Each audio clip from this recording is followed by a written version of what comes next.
Welcome to listening to stories on Kevin TV audiobook channel, Chapter 1101, A Battle of Magic. Sparks of blue magic flashed around Arad as he waved the staff and pointed it toward Merlin with a smile on his face. Fire Bolt, a simple spell, but in the hands of a true dragon with many scales and the staff to boot, his destructive power. The tiny red spark turned back and flew at Merlin with enough heat to force her to form 7 barriers just to avoid being roasted alive. The tiny black spark exploded into a massive pillar of crimson flames. Callie had waved her hands and deflected the raging flames away, making sure to protect those behind her from at least turning into ash. Gammond took on the second part and cooled the air around them, but even while doing that she looked at Arad and Merlin with a worried face. That was just a firebolt. No, that wasn't just a normal firebolt. I don't know what he did, but the fire erupted more than it should have after contacting Merlin's barrier. It took Gammond a second to fully understand what she had seen. That's my magic. Salamander spoke with a worried face. I've only been inside him for a short while, yet he has that much of my magic stored. Her eyes shifted toward Arad's wives. What are you lot feeding him? With sparks of magic and an ear-piercing sound of shattering glass, Merlin flew out of the fire as her barriers crumbled. Impressive flames. But what about this? She swung her staff, and a bolt of lightning flew at Arad. Arad released his gravity magic and fell down, avoiding the lightning bolt. But to his surprise, the lightning bolt immediately shifted its direction, arcing back toward him. He only then realized that the bolt wasn't made from lightning, but from pure magic. Explains why it was easier to dodge. He started pulling his body left and right with gravity magic, dodging the magic bolt until he was facing Merlin again. It was then that the smile on his face made her shiver. A voice screamed in the back of her head, fueled only by her instincts. She teleported away. Olcott had warned her thousands of times about standing directly in front of a dragon. That was just asking it to. Merlin appeared far behind Arad, and the first thing that her eyes saw was a horrifying scene.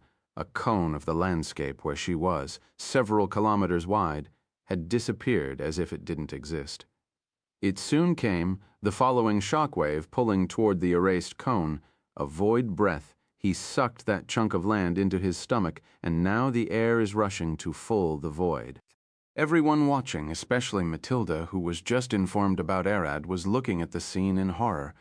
He could be standing in Hades' house and still destroy her home that was far away. The hell was that? She cried, and looked at Selena, who was beside her, for answers. While Matilda was mainly a martial fighter, Selena was a wizard with both talent and skill to match she should know. But to her surprise, Selena wasn't helpful at all. She sat there, eyes bloodshot, wide open with sweat rushing down her forehead. She looked even more scared than Matilda herself. A void breath, Altair, who was sitting beside them, spoke with a worried voice. But even I couldn't make such a mess. Can't you see it around him? Matilda looked at Arad, feeling her heart racing and her limbs growing colder. It was then that she felt it, his eyes shifting toward her. She immediately looked down, panting as her mind screamed, "Don't look! Don't look! Don't look! Don't look! Don't stare into the void for too long, or it'll consume you." Altair growled, "He isn't someone the likes of you I can hope to even look in the eyes." Merlin flew upside down and landed right above the area that Arad had just consumed with his void breath. She looked at him with a smile. "That was close. I almost ended up inside you. Don't worry, you would have been fine." Arad pointed his staff at her. "I didn't expect you to dodge it, and I doubt you'd expect that I'm winning."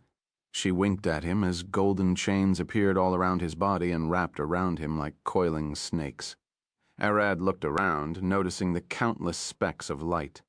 Those were the shards of Merlin's barrier he had shattered earlier with his flame. The chains are coming out of them. Arad tried to shatter the chains with his raw strength, but it was useless. As expected, those chains are designed to restrain dragons. He could force it, but then he'll have to use enough strength to cause a shockwave that might harm the ones watching. He doesn't doubt Callie's ability to protect them, but with how he almost ended up dead, he can't help but feel it's a bad idea to risk it. You're the one who wanted them to watch the fight in person. Said with our magic clashing, it will be impossible to observe the fight with a scrying orb. Arad looked at the smiling Merlin, who slowly floated toward him. Surge the novel fire, Nyut. Of course, that was a lie. I needed something close to make sure you don't go off the rails. She floated right in front of his face and brushed her fingers on his face. Now you're mine, all tied up, dragon sealing chains. Great magic, but I'm more than that. Arad chuckled, and she nodded. Of course I accounted for your vampire and werewolf side. Those chains are more than enough to keep those curses in check. She leaned forward and kissed him on the cheek. Shall we start? If you want to. Arad hugged her, and she started sweating buckets. The chains had shattered just like that. He was neither a vampire nor a werewolf, but a prickalichi, and the only one of his kind. There is no way Merlin would have accounted for that. Merlin now found herself stuck in his bear hug, unable to escape.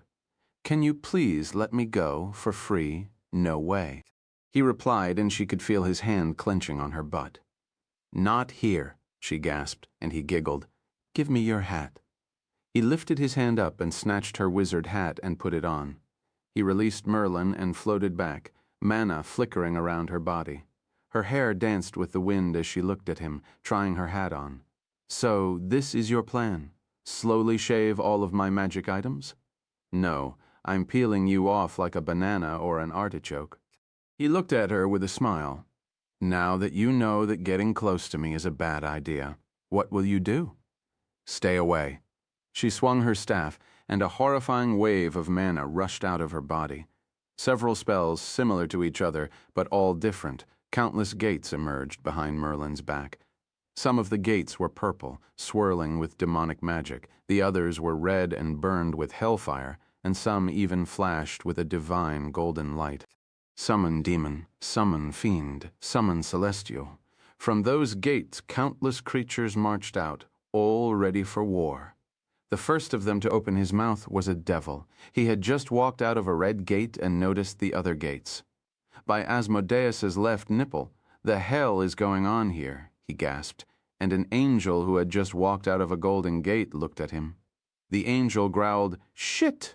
Is this another one of Yog's jokes? And he immediately got jolted by a divine smile out of the heavens. KY! Acklay! Acklay! Acklay! A large 10-meter-tall, muscular demon with 6 goat heads screamed like a terrified little girl. The moment he walked out of the gate and looked down, he spotted Callie and almost shat himself. Shut up. Merlin's voice shocked their minds like a lightning strike. He is your target. Buy me time. It was just then that they realized that all of them had been summoned by her magic, and there were at least 100 of each kind.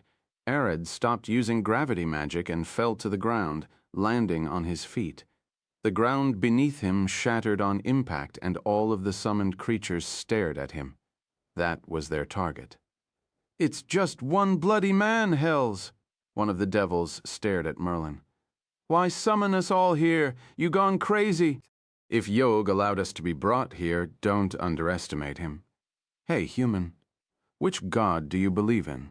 An angel asked, and Arad immediately replied, None. Fucking heretic.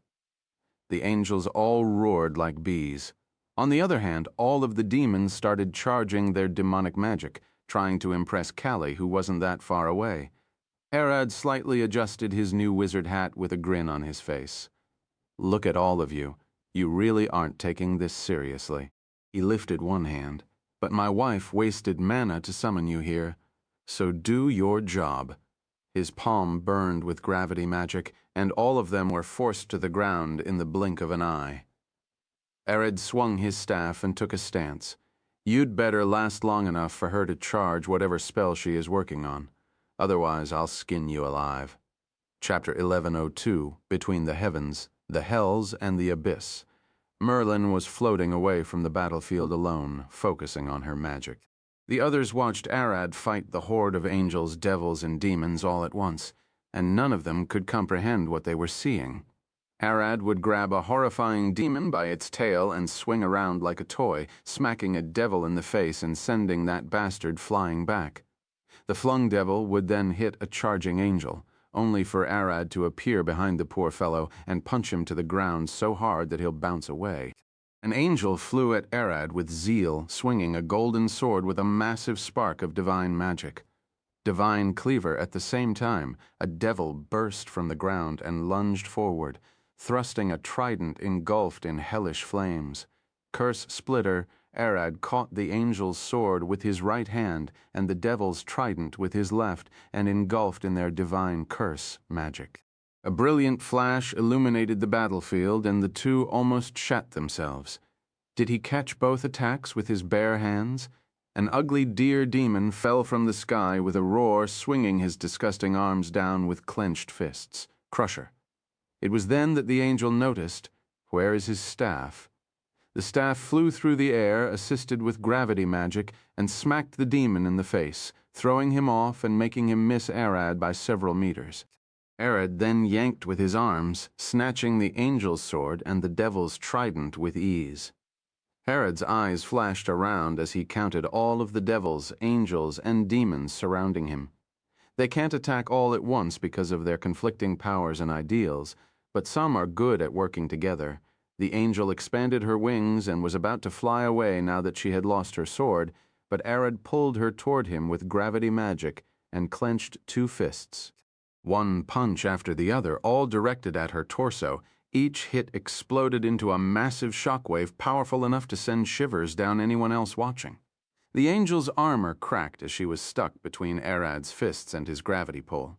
The devil from earlier bashed Arad with his shoulder, trying to give the angel a breather, but he didn't know he'd end up smacked to the ground with a spinning scissor kick like he was a soccer ball.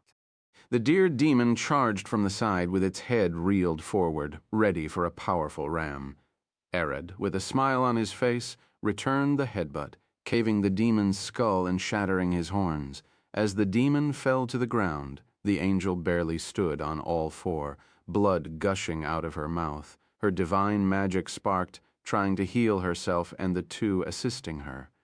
But it was then that Arad appeared beside her, swinging his staff like a golf club, and smacked her in the head and sent her flying through the sky.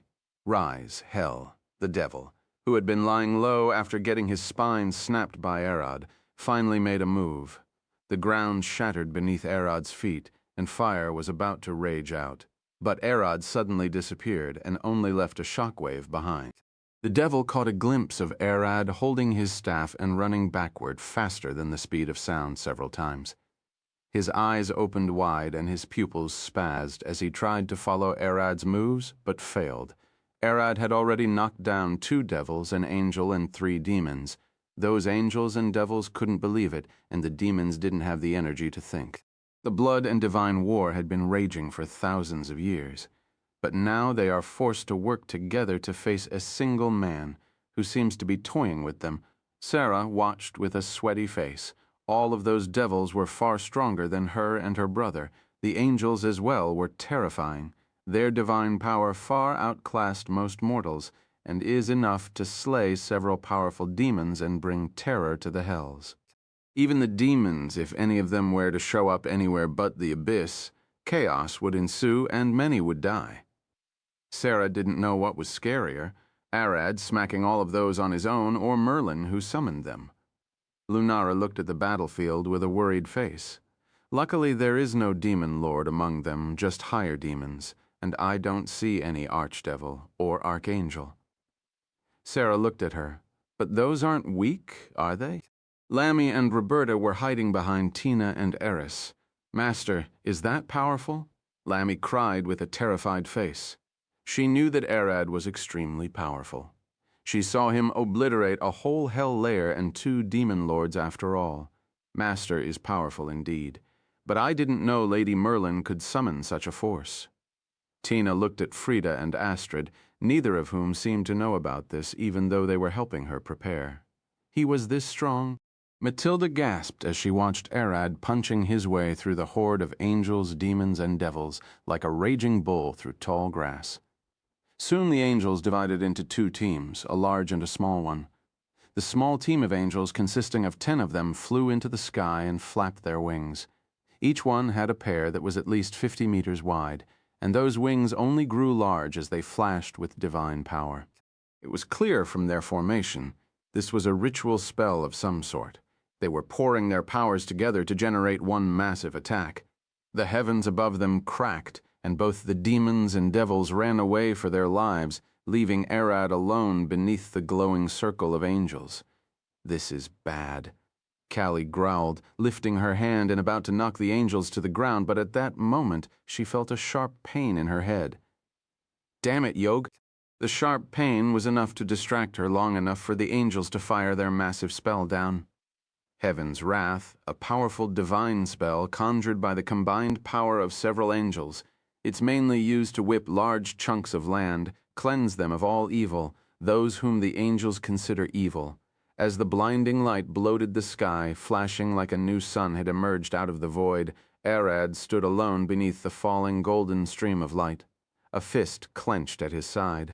The muscles on his arm and legs tightened, and the veins on them bulged. Without hesitation, he swung a fist at the sky, aiming at the falling wrath of the heavens. Clang. A light flashed, and the heaven's wrath got flung right back at the angels. Doma had a large grin on her face. "Mere angels, not even archons, dare bring divine punishment upon me. Dream on." The angels gasped as the heaven's wrath exploded on their faces and flashed in a blinding light of pure whiteness. The devils and demons couldn't believe their eyes. Such an attack would have wiped them out.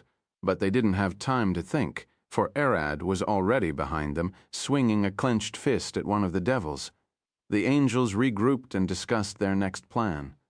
Arad was clearly an opponent that would need an archon at least to stop, but Merlin didn't summon anyone of that level. She couldn't achieve such a feat. "We have to work together. We've no other choice." The angels all grouped together and pulled a war horn. The demons and devils saw them and decided to do the same. It was unthinkable for a summoned being to attempt such a thing, but they couldn't accept losing here, not with all three of their races working together. Demons, devils, and angels banded together and were beaten by a single man. Such a disgrace couldn't be allowed to happen. Arad backed away and let them play their cards. Merlin still needed some time to finish conjuring her spell. He could already guess what spell she was going to use, and he sure loves to see her finally try that against him. The angels, demons, and devils all disappeared in 3 flashes of light. In their places, only 3 individuals stood there, confused but well aware of the situation. An angel woman with 6 pale wings behind her back, long golden hair, and a large greatsword latched to her back. The heavy silver piece she wore rattled as she turned aside, staring at the half-naked devilish woman beside her. "You stink." The devil woman was technically naked, wearing underwear of chains, and had shackles on her wrists and ankles. Said the one who smells sickly sweet, disgusting to say the least. "We must kill him." Behind them stood a tall woman who looked strangely human, except standing at 8 feet tall and had an extra pair of arms.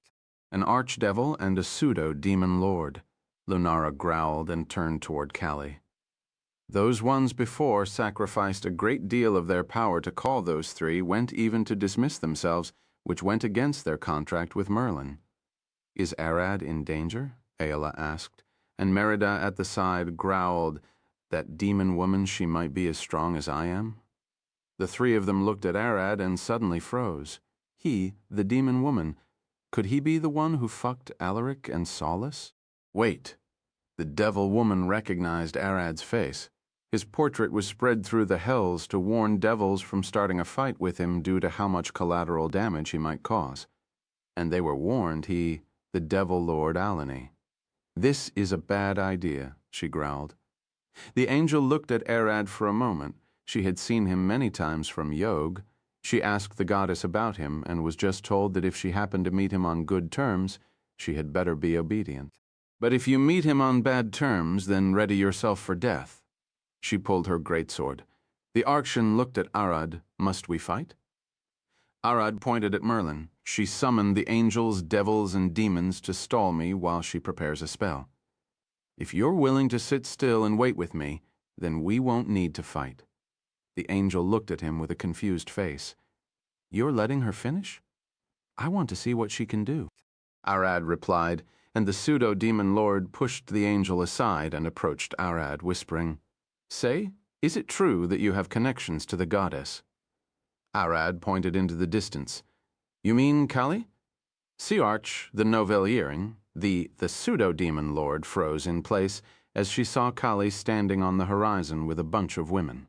Chapter 103, The Great Gate of the Nine Hells Say About the Abyss. "You know I'm a pseudo-demon lord?" The pseudo-demon lord looked at Arad, and he almost immediately figured out what she wanted.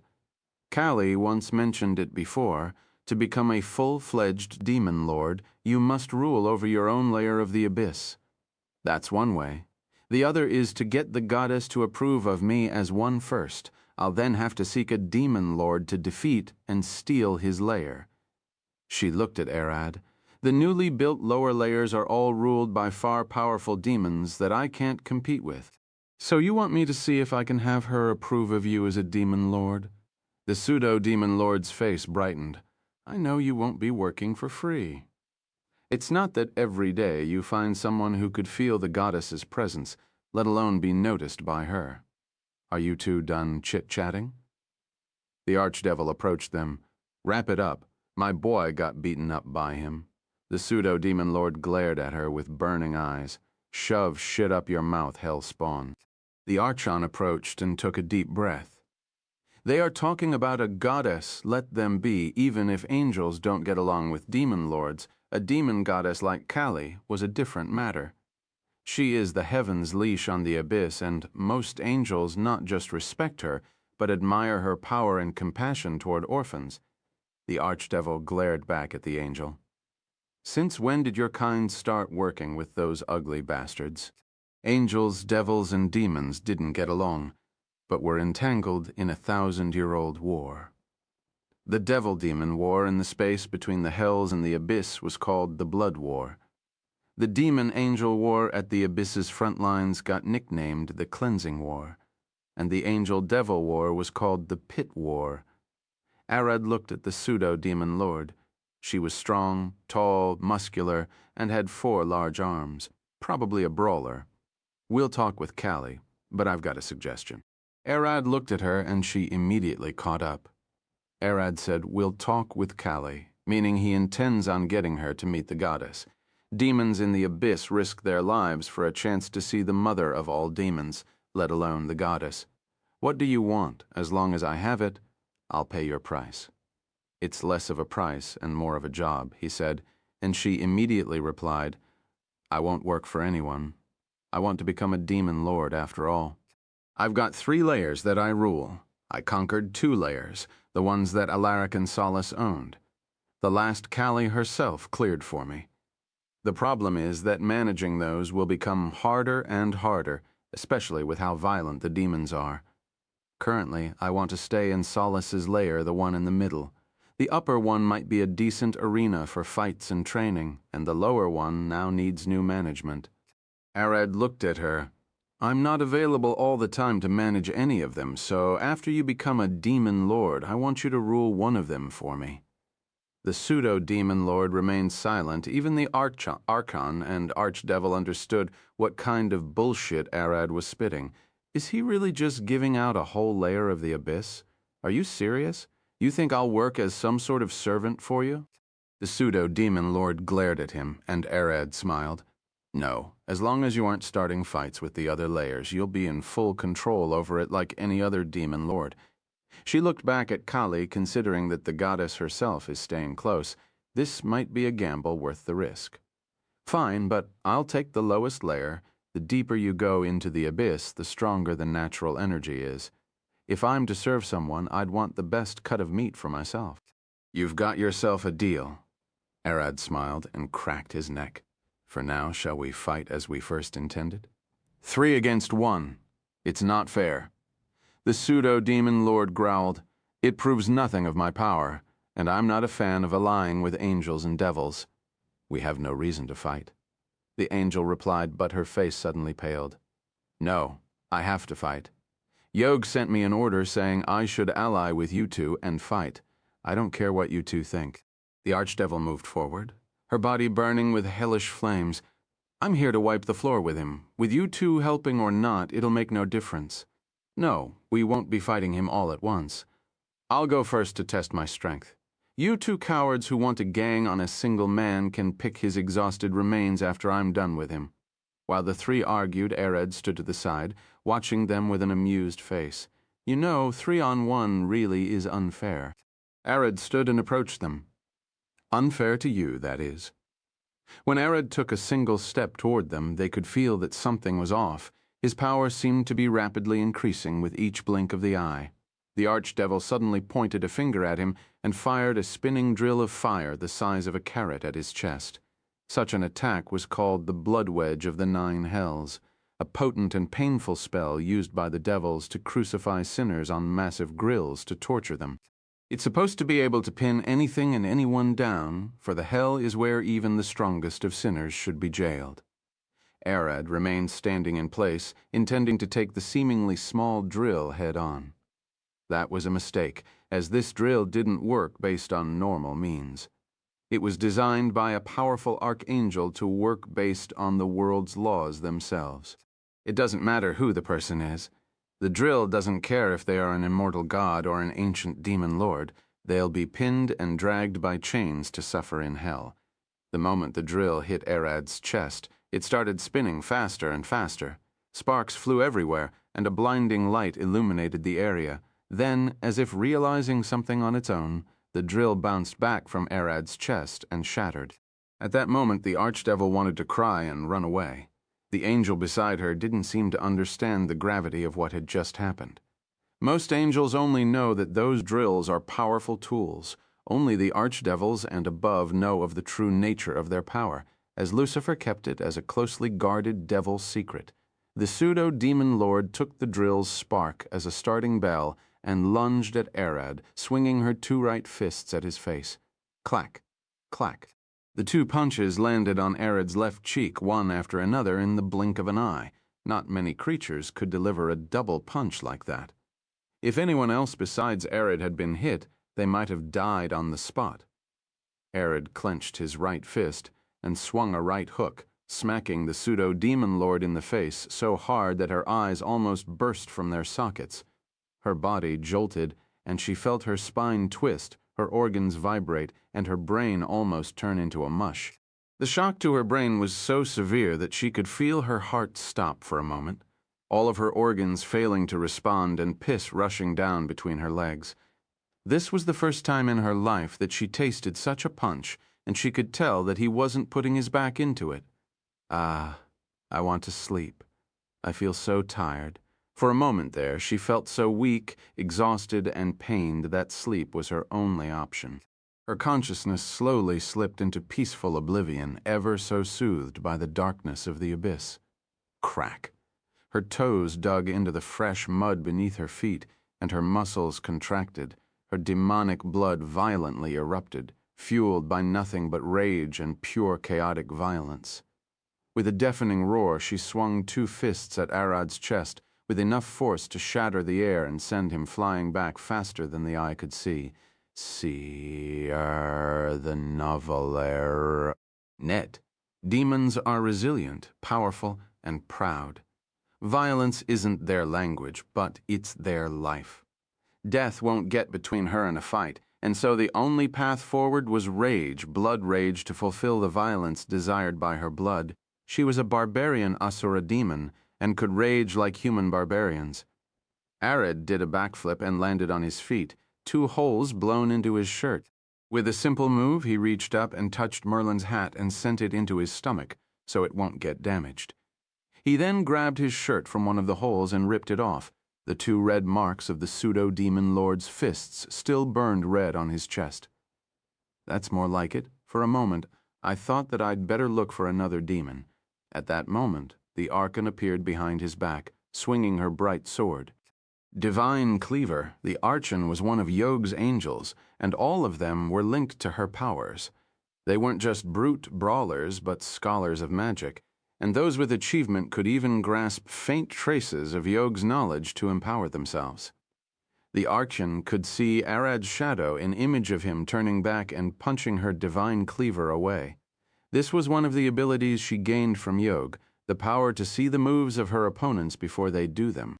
Seeing her, an Archon divine cleaver, get punched away was shocking enough, but what made her almost shit herself is that she saw another image of Arad spinning around with a round kick, another one with him pulling her down with gravity magic, another with him exploding into fire, another with his dodging and punching her, another with jumping back and smacking her with his back, and even one where pure darkness exploded from him and swallows her whole.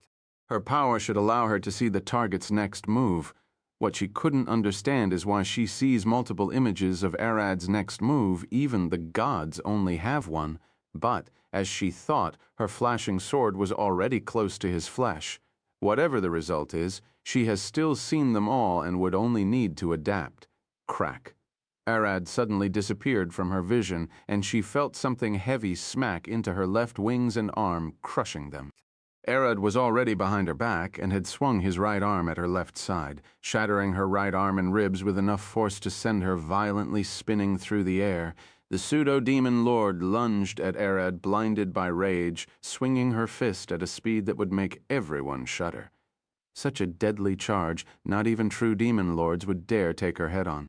But instead of punching Arad, she ended up kissing the sole of his foot as he kicked her in the face, sending her flying back with a broken neck and caved face. This had given the archdevil enough time to call upon the power of the 9 hells. She floated in fire and put her hand together. Punish the sinners. This mortal fool had dared to harm an angel. A massive 10-kilometer-tall bone gate appeared out of nowhere. Its massive doors were made of the rotten skeletons of titans and dried leather of humanoids. The smell alone was so foul that it made the girls watching puke. That, Matilda, held her nose shut, her guts twisting from the horrid smell. She'd rather swim in the sewers and gargle their water than get anywhere near that gate. The gate of the hells. It's what appears to cast sinners into eternal damnation. Callie replied, "Not even the gods can resist its power." The moment the gate started to open and an even fouler stench rushed out, the girls started crying and ran to hide behind Callie. Even when her barriers had quelled the smell, almost all of them started eating the dirt from the ground, trying to clench their throat of what they smelled. The only two who remained fine were Sarah, who is a devil, and Eris, who once went to the hells and came back. Obsidian chains emerged from the gate, thousands of them, and they all flew at Arad, wrapping around his body and clipping into his bones. The massive chain rings wrapped around his forearms, the bones passing right through the rings. Each one of his ribs got multiple chains, and so did his legs and neck. One even grabbed into his lower jaw. The chains slowly pulled him up and into the hells, slowly closing with a loud roar. The archdevil sighed. It was done. None can resist hell itself. But something was already odd. The gate usually disappeared the moment the doors closed to avoid further contamination of the mortal world with hell's toxic air. Poor Devel. A voice boomed from the hell gate as the eyes of the Titan skeletons burned with a flash of red light. "What an outrageous thing have you cast into me?" Bang! Bang! Loud banging could be heard from inside the gate, and suddenly a beam of pure white light burst out with a roar so loud that the devil's eyes and ears bled. The gate shattered, and the beam flew into the horizon, exploding into a massive sea of fire that cracked the crust of the world. The archdevil watched helplessly as Arad walked out of the shattered gate, pulling the chains out of his flesh as if they were mere cactus needles. He stared at her for a second, and in the next second, her vision blurred as he smacked her to the ground with a drop kick. With his foot still on her head, he growled, "How am I supposed to face Merlin smelling like hell?" He then washed his whole body with a surge of the void and pulled a small bottle of pine perfume that he had made and poured it over his head and shoulders. Speaking of Merlin, her spell was about to be cast. Arad walked away from the archdevil and headed toward her, walking at his own pace. Callie was sitting in the back with the girls behind her, gasping for their lives. A large smile crossed her face. Of course hell can't chain its creator down. 2 brain injuries were enough to put the demon down. The archdevil did her best, but hell will never chain Arad, and the angel gave up since, if Arad can't be restrained by hell, what could she do besides get beaten up even more than she already did? She looked back. You two are fine. Sarah and Eris were standing there trying to help everyone else who had almost died from the smell alone. It smells like home, Sarah replied with a smile, warm and cozy. Eris looked at her. Yeah, as cozy as a rotten rat boiled in piss eaten by an orb and them vomited back for you to gargle like water. Sinners are boiled in acid there, eaten by devils, sometimes shat or puked back for other sinner to eat, and then those sinners are also grilled or boiled. Don't worry. Hell's power makes sure even if they lived there for 1,000 years that they won't ever get used to it. Sarah had a large smile on her face that was somewhat disturbing. As they talked, a massive pillar of light emerged in the distance, roaring with Merlin's magic. Chapter 1104, Labyrinth at the base of the Pillar of Light. A massive 50-meter-tall golden gate appeared with a crackle of magic. Countless magical scriptures decorated the double door, sparking with blue threads of magic that all collected in a single large magic circle that floated facing the gate. Arad stood before the gate and looked at it. The Pillar of Light seemed to be ethereal, just a haze of light and magic.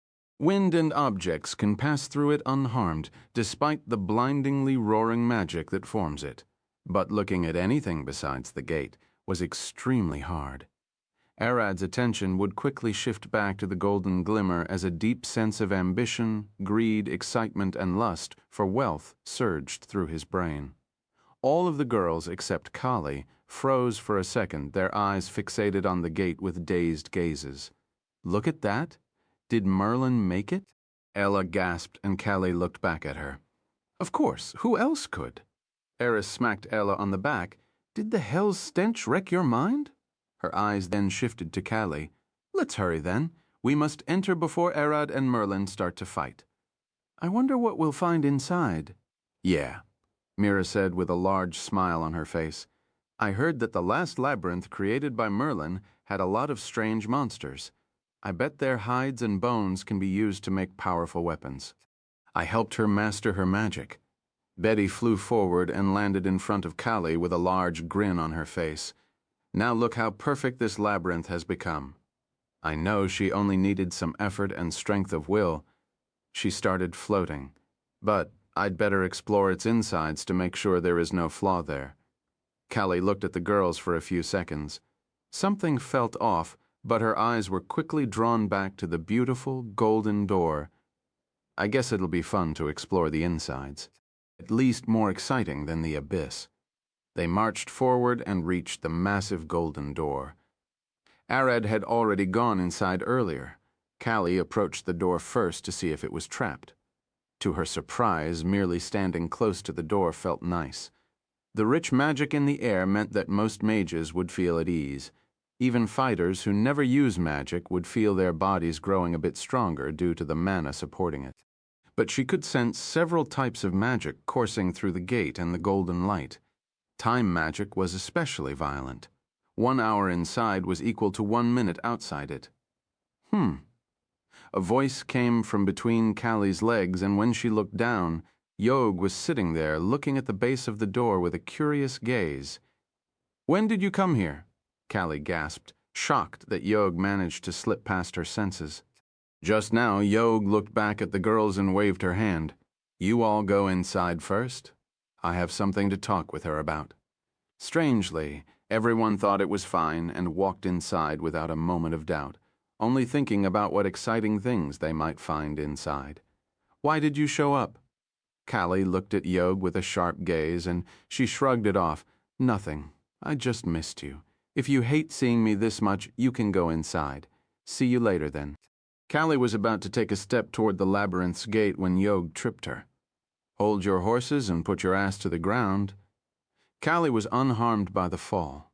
She rolled around and looked back at Yog. Care to explain? You're the one who should explain. Yog's eyes shifted toward the rumbling gate. Why is your divine magic in there? She pointed at the golden gate. My divine magic? Yeah. I gave Merlin the power to fracture magic back to mana and consume it. Callie looked at the gate closely. She could indeed sense a faint hint of her magic inside, but it wasn't anything powerful enough to cause any harm. Yog's face twisted and contorted. She looked both amazed and disappointed. A deep sigh came out of her lips as she leaned on her hand and started rubbing her toes together. Soon her body started to float upside down as she began thinking. She first started doing this to get the blood rushing down to her brain, but now it was all just a habit. She extended her foot toward the golden gate, and when the sharp nail of her big toe touched the pristine golden surface, a jolt of magic sparked, making Yog's withdraw her leg with a worried face. She knew I'd come. I gotta give it to her. I've never dealt with a wizard as batshit insane and smart at the same time like her. Yog looked back at Kali. It'll take me a while to analyze this labyrinth. Don't go inside no matter what. All gods are forbidden from entering. Is this such a dangerous place? Kali clenched a fist. I can crack it and pull them out. Don't even think about it. Sit still and guard it. This world is empty, but I'll be clear, no one else should be allowed inside, especially the gods. But at that moment, Yog's face twisted. Damn it, Merlin. You've got me this time. She glared back at the gate with an amused grin and sweat rushing down her forehead. I have to go. Yog's body got covered in blue magic, and Kali cried, What's going on? Yog halted for a second and looked at her. Merlin is treading the red lines of what mortals are allowed to do with magic without breaking them. I'll look for any mistake so I can shatter this whole thing. Kali looked at the gate and sat down. She never seen Yog worried like that. Merlin must have created something far above what anyone should be able to with magic. Ding. Yog appeared floating in the middle of the sky beside Alina, and just as she feared, she could already sense them. 10 other labyrinths in this world beside the one that was inside Hattie's world. One was right outside Alina, bordering Arad's land. The other was close to the Elvish capital, and another should be seen in the mountain range beside Hattie's house. One was beside the Magic University, and one beside her magic tower. There was even one down at the Dwarven lands and in the Gnomish fields. She could even sense one that appeared in Star Islands, where the chromatic dragon castle is. One was in the far land of Titans, and one seems to have appeared close to the half-angels and half-devils continent. Yog growled. She spread it all over the world right under my nose. She closed her eyes and sensed the magic in the whole universe, her expression growing worse and grimmer. Those labyrinths were appearing even in her world, with more than 30 ones there. No, some were even showing in the abyss and the hells.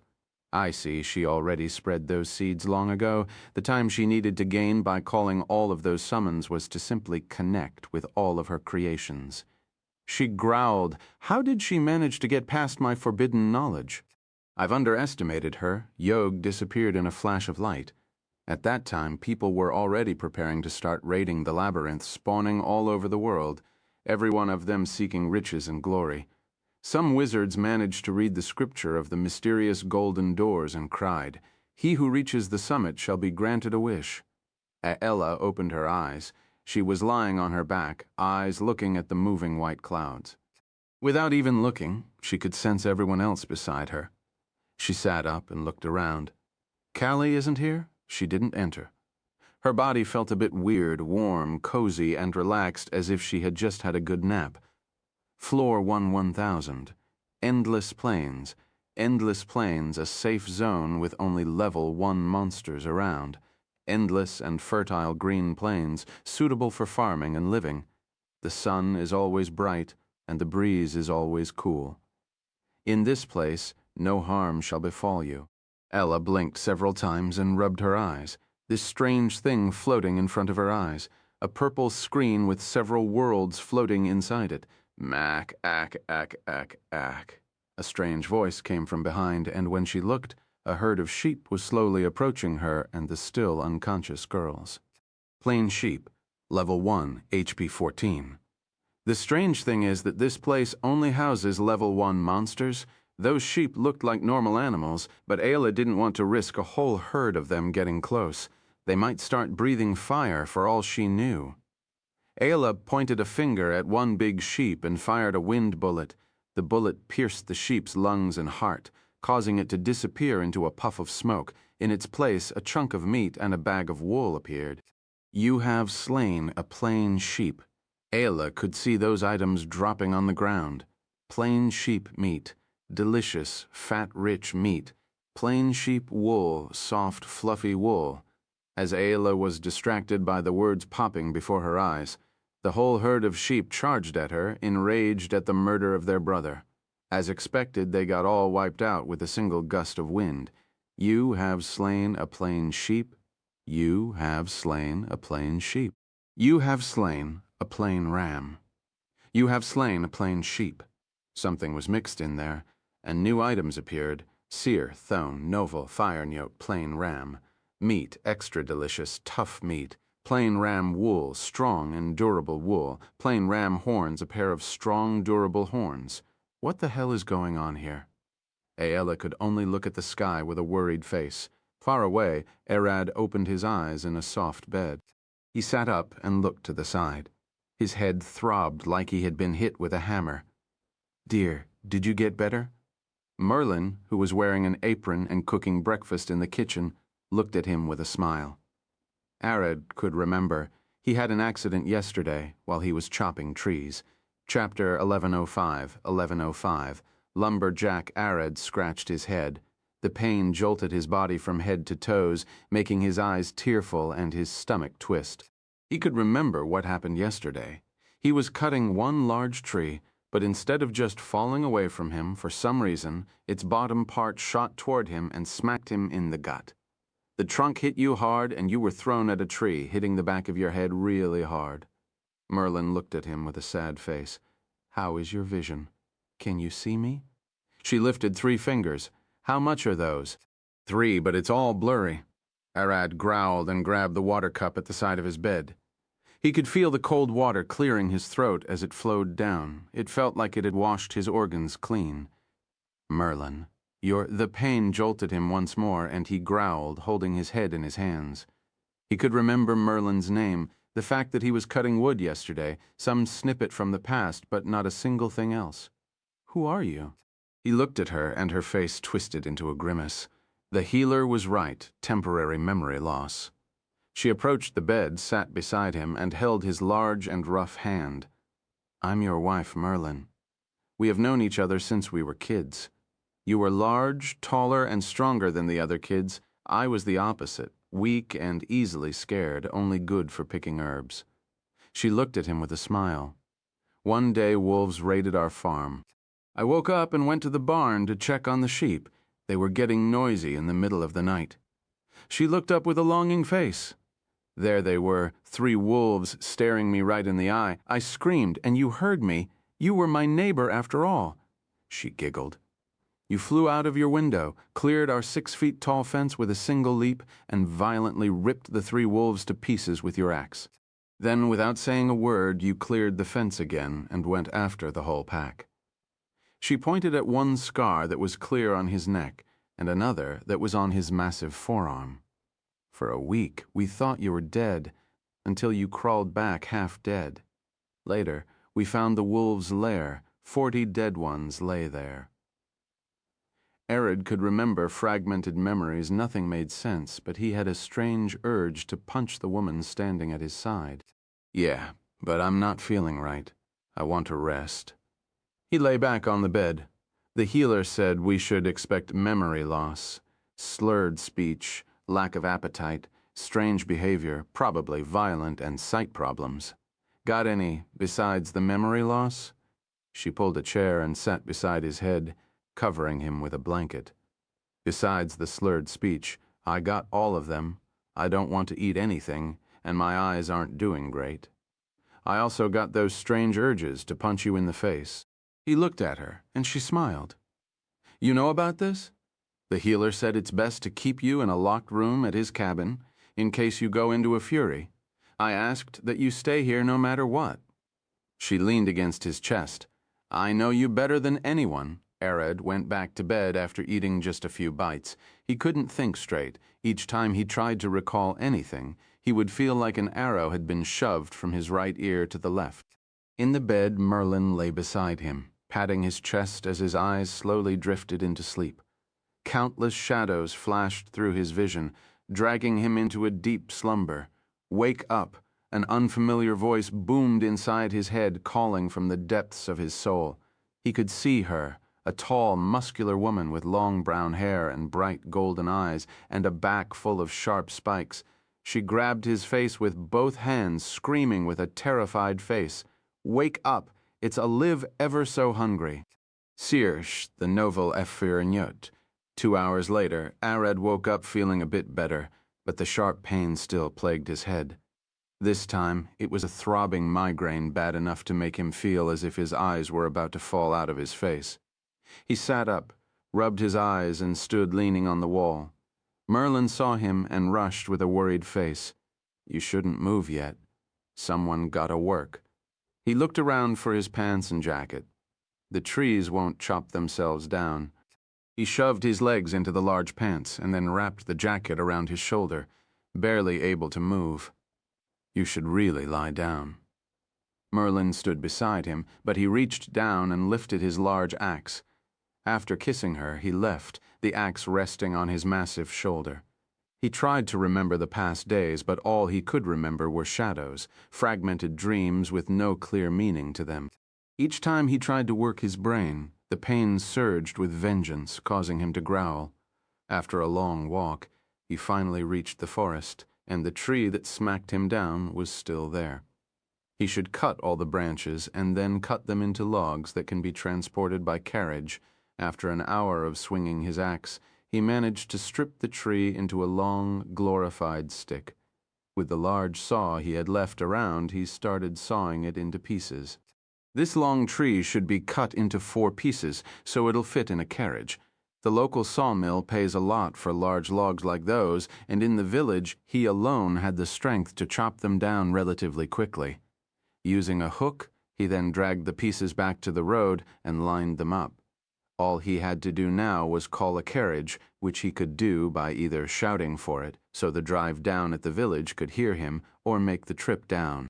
His head was throbbing in agony, and he didn't feel like shouting, so he decided to make a trip down.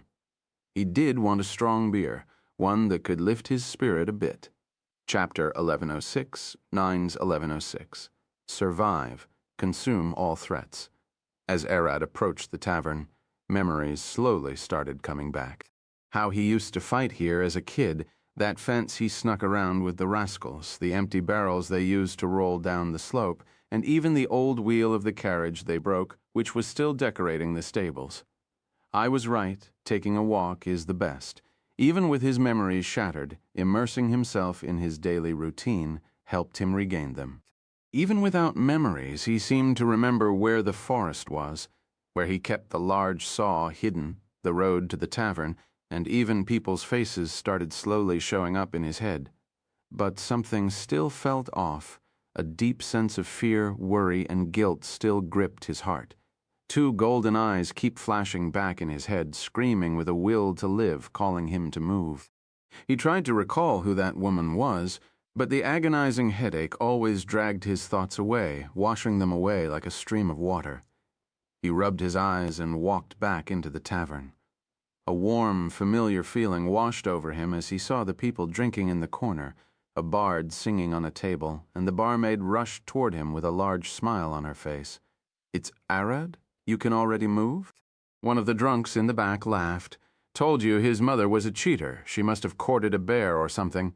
Another drunk punched him in the face. "Don't say that. He'll punch you in the face." Arad sighed and ignored those drunks. They meant no harm. He approached the counter and sat down. The bartender looked at him with a smile. "The usual, Sir, thejovialfire.net. I don't know what that is, still hazy from the hit." Arad looked at the bartender. Yeah, he remembers his face, but not his name. A tall beer, some lemon, and a large shot of whiskey, all mixed into an oak mug, with a side of nuts and honeycomb. The bartender had the order ready in seconds, as if he had prepared it hundreds of times. Everyone seemed to know him, and of course, he was memorable. While he was an almost 8 feet tall giant, not a single one here reached 6 feet tall. Compared to him, they all looked like kids. As Arid started drinking, the barmaid approached him. The healer said anyone else besides you would have been ripped in half by that tree. How are you feeling? At least I'm still alive, memory's hazy though. He looked at her, thinking, you're the one who got kicked in the face by a goat trying to milk it, right? She giggled. That was 10 years ago. Is that all you remember about me? Can't you recall my name? Arad shook his head. Sorry, I've only managed to remember Merlin's name. Everyone else, I can feel that I know someone when I see their faces, but I can't recall who they are. As the healer said, it'll take you a while to recover, but at least it's not permanent. She pointed back at the drunkard. Who's that one with the twirly mustache? The one who had to eat cow dung after losing a bet, Arad replied, and the whole bar burst into laughter. The man growled at Arad. Arad, you bastard, that was 12 years ago. We were still kids. No, don't. Wake up. The veins on Arad's forehead bulged and his eyes shot with blood. The jolts of pain radiating from his skull down his spine grew stronger and stronger, causing him to choke on his beer. The bartender looked at him with a worried face. Come to the back. I've got a bed you can lie on. Arad was known to push himself over the limit. Just seeing him in pain was enough for the bartender to understand that he went out before fully healing. Probably that was the reason he grew so large and muscular. His body always needed to be a bit stronger. As Arad lay on the soft bed, his eyes slowly drifted into a deep slumber, soothed by the stench of beer. The throbbing in his head felt like a hammer, knocking on his consciousness. With each heartbeat, fog clouded his vision, and soon he was fast asleep. Arad? The woman he had been hearing appeared sitting on his chest, making it nearly impossible to breathe. Arad could see her hugging her legs, staring at his face with burning golden eyes. Even now he couldn't remember who she was, but that didn't matter. Now who are you? He can just ask. But the woman didn't look to be able to respond, as if plagued by some disease. Her gaze looked distant.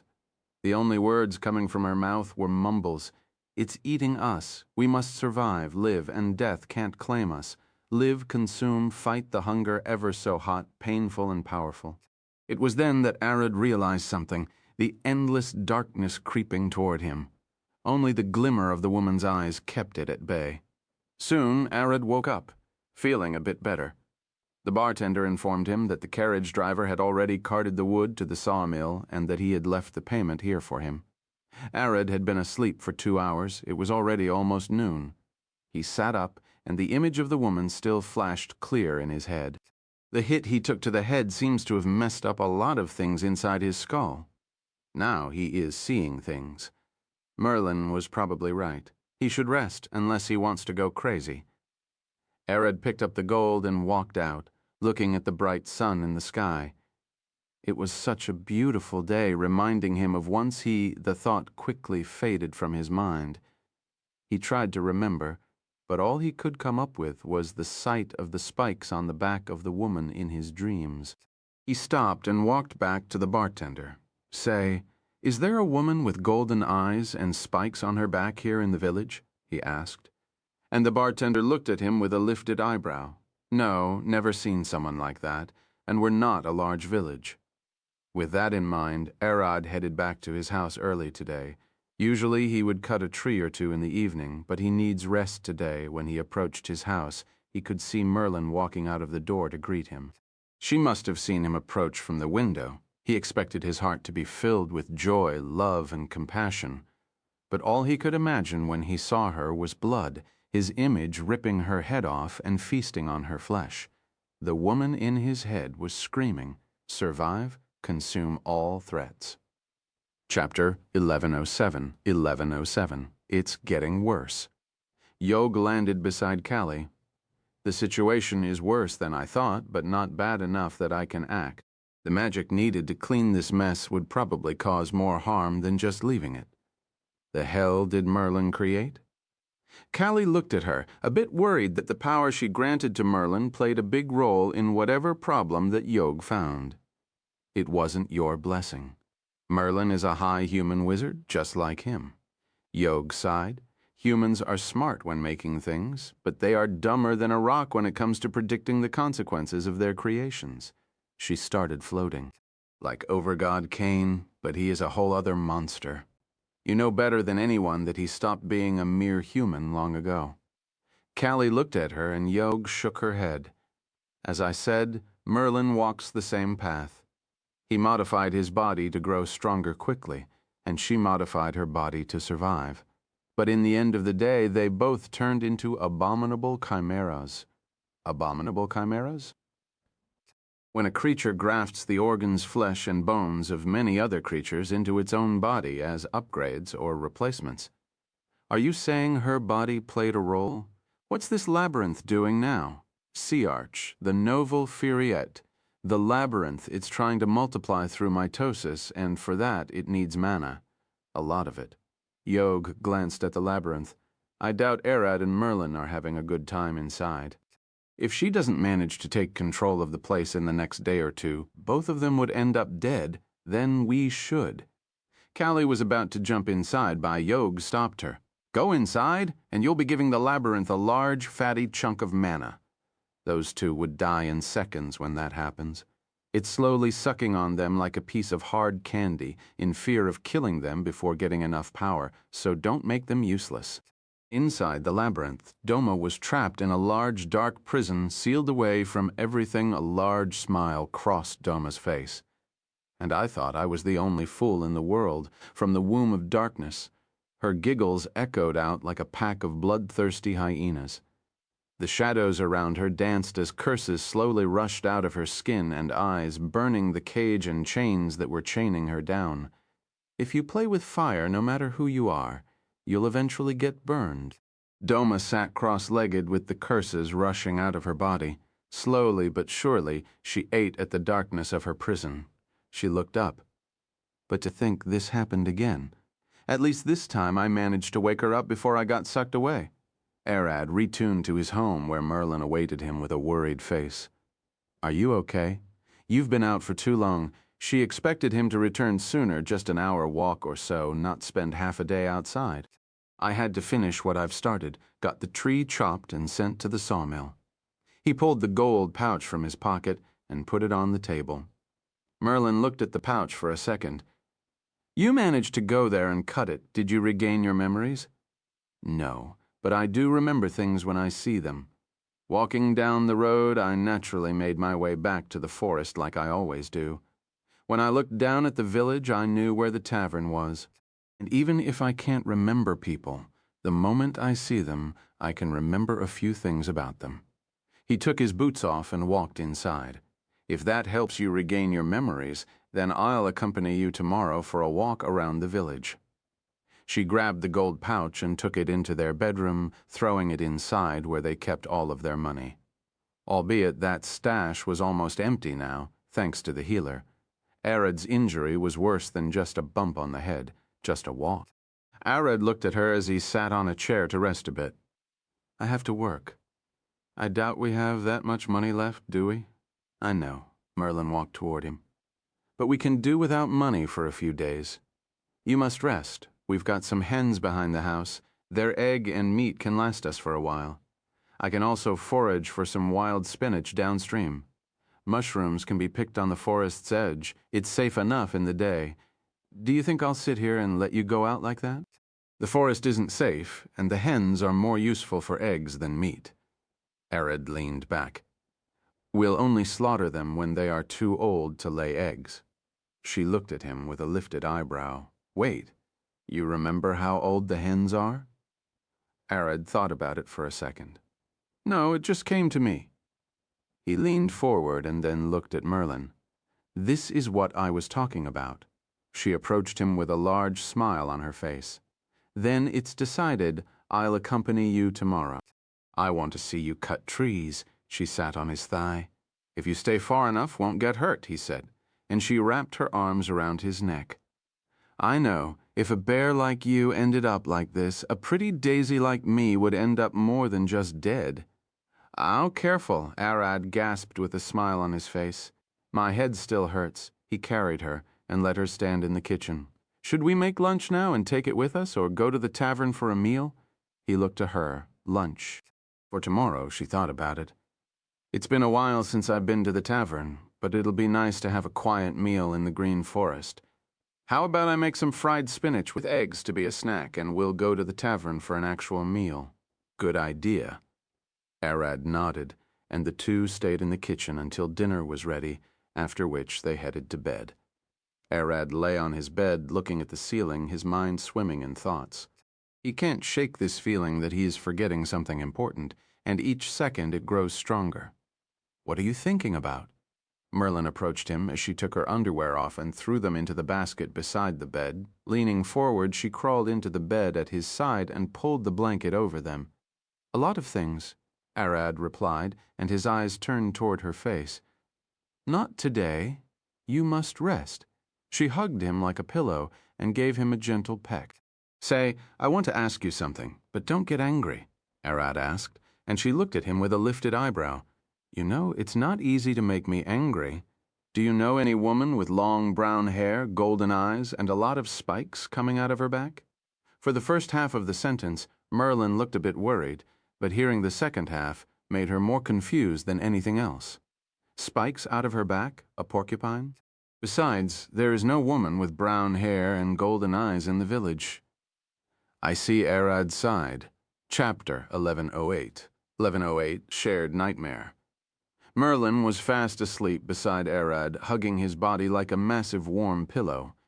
But then she suddenly found herself in a strange dream, asleep on her back. A woman was squatting on her chest, making it impossible to breath. Large, naked, and muscular body, long brown hair and burning golden eyes with spikes coming out of her back. Even in a dream, Merlin immediately remembered that this must be the woman Arad talked about. "Who are you?" She tried to growl with what little air was in her chest. The woman reached back and broke one of the spikes. "Survive," she pointed that spike at Merlin's chest directly above her heart. Merlin's eyes opened wide, but before she could scream, the woman pushed the spike down, stabbing her. "Gaga!" she cried, sitting up, holding her chest. Arad immediately woke up. What's happened?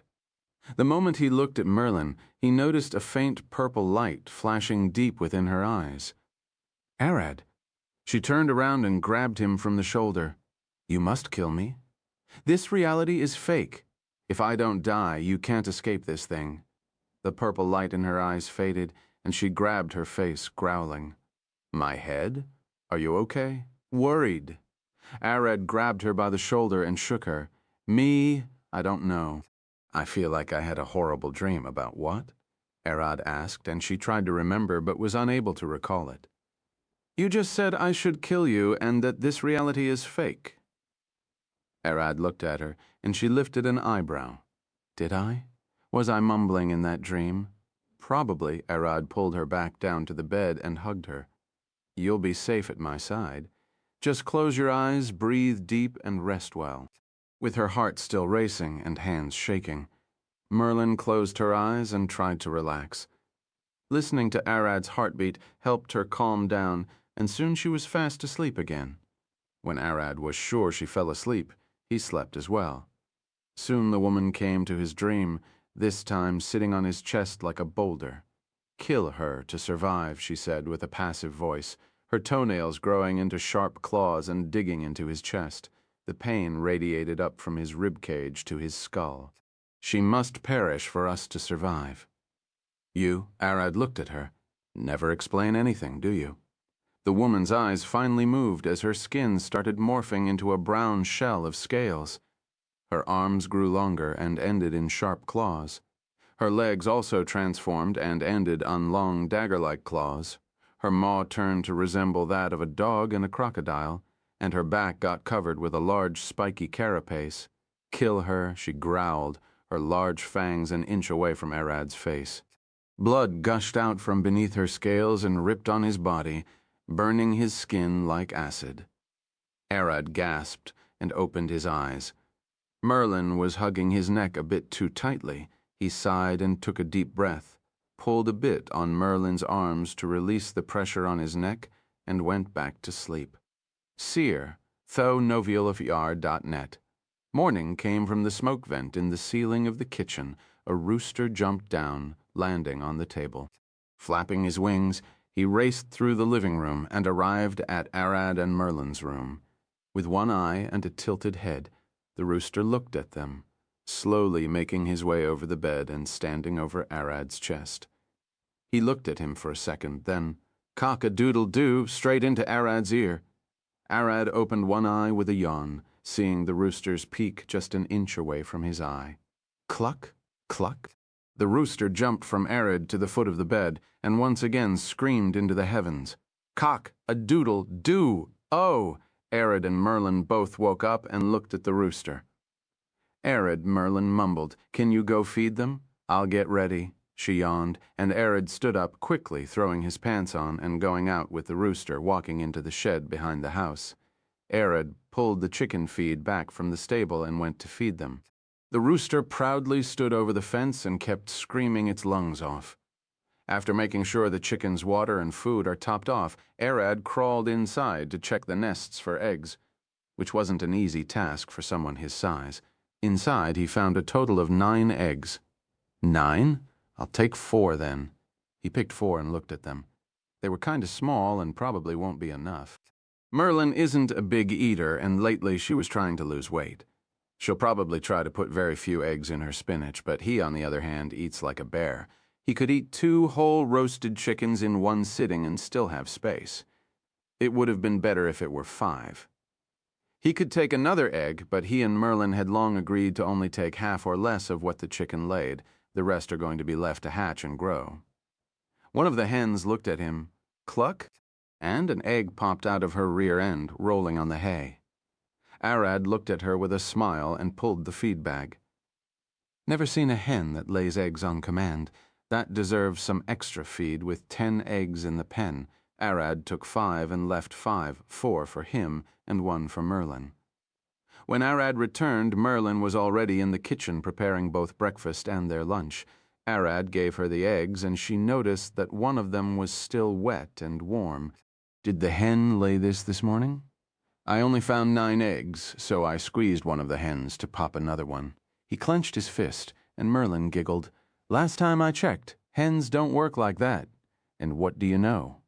I'm strong enough to make it happen." Arad replied with a proud face. "It's not a matter of squeezing hard enough." She laughed and approached him. "Now go wash your face. We'll set off right after breakfast, as you usually do." Soon the two were on the road to the forest, Arad walking beside Merlin like a giant. Even with her being considerably tall at 1 m 63, her head barely reached his shoulder as he towered over her at 241.3 m 711. His axe, which was twice the size of a normal axe, rested on his shoulder.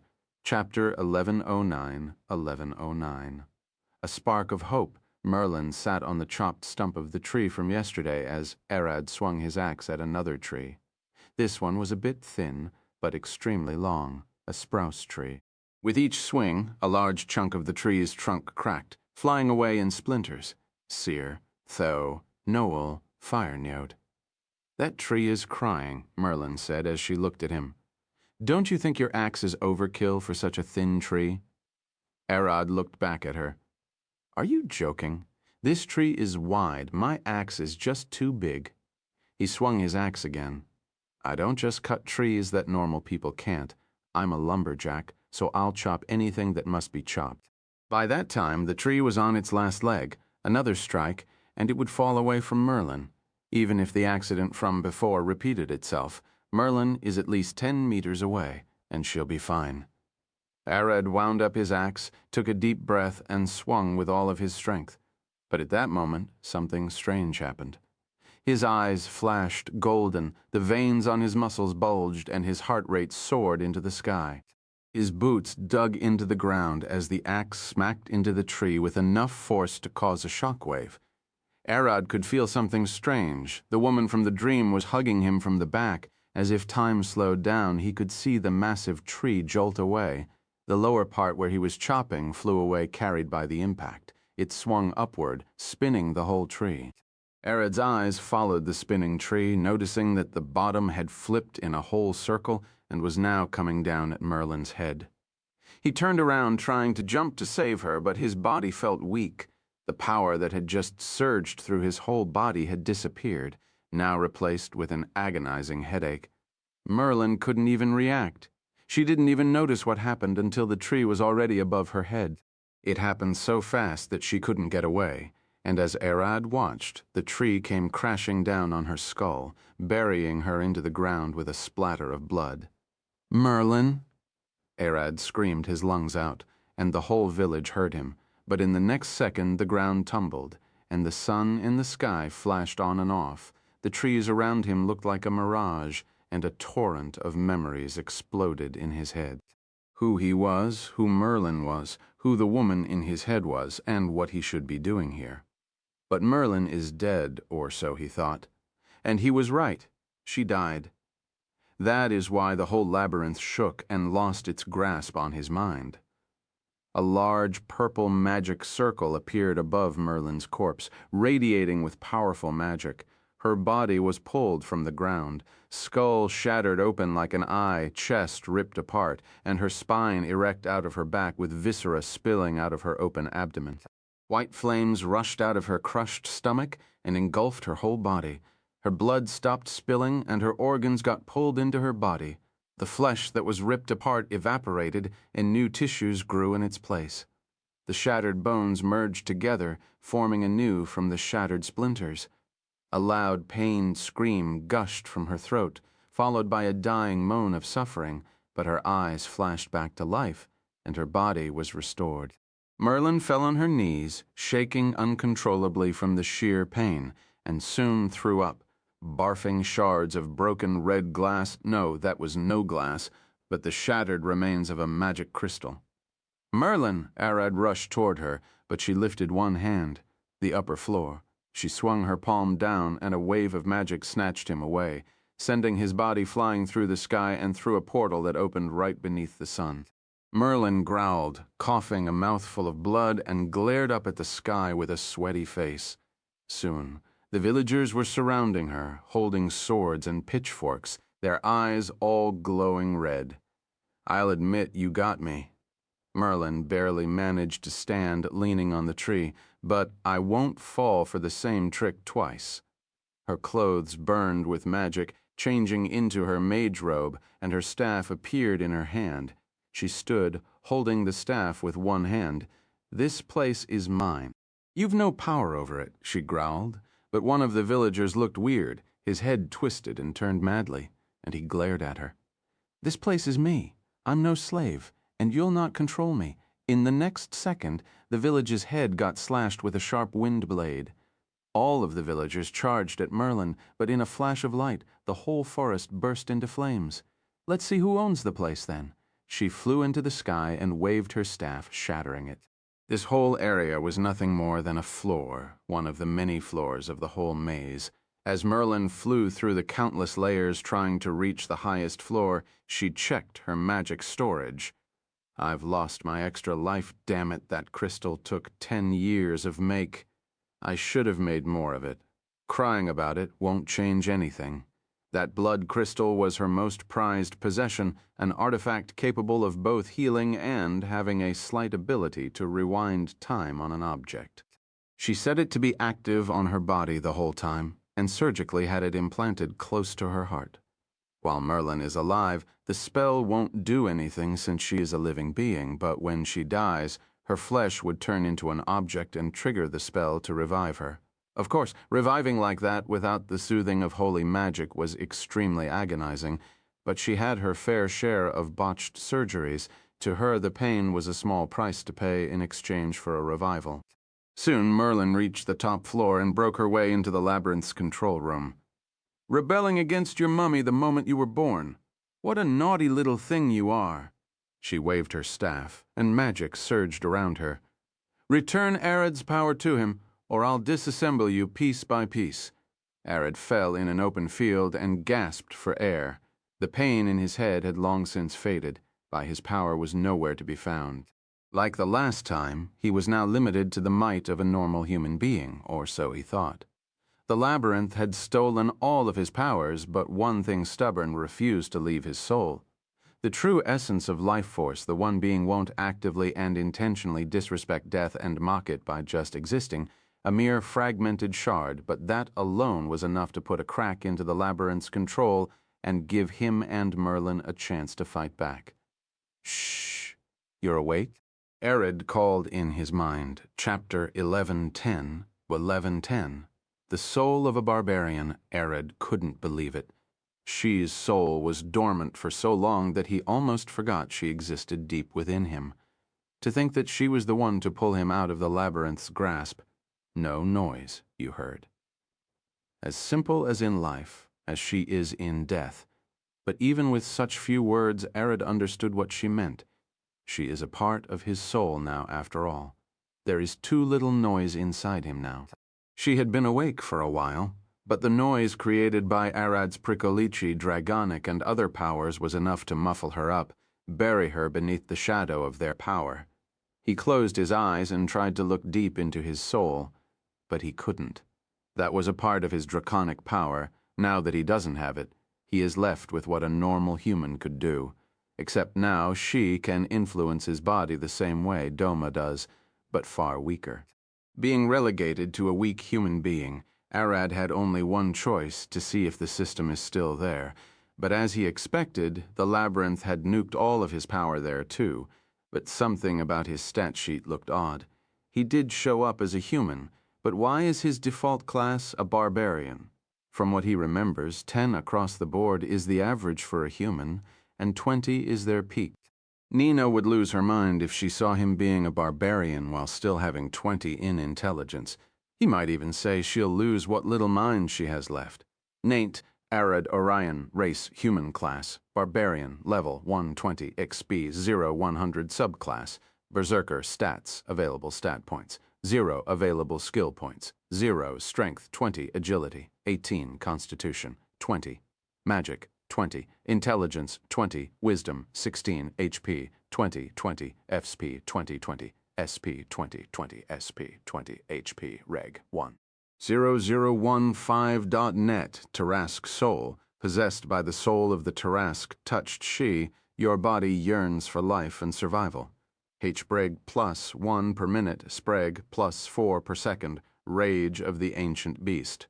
Channel the will buried deep within she's soul in a violent rampage, strength plus 5, constitution plus 5, Hbreg, plus 4 per minute, Spreg, plus 10s per second, intelligence, minus 50%. The moment Arad read his skill, it became clear how he ended up as a barbarian. Now, with all of his powers stripped away, only she's soul could diverge his path.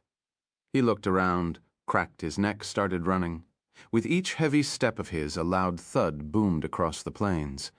It was quite horrifying to see a man of his size moving almost as fast as a horse. Soon, Arad saw a pack of black wolves marching across the plains, heading toward what looked like a patch of thicker grass. Even with as large as wolves were, to him who stood at nearly 8 feet tall and was as wide as a muscular ox, they looked like normal small dogs. Emerald Plains Deadly Wolf, level 26. HP 126. Arad didn't care about what the wolves' stats were. Even if they had 1,000 HP, they'd die as soon as he crushes their skulls. Probably a part of a barbarian's stupidity, but that didn't make sense with his high intelligence. Probably barbarians were bound to be reckless and simple-minded, a part of their charm. The wolves saw Arad rushing toward them from a mile away. Even without their sharp senses, he was hard to miss. Such a massive oaf moving like a crazed wild bison, even they didn't know whether to attack him or just get out of his way. But what the wolves thought didn't matter, for they were Arad's target. Being a level 1 meant that he needed to level up, and they looked like just enough XP to reach level 2. With a single leap, Arad's massive body flew almost 2 meters high and covered a gap of over 3 meters, landing right in the middle of the confused wolf pack with 2 clenched fists. One of the wolves whelped, his spine crushed beneath Arad's massive arms in a gorilla slam. The wolves all rushed at him in rage. One bit his left leg, and another grabbed the right one with all of his might. In seconds, and before the wolf lost its life, the whole pack was already all over Arad's body, biting anything they could. Enraged at the sudden murder of their brother, they weren't going to let Arad live. But thanks to Arad's massive size, their sharp jaws could barely find anything to grip on. And even when they did, all they could do was lock onto his muscles, never being able to reach his vital organs. Arad twisted his wrist, grabbing the wolf that bit his right forearm by the neck, and swung him around like a club, smacking several of the wolves away and shaking the rest with his sheer strength like a raging bull. None of them managed to stay latched on. All got thrown away. Crunch. Arad felt something crack beneath his feet. He had stepped on one of the wolves that was trying to bite his leg off. XP 10 10th Thaith. XP's 10 lest, twin to third, 10th. Crack, one of the wolves, was far smarter than the others. When hunting large prey, they never face it head on. Going for the neck of a wild ox or bison was a death wish for wolves. Instead, they relied on bleeding, biting, and chewing at the soft parts of their prey and letting it bleed to death. Arad's eyes opened wide as he felt it, sharp jaws clenching tight on his back end, trying to rip his jewels and prized meat stick out. The pain was unimaginable, sharp, and almost made him throw up. His fist immediately came swinging down like a meteor at the wolf's chest, forcing him to let go.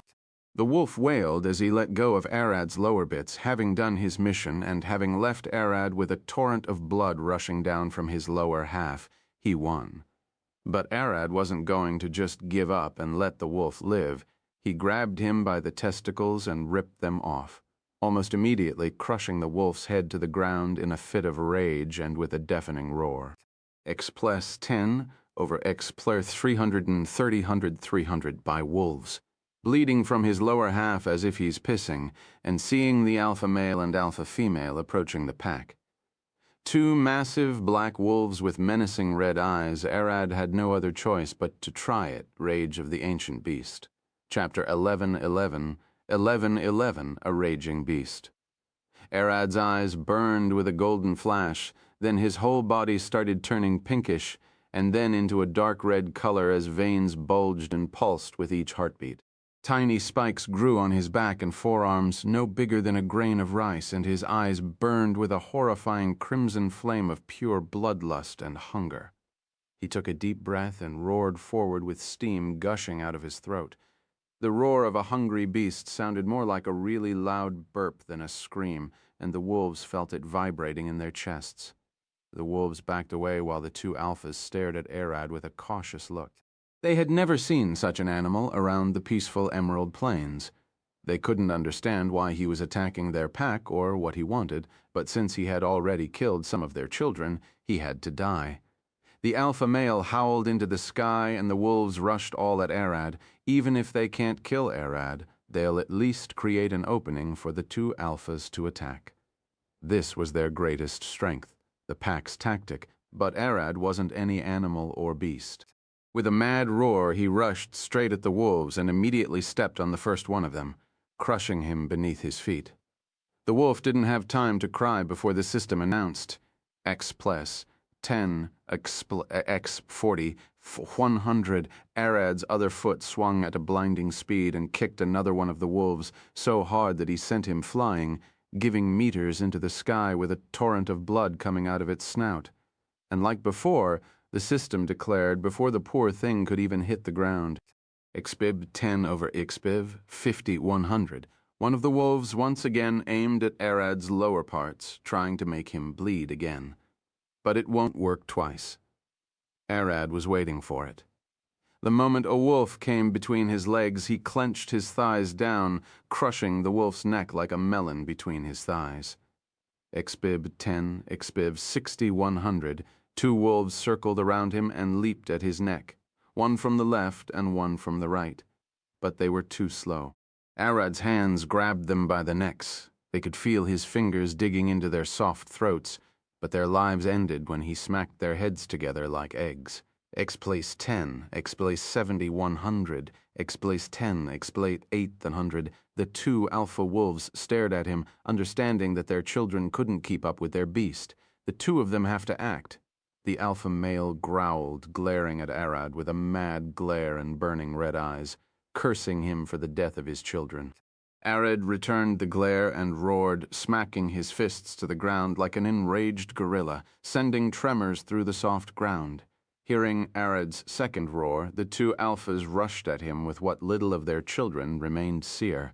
Though head of a fired eat, Arad charged at them with clenched fists. His legs kicked two of the wolves and stomped another, making the system rings again in his head. Express 10, the XP 9100. XP 10 the 100, level 120, level 220, stat points +2. XP 10, XP's 10 thirds axe. The alpha female sent 5 of the wolves to rush at his face, and as expected, Arad killed them with ease.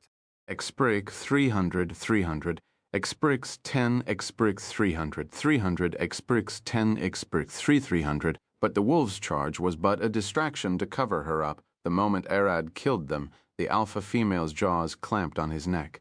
At the same time, the alpha male who circled behind Arad bit him on the back of the calves and dragged Arad to the ground.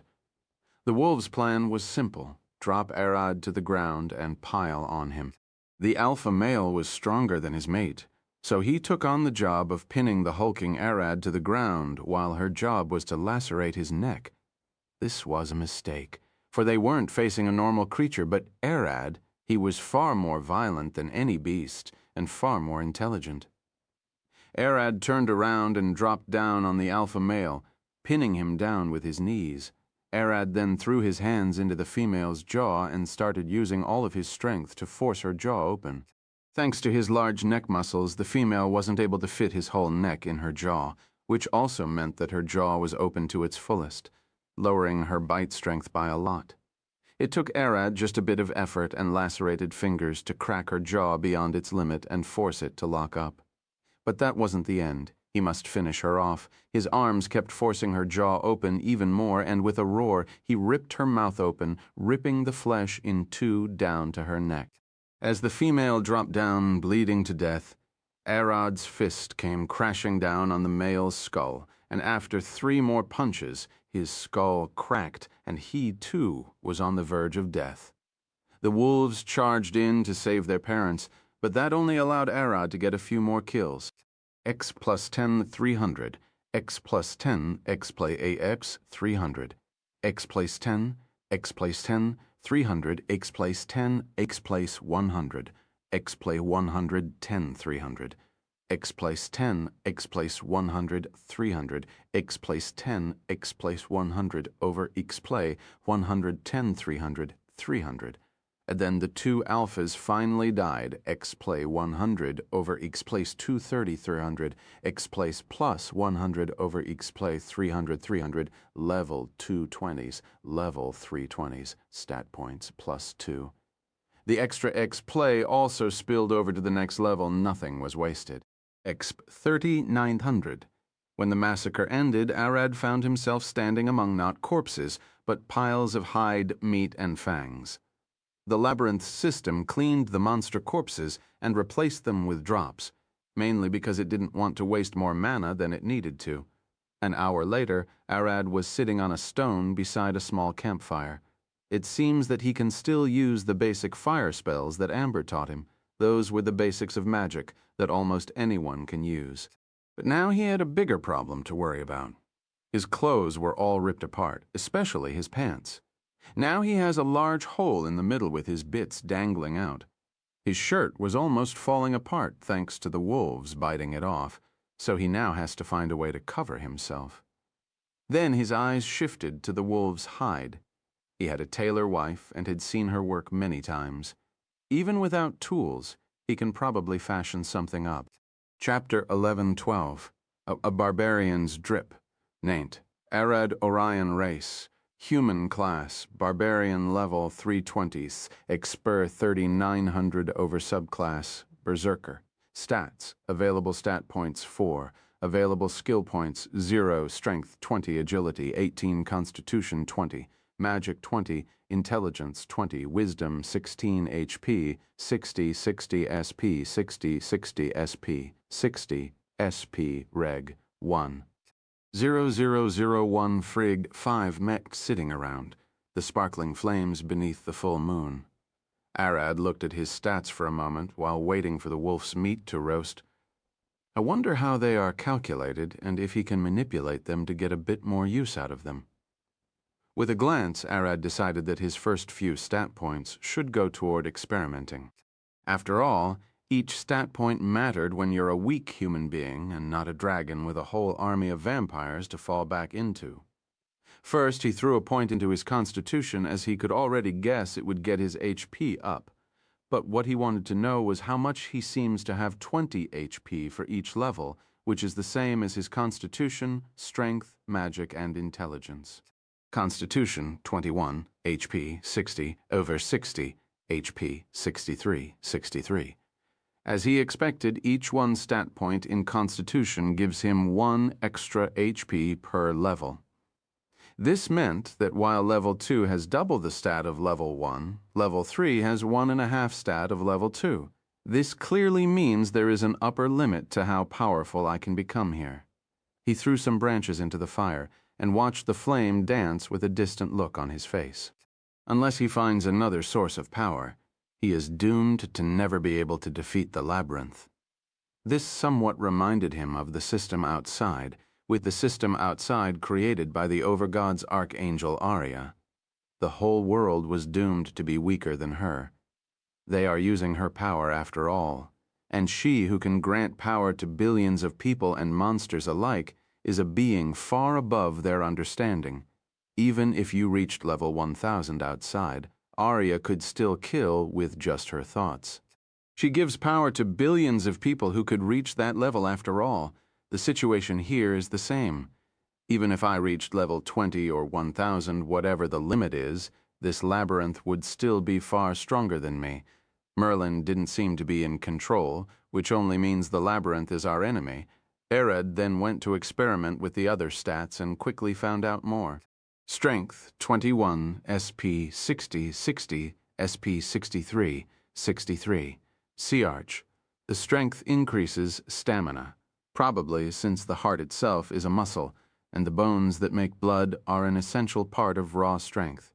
Intelligence 20, intelligence 21. Intelligence didn't seem to change anything in his stats. Arad was disappointed for a moment, but he already had a hunch that magic would increase his mana, and intelligence probably helped him think clearly or cast spells better. Magic 20. Magic 21, MP 55 60, MP 58 63. Arad had consumed 5 MPP earlier to ignite a campfire with a firebolt. Now he tried to cast firebolt again to see if the increase in his intelligence made any difference, but he consumed the same amount of mana. MP 58 63, MP 53 63. It was either rounded up or down, or something else changed, and Arad had sensed that change even if it was small. Casting the spell felt a bit easier and faster, which made a bit of sense. Higher intelligence would make magic easier to use. Later, he might be able to reduce the cost. After finishing all of the experiments he wanted to do with his system, he went back to the problem of his clothes. Those wolves really tore them apart. Arad used one of the wolves' hides as underwear, tying the legs around his waist like side-tie underwear. He then grabbed the large hide of the female alpha and wrapped it around his waist like a skirt to cover the stupid-looking wolf underwear. The alpha male's hide went around his shoulders as he tried the front legs around his neck to hold it, and wore the skull hide like a hood. Having too many hides left, Arad decided to wrap some of them around his forearms and shins to give them a bit of padding. For shoes, he decided not to wear any as he had some skills he wanted to test later on. Having finished wrapping himself up in the wolf's hide, Arad finally realized that his fit looked similar to what Nina's clan wore. Was it she's influence? For a moment, he thought he was trying to make clothes similar to what he saw Merida make. When Arad tried to ask she about it, he realized that it was indeed the case. With her soul inside him, it now influences his decisions a bit, like how she made him kill Merlin. Arad smiled. Nina's clan's sense of clothes was simple, but something he actually liked. Killing vicious monsters and fashioning themselves clothes, armor, and weapons from their hides, bones, scales, and organs was the way of the barbarians. Unlike other humans who hung their trophies on walls just for looks, barbarians wore them with pride. Finally understanding this, Arad had to wonder about an important question. What should he wear when he goes to fight Nina? He can't show up with normal clothes. He must find a great monster to kill and wear to show his power to all of the barbarians in her clan. Alaric and Solus's corpses are still inside his stomach. When he goes out, he'll make himself the best wedding attire out of their skin. He was certain no other barbarian could attend with something better than clothes made from the hide of the lycanthrope demon lord and the torture demon lord. The meat was done, and Arad wolfed it all out in minutes. He then lay beside the flames and looked at the stars. Strangely, something felt off. He always used to feel calm, safe, and assured when gazing at the night sky, but here the stars felt strangely cold, indifferent, as if they had lost their soul and warmth. For the first time in his life, Arad had to look away from the stars and sleep on his side to feel comfortable. In his dreams, she was there, sitting beside him, hugging her legs with a dead stare in her eyes. She looked eerily similar to Nina, but much older, mature, and hid a sense of fear and regret. Chapter 11:13, What 1/3 11:13, The Pale Terror. A towering man walked into the village, a shadow that washed the ground and sent one of the men walking the street into a terrified frenzy.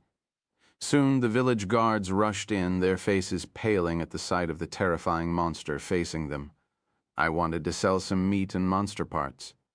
Arad pulled the large sack he had on his back and plopped it down with a loud thud. He had made that thing out of monster hides, a makeshift knapsack that was 5 times larger than normal. Arad had spent a whole day wandering the wilderness of this floor and had discovered a few things. First, he was on the floor 901 of the massive labyrinth, which was as low as Merlin could fling him down. SearTheNovelier.net. This floor 901 was relatively safe with countless villages and even a big city in its center. The monsters around ranged from as low as level 10 to as high as level 500, which was technically far too weak for such a high floor. That's why he calls it relatively safe. While all monsters looked different and could be relatively told apart by their level, Arad had come up with another way to rank them, a way that looked more accurate to him, as some low-level monsters had abilities or traits that made them deadlier or harder to resist than the higher-level ones. Animals were the weakest rank in his eyes. They simply looked like normal animals with levels, making them easy to predict and deal with. Monsters came after the animals. They were larger, stronger, and possessed somewhat of a weak intelligence. Dealing with them was far more dangerous, since some can use magic innately, but still a dire wolf that can throw wind blade at you. Without extreme senses, dodging the invisible wind blade was impossible, even if the monster was of a lower level. Monstrosities were a step above the monsters. Just looking at them would make the normal man flinch. Their bodies mostly resembled deformed monsters or animals. While a wolf is an animal, a dire wolf that is larger and more rugged is a monster. A wolf with 2 horns and a 3rd eye is a monstrosity. Arad almost died to a monstrosity, a large mole rat that attacked him while he was taking care of his business. The thinker was smart enough to lay an ambush. For his survival, Arad only has Nina to thank. He'll make sure to thank her when he returns home. Horrors. Those things were far more terrifying than monstrosities. Deformed and ugly amalgamation of countless beings, all writhing in pain and blood. Seeing one was enough to make a man throw up. Those things were smart enough to speak, deceive, and lure humans in. Arad had once heard a scream calling for help in the forest. He rushed in to check it out, only to find the most horrid and disgusting lump of nightmares waiting for him. He barely managed to escape with his life, only thanks to the horror he faced being slow. Lastly, the worst of the worst, terrors. Those things were as smart as humans, if not far smarter. Their true bodies looked like horrors, but they could shapeshift, disguise themselves, and even be reasoned with. But like dealing with devils, those things were up to no good, and getting away from them seemed nearly impossible. That's why he has this thing sitting on his shoulder. A pale woman with long gray hair and burning white eyes sat on Arad's shoulder, wearing hide clothes like his that barely covered her private bits. This fiendish nightmare of a terror sitting on his shoulder was one that he met late on his first night. He woke up in the middle of the night to her wolfing on the wolf meat he stored for breakfast. At that time she looked nothing like how innocent she looks now. All that Arad saw was a massive mass of viscera and blood twirling in the shape of a massive goat, with the twisting intestines taking a vaguely humanoid shape which was snacking on the meat with more than 5 mouths. She had left him for the desert, but after looking at him, her expression suddenly changed. Her magic is what saved him. With one look at him, with her dozen or so milky eyes, she could see the truth. Her main magic allowed her to see the abilities and powers of her prey so she could better hunt them. But in Arad's case, she saw the dragon inside him, the true monster this labyrinth is afraid of. She made a deal with him. She'll help him inside the labyrinth, and he'll take her outside when he regains his power. With him being powerless to fight against her, he could only accept her deal. Even if she became a threat later, with his draconic power restored, killing her shouldn't be a problem. This also taught him a painful lesson. Igniting fire at night is inviting terrors for dinner. The only ones that would stay away were monsters and animals. The rest are powerful or stupid enough to dare attack. The village guards recoiled back just from seeing Arad's massive body, and almost none of them noticed the woman sitting on his shoulder. It was then that he tapped the large sack. "You've got a traitor here, right?" The guards finally came back to their senses upon hearing a human voice. In their life, they had never seen a man so huge and wearing a monster's hide like that. But almost immediately as they calmed down, they noticed the woman sitting on his shoulder. Her presence was so faint that she almost seemed invisible, but now that their eyes lay on her, they couldn't help but stare. Her well-toned and pale body leaned on Arad's shoulder, almost glowing in the sunlight. With her sitting high up, the guards could only look at her feet, lower chest and chin, her eyes glowing like gems at the top. A mischievous smile covered her face as she leaned on Arad's head. "Like what you see, cowards." Her words came out as gentle as the breeze, and the guards weren't even offended for being called. Most of them seemed glad she even looked back at them. "Get out of the way. If you've feasted with your eyes, then scram before I pull them out. I've got no interest in cowards who hide behind weapons and armor." The guards immediately got out of the way when they heard her voice. Arad looked at her. "I'm going to buy a weapon." She giggled. "I've seen you rip monsters apart with your bare hands, and besides, I've seen your true power, such a magnificent beast." Her eyes shifted back to the guards. "They are cowards shaking in their boots upon glancing at your shadow." Chapter 11:14. 11:14. The Village's Blacksmith. From his newfound terror friend, Arad had learned several things about the labyrinth that he couldn't have found out without her help. The first thing is that the labyrinth had existed for over 3,000 years, albeit that the world only stabilized in the past few centuries. That time was just a chaotic mess of fire and storms where only terrors could survive. Arad had noticed before coming into the labyrinth that time flew differently inside. If he was right, every minute inside the labyrinth is a second outside, making the time shift 160. That means that for 3,000 years to pass inside the labyrinth, 50 years had to pass outside, based on what the terror said. Arad could conclude that Merlin had planned and started building the labyrinth 50 years ago, and only managed to get it stable recently. He asked the terror if she knew of any explosion or accident in the past decade or so, but she didn't know anything.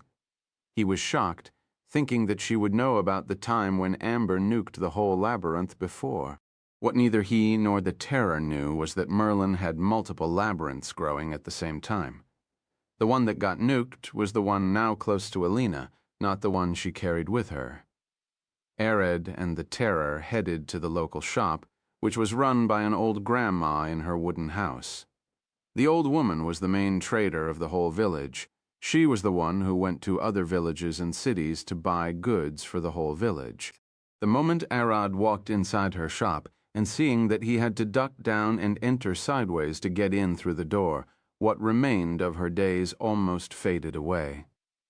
Arad and the terror's primitive clothes didn't help either, making them look more like monsters than humans. Noticing that the old lady was terrified to the point of almost not being able to breathe, Arad had to calm her down. For that, he asked the terror to sit at one of the empty chairs while he dealt with the grandma.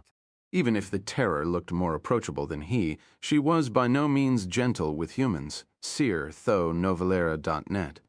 The only reason the terror was gentle and soft toward him is because she knew that outside the labyrinth he could eat her whole with a single bite. If she ever wanted to be free, getting on his good side was her only chance of getting out of this place and remaining alive afterward. Arad pulled all of the pelts and fangs he gathered from the wolves and some strange deer monsters that he had hunted this morning. The old lady looked at the massive mountain of the monster part before her and gasped. All of those, we're hunters that live secluded in the wilderness, call us barbarians. My kind usually avoid people, but we too are trying to travel the world and explore it. Arad bent his knees a bit to get short enough to look the old lady in the eyes. I just wanted to sell those pelts. I hope I didn't scare you.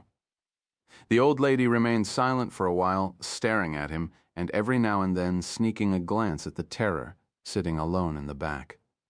Barbarians? Never heard of them before. Told you. We used to always avoid other humans. How much are those pelts? He pushed the pelts to her and tried to change the direction of the conversation. He didn't want her to ask any more questions about them, as that would only make him expand the lie.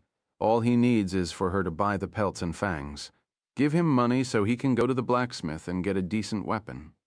Of course, Arad tried to throw up the exploding nipple knife like he did before, but the labyrinth this time seemed to be preventing that. The old lady looked at him, then at the pelts. All of them were of good quality, so with a sigh she decided to buy them. For everything that he got, Arad managed to get 235 rollets. What's a rollets? The currency in this labyrinth. After thanking the old lady, Arad went out with the terror to find the village's blacksmith. The old man was huge, tall, and boasted broad shoulders and a majestic beard, but he was still dwarfed by Arad's sheer size. "Do you have a great sword?" Arad asked, and the old man looked around with a puzzled face. "What do you think? Like our poor village's majestic stone walls, great garrison?" He snorted.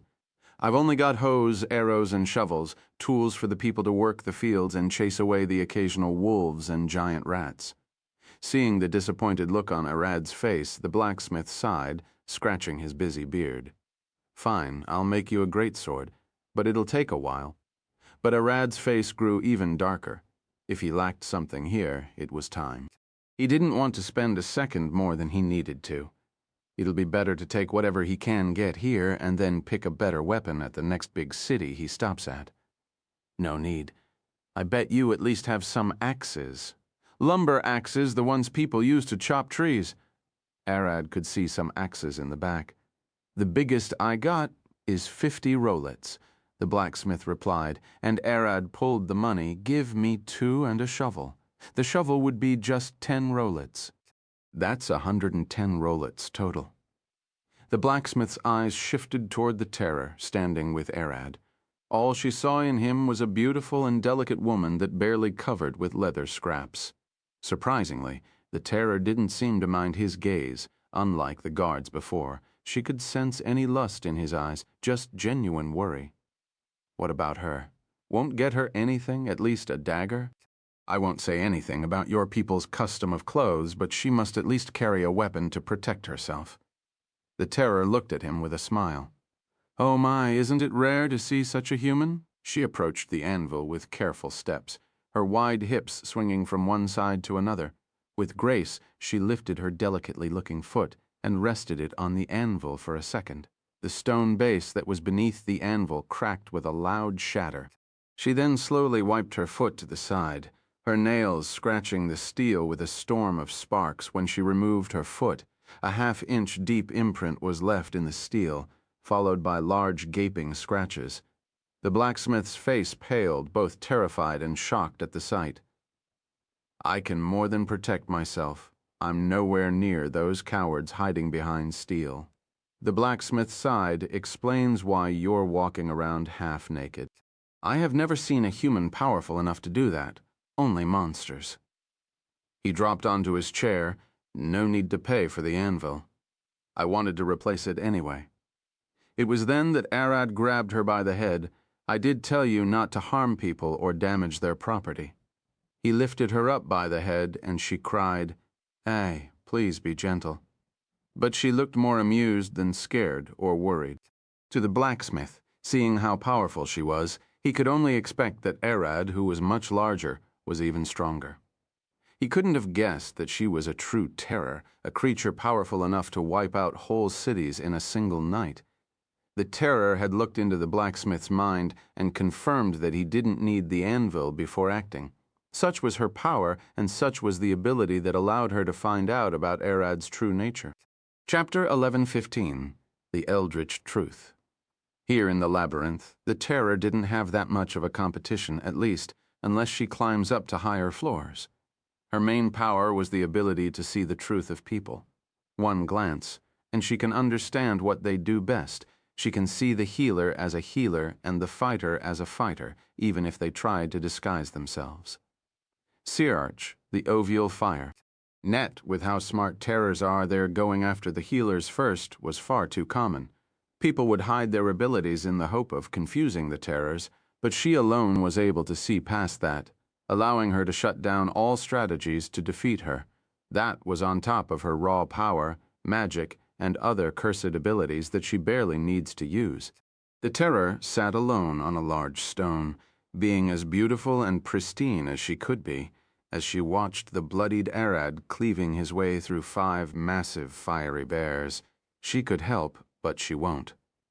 That wasn't their agreement, and besides, he needs the experience more than her. Chapter 11:16, The Nightmare Through the Week. Arad spent here, he had seen many monsters and slain countless beasts that he had never seen the likes of before. Probably all of them were pure nightmares, drawn straight from Merlin's worst nightmares. Animals and monsters were simple and easy to defeat. Monstrosities were hard, horrors left him always near death, and terrors weren't something he could challenge. All he could do when spotting one was hide, or let the terror's presence hide his. Why would he bother fighting those powerful and deadly creatures? Can't he just farm animals and monsters to level up? The answer was simple. This labyrinth system is to blame. Each level required 3 times the experience of the level before it to clear 100, then 300, then 900, then 2700, and so on, which resulted in Arad needing too many numbers to bother reading. Search, the Nouvelle Fire. Note Chapter 11:17, Asking Nicely. Walking through one of the cities, drawing too much attention due to his clothes and the terror's ungodly beauty and revealing outfit, the two made their way to the nearest blacksmith. It was time for Arad to change his axes. He had gathered enough money by slaying monsters in the past days that he had caused a news storm about monsters suddenly disappearing. Money wasn't an issue, and he now needed better weapons for himself and the terror, even though she insisted she didn't need them. Arad had his 2 axes sharpened, repaired, and enchanted with a magic called Edge, which allowed a blade to hold its sharpness for much, much longer. Almost 5 times the normal durability, saith the Novelfear. Net, he then picked a massive greatsword that was almost as tall as him and had it enchanted with 2 magics, which was almost 4 times as expensive as 1 enchantment. Arad picked Edge, and then a magic called Lightweight, which reduced the weight of an item by 3/4. This 4 calibres, 8.8 pounds, Zweihander now only weighs about 1 calibres, 2.2 pounds in his hand. He could swing and swirl it with one hand as he didn't hold anything. With Arad's strength, moving 4 or 10 kilograms wasn't a problem, but with a boss so much faster than him, he needed a weapon that he could swing fast, really, really fast. The blacksmith almost shat himself seeing Arad swinging the Zweihander like it was a toy, But Arad's shopping spree wasn't done yet. 1 or 2 weapons aren't going to be enough for him. He was taught how to fight by Alcott, after all. Arad then picked a halberd, a bec de corbin, and a poleaxe, and enchanted them the same as the Zweihander. And just when the blacksmith's face paled and drained of all moisture, both appalled and terrified by the amount of money Arad was spending, he got smacked in the face with an order of 20 spears, all enchanted with lightweight at least. With a dried face, the blacksmith asked Arad if he meant javelins, at which Arad replied that the javelins were too small to pierce what he wanted to pierce, and so asked for actual large spears with a heavy head, and he wanted all 20 spears to be enchanted with channel lightning. Lightweight, when the blacksmith had Arad's order ready, it was time for the reluctant terror to pick a weapon for herself. They were going to face something stronger than her. She can't possibly go with nothing more than a few pieces of hide holding her important parts together. After an hour, she still wasn't able to pick anything, and then dragged Arad to the back room. "Listen here, I'll fight in my true form. Weapons are useless, and armor as well. If you're going to make me use something, let's go and find a magical item or 2 that I might be able to use." Why didn't you say that from the start? Arad asked, and she shook her head. "I mean, you're a dragon. I thought you'd understand that fighting in a human form would make me much weaker." Arad sighed, scratching the back of his head. "Fine, let's go and check the magic stores. I, too, wanted to buy a few things. How much money do we have left?" She looked at him with a worried face. That was a couple of million rollets. Arad checked their money bag. There were still at least a few dozen million rollets there. She was with him when he hunted and sold the monster part, but she didn't bother to keep track of how much money they had. Until last week, when she met him, money meant nothing to her. She glanced at him. 2 days ago at the tavern, I heard some women gossiping about how they pick their husbands based on how money they make. They said that 10,000 rollets a month is nobly rich. How the hell did you end up with a couple of dozen million in a week? What sane idiot is out there hunting horrors each day? Arad closed their money bag. I'm the only one around. Arad had danced with death a couple of times, only surviving by a hair's breadth and by She's blessing. The 2 of them walked out with all of the weapons and headed to the best-looking magic item shop in the city. Unlike the messy blacksmith workshop that was filled with soot and dust, the stench of fire, and the loud banging of hammers, the magic item shop was quiet, clean, and looked nothing like any other shop. "Stop it there." The guard standing at the shop's door lifted his hand, barring the 2 of them from getting inside. "This isn't a place the likes of you 2 can just stroll into scram." The guard's sharp gaze, judging eyes, and burning temper quickly got underneath the terror's skin, and she almost fed him to stray cats. Arad extended his hand in front of the terror. "I'll talk," he approached the guard, and it was just then that the poor man realized he was barely as tall as Arad's belly button. The massive arms, the sharp, deathly glare, and the deep, rumbling voice. "Move. I only came to buy some items." The guard knew that if he didn't comply, Arad would mangle him like a dog ripping a rat into pieces. Having no chance of physically stopping Arad, the guard moved to the side. "Please go inside." Arad looked back at the terror with a smile. "See? Let's go see if we can find something." He really let us in. The terror could see that the guard absolutely didn't want to let them inside. She could believe that he changed his mind just from listening to Arad's words. She needs to learn more about human speech. Asking nicely can go a long way. Arad said with a smile as he and the terror walked inside. Outside, the guard was calling for reinforcement, claiming that a monster and a harlot had broken into the shop. Chapter 11:18. 11:18. Unexpected call as Arad walked into the magic item shop and started looking around. Several guards rushed in through the door. 7 of them. "Get down, thug!" they yelled, pointing their spear at Arad and the terror. Arad looked at them. "What are you doing?" I said. "Get on the ground." One of the guards lunged at Arad and stabbed him in the stomach with the spear. The spear barely managed to pierce half an inch into his flesh, not even a scratch.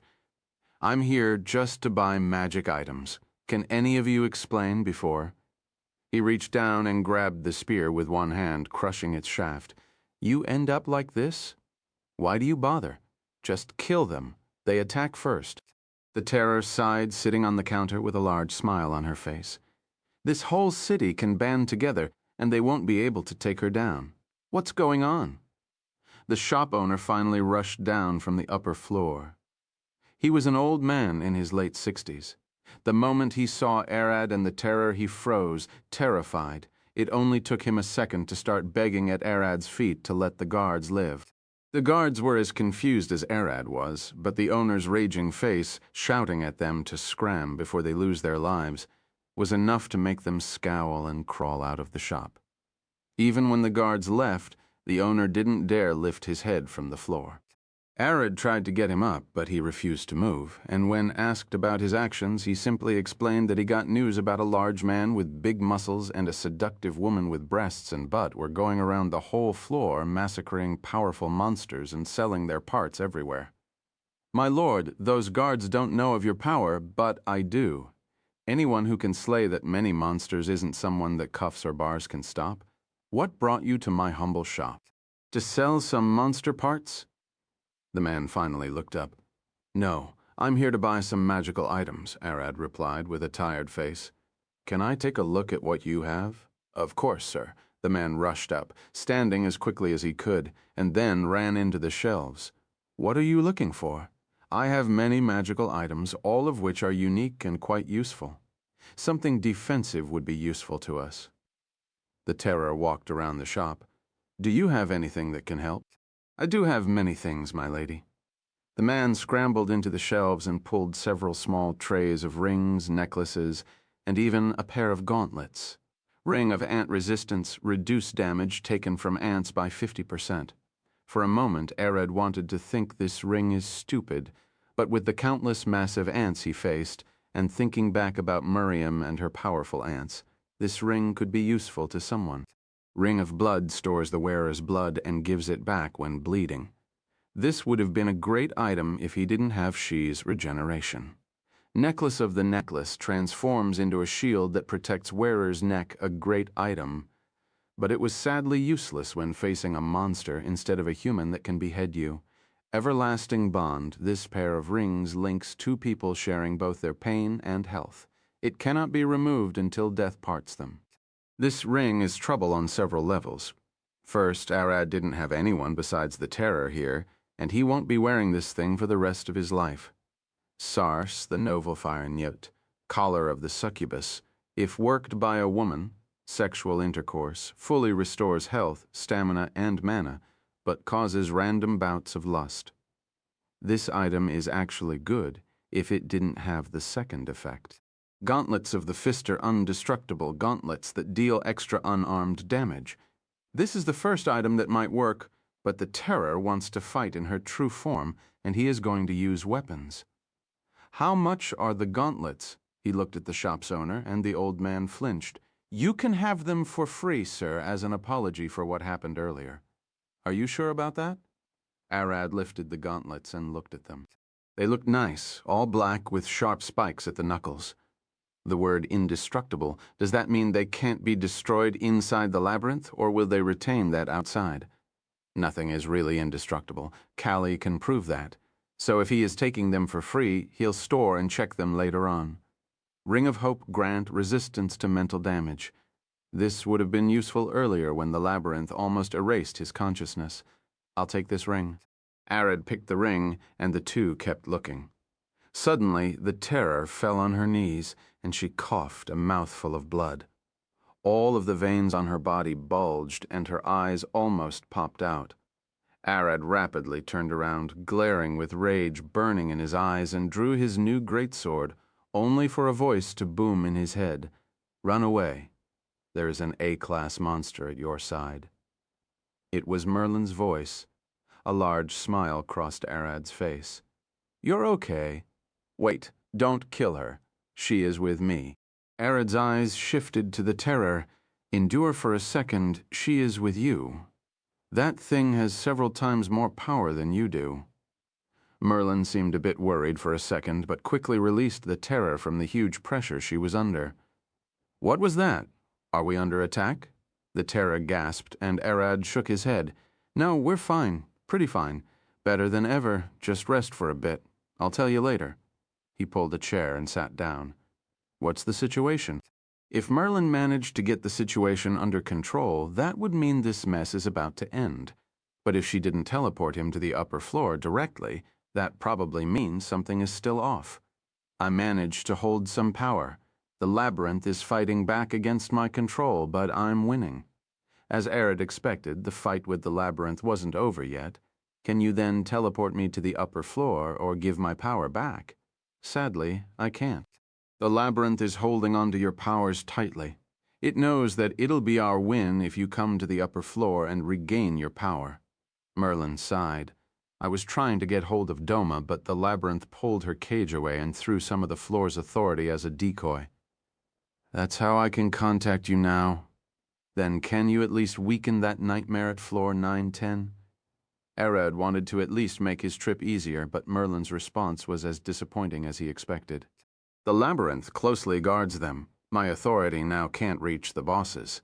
But I can help you in another way. A smile crossed Merlin's face.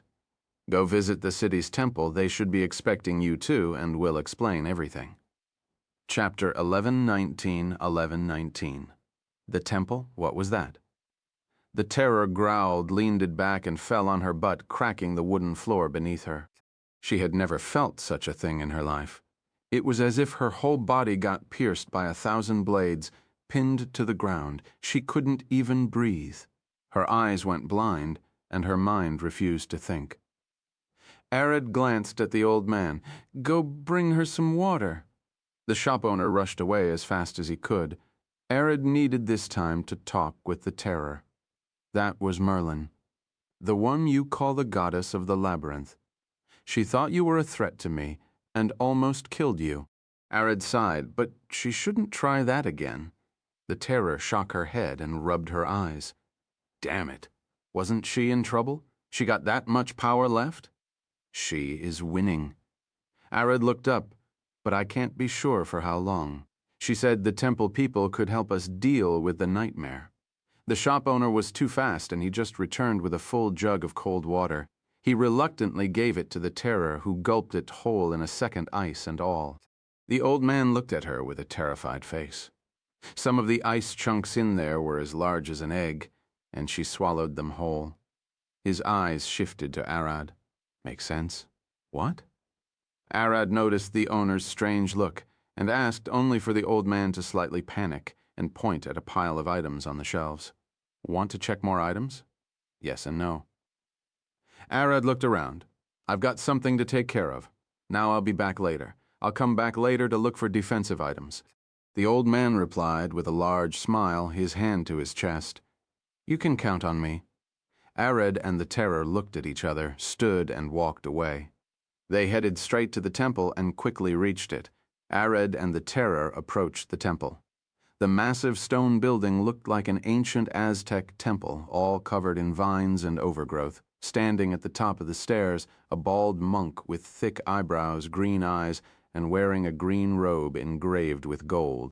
He looked down with a stern face. Ser, the noble fire eat. The monk's sharp glare fell on Arad and terror. His face shifted into a frown. A large, muscular man who's bigger than a human with a woman who barely covered herself. Without moving his eyes or head, he focused on his preferred vision. All of the pilgrims had left the temple. Should we really do this? For a moment, he could feel a rush of blood flowing to his head, but he couldn't act upon it. This was the goddess's order. She finally spoke to them for the first time in decades. And he is a monk. Worldly worries, emotions, and desires shouldn't stand in his way. The monk threw everything into the back of his head and cleared his mind. He sighed, closing his eyes for a second, and then looked at Arad and the terror once more. They were really here. The monk lifted his hand up, and a word came out of his mouth. The guests have arrived. Lock the temple. When Arad and the terror reached the top of the steps, the monk was standing there waiting for them. The council awaits honorable guests. From the frown on his face, Arad and the terror could quickly guess that whatever Merlin did or told them, they weren't exactly pleased by it. The terror only scowled at the cold treatment. She expected a warmer welcome now that the goddess of the whole labyrinth had sent them, but she had enough patience to ignore, unlike someone. "Monk, what's the problem?" Arad's sharp gaze burned a hole in the monk's back. "I've seen that stare before, the one right before you stabbed someone in the back." The monk froze in place. "You looked at us, and then I sensed your gaze shifting to our surroundings. Both your breathing and heart rate increased for a moment. It was clear from how fast your chest moved. I guess wearing nothing but a simple robe worked against you." Faced by Arad's glare, even the terror in the back got worried, fearing that Arad would end up ripping the monk's head off without following the goddess's orders. "You're observant one, aren't you?" The monk stared at Arad with a calm face. "Indeed, what you stated is true, but I wasn't trying to harm you. I was simply frustrated at what order we got." The monk looked back. "You'll understand when you go inside. It's not my place to speak. That's the council's duty." Arad studied the monk's expression once again, but this time he couldn't read into it. The monk was either honest or hiding his emotions, well, this time, since it won't matter anyway. Arad put on a smile. "I get it. Sorry for jumping to conclusions on my own. It's not your fault." Arad and the monk walked in the front as the terror trailed behind them. You need such sharp and confronting instinct to be able to survive. Both humans and monsters are deceitful, evil, and manipulative. Being paranoid is better than being naive. The monk looked forward with a distant, sad look on his face. "That depends. I didn't live enough to know, but I've seen my share of the world."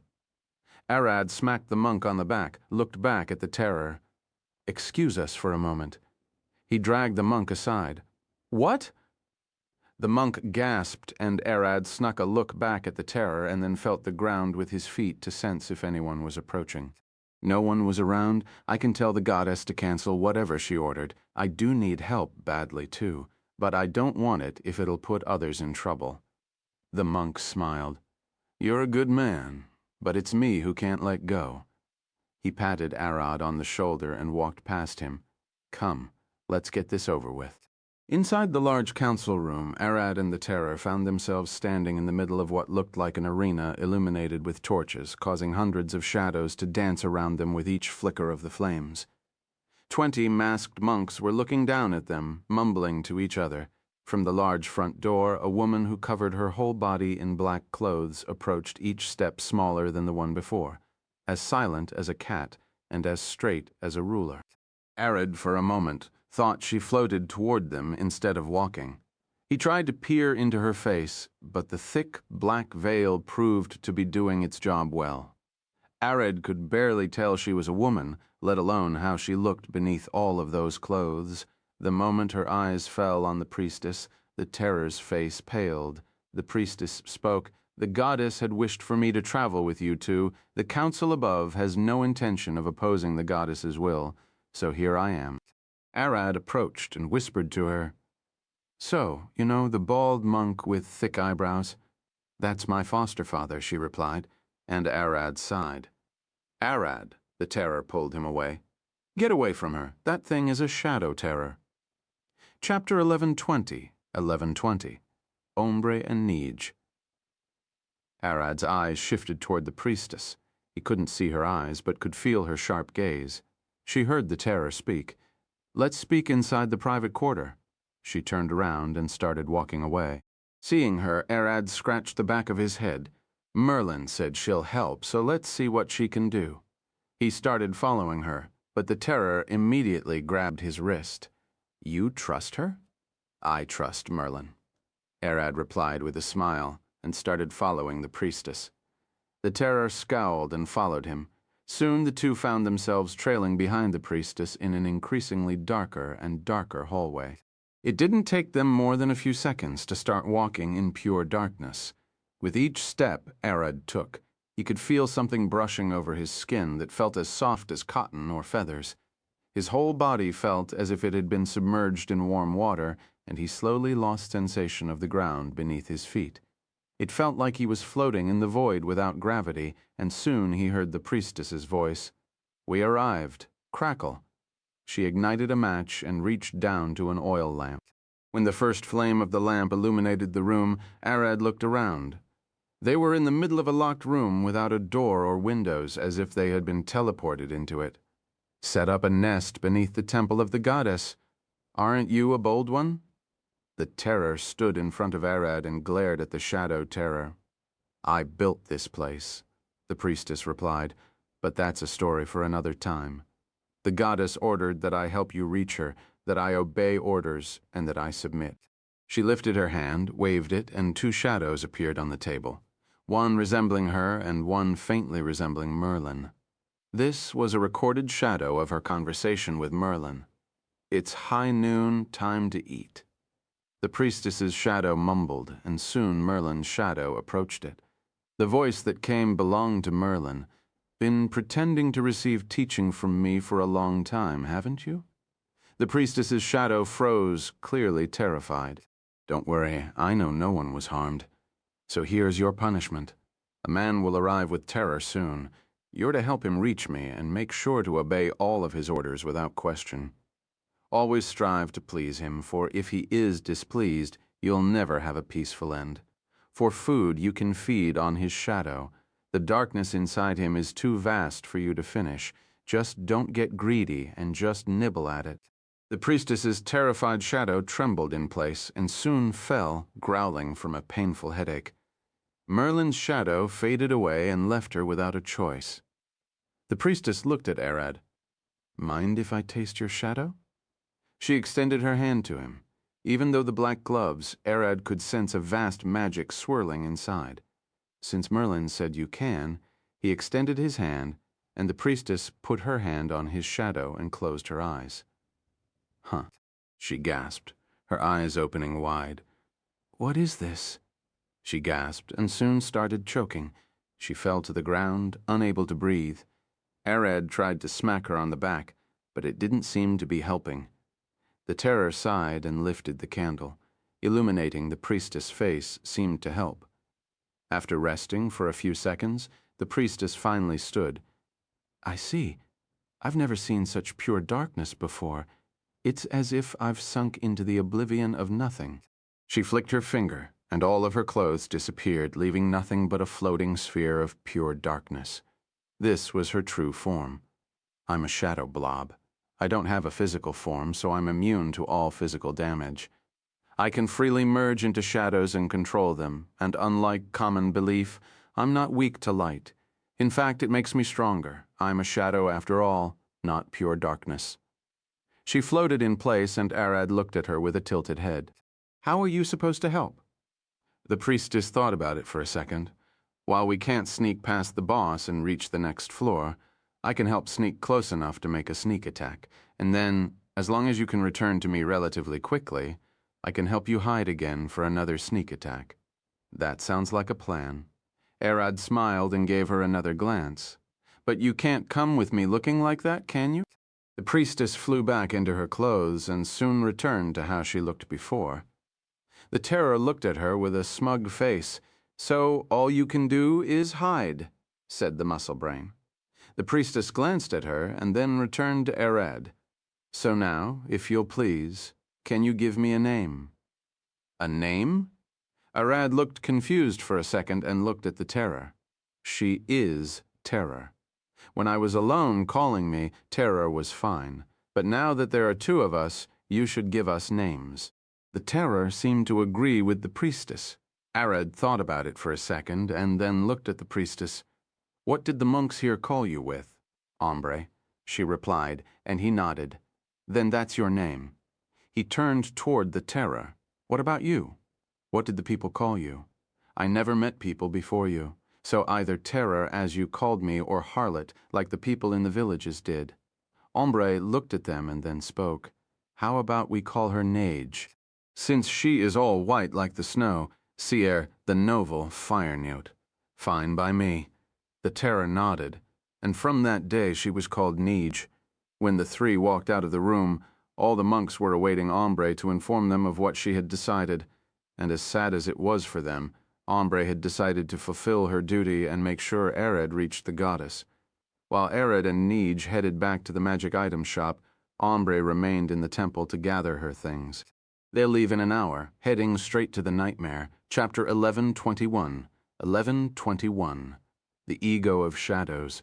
The tower, leading from one floor to another, was always a long white tower that spiraled into the blue sky.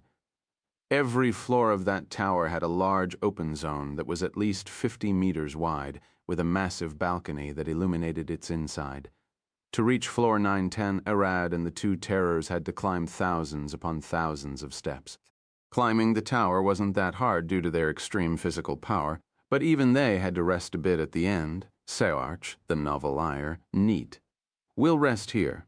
Arad stopped on the last floor that had a balcony before reaching the end of their climb. Ombre looked at him. This trip took us almost a day. We'll tackle the boss at night, but for now we should wait. Facing him in the daylight is risky. Arad nodded, pulled his greatsword and moved away from the two and started swinging it, trying to get used to its weight and enchantments. You sure about that? Nage looked at Ombre with a worried face. The goddess said to help, not do this. This is the safest way. With me here, we have more of an advantage in darkness than in light. Her eyes looked at the dancing shadows around the flame. You can play your role as we discussed. Try not to die. Nage frowned like I would. Unlike you, fragile priestess, I'm much more durable. She looked at her with a smug face. I can kill thousands of monsters and regenerate even from getting beheaded. Ombre picked a knife from their ration bag and slashed at one of the dancing shadows around the flames. Darkness and shadows don't care, neither do I. She lifted the knife and pointed it at Nage and then suddenly threw it at Arad. As Arad swung his sword left and right, he suddenly threw a round kick, stopping with a knife caught between his toes. Watch where you're throwing. He looked at Ombre and she smiled at him. At least you can react that fast, and to catch a knife like that. Aren't you supposed to be a wild barbarian? She leaned on her hand and threw a glance at him. Nage lifted an eyebrow.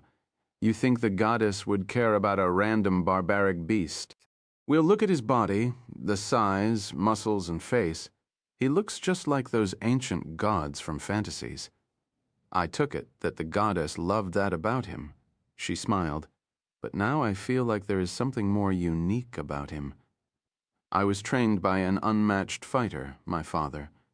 Arad replied with a smile. He is far more skilled with weapons than I. Ombre stood and slowly approached him. She looked at Arad's arms, sword, and back with a scrying smile. Mind if I enter your shadow? You can enter shadows.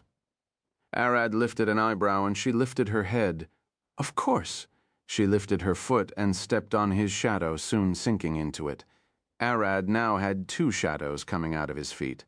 One was his own shadow, large, proud, and mimicked each of his moves, and the other shadow was that of a woman moving on its own. Being here feels so good. He could hear her moan inside his head, then she yawned. I want to take a nap. To her, being inside Arad's shadow felt like lying on a soft and fluffy mattress, the gentle and divine pillow beneath her, and the warm, tight embrace of a thick blanket. She felt tired, sleepy, and wanted nothing more than to close her eyes, fall into an eternal slumber, and turn into nothing more than Arad's second shadow. It was then that Arad felt something off. His own shadow seemed to tremble for a moment, and then, if just for a second, it moved on its own. What was that? Arad's shadow shrugged, tilting its head to the side. Arad looked at his shadow. That fellow clearly didn't know, so he then turned toward Nige to ask, only for his eyes to jolt back to the shadow. You moved? Arad's shadow nodded and then looked at Ombre's shadow that was beside him and pointed at her. Ombre, what's going on? Arad asked, but the mumbling shadow terror seemed to be about to fall asleep. Wake up. Arad's shadow approached her, lifted his hand, and was about to slap her on the face, but he stopped. For a moment, the shadow scratched its head and then instead slapped her, but hard enough to wake her up. Ombre gasped, rubbing her butt, and then glanced at Arad's shadow. She looked furious, but the shadow only stared at her with a stern face. Arad and Nage watched the shadows, trying to understand what was going on. Arad's shadow seemed to have a mind of its own.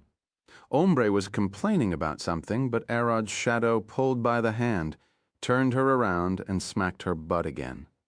This time, Arad could hear her scream inside his head. Soon, another shadow joined them, the shadow of a woman.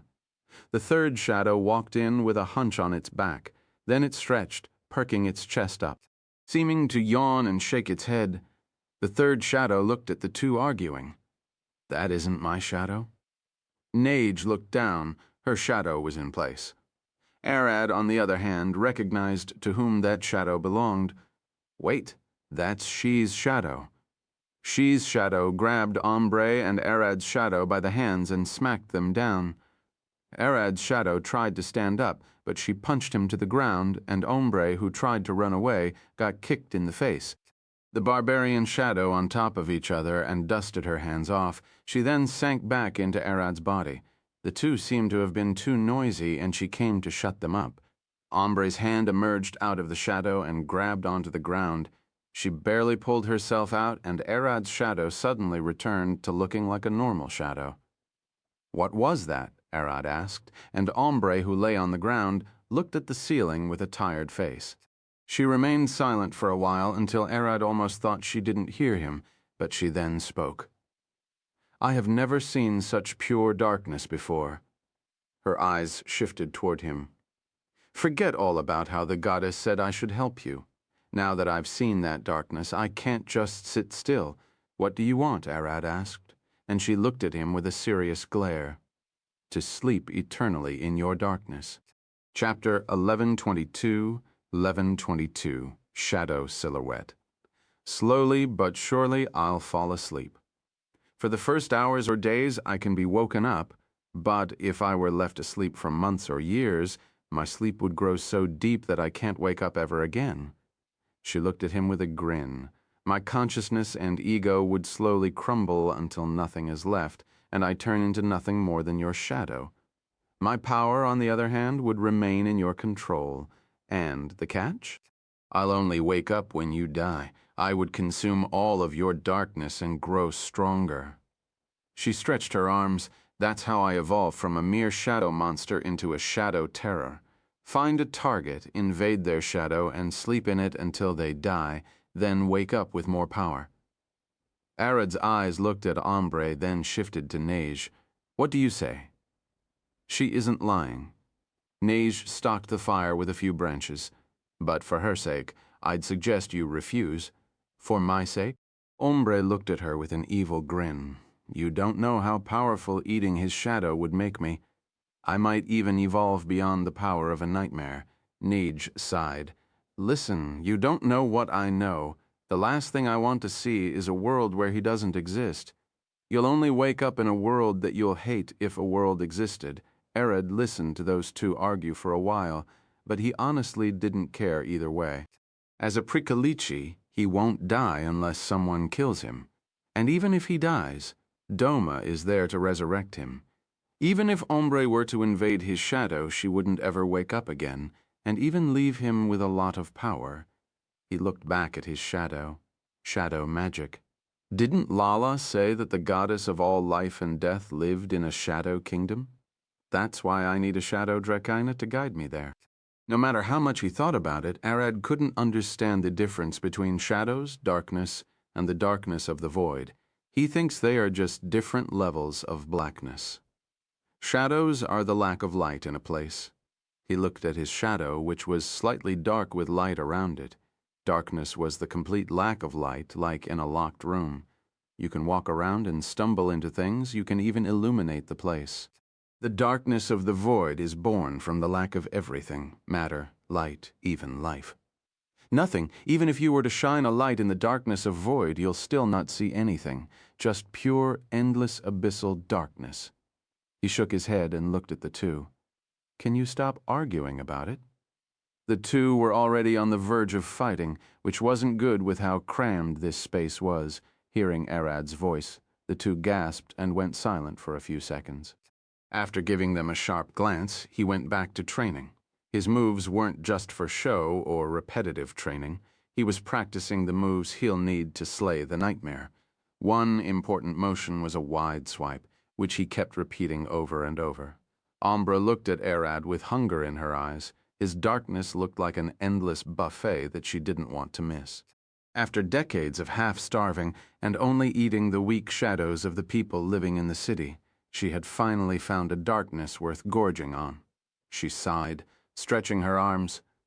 What she ate today was enough to fill her for weeks, more than 100 humans' worth of shadows. For the first time in decades, she felt that her body was stable. She reached down and grabbed the edge of her robe, quickly pulling up. Neej, who was behind her, gasped, almost choking on air.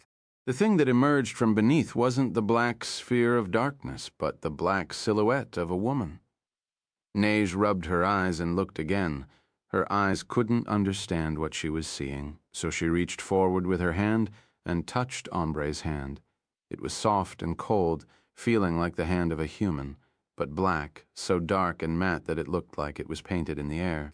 Ombre looked at her. No expression could be seen on her face, as she didn't seem to have a nose, eyes, or even a mouth. "You okay?" she said, and Neej gasped, quickly pulling her hand. "You look strange. I can't even tell where your nails end and where your skin starts." "No, where is your face?" Neej tried to look closer, but her eyes failed her.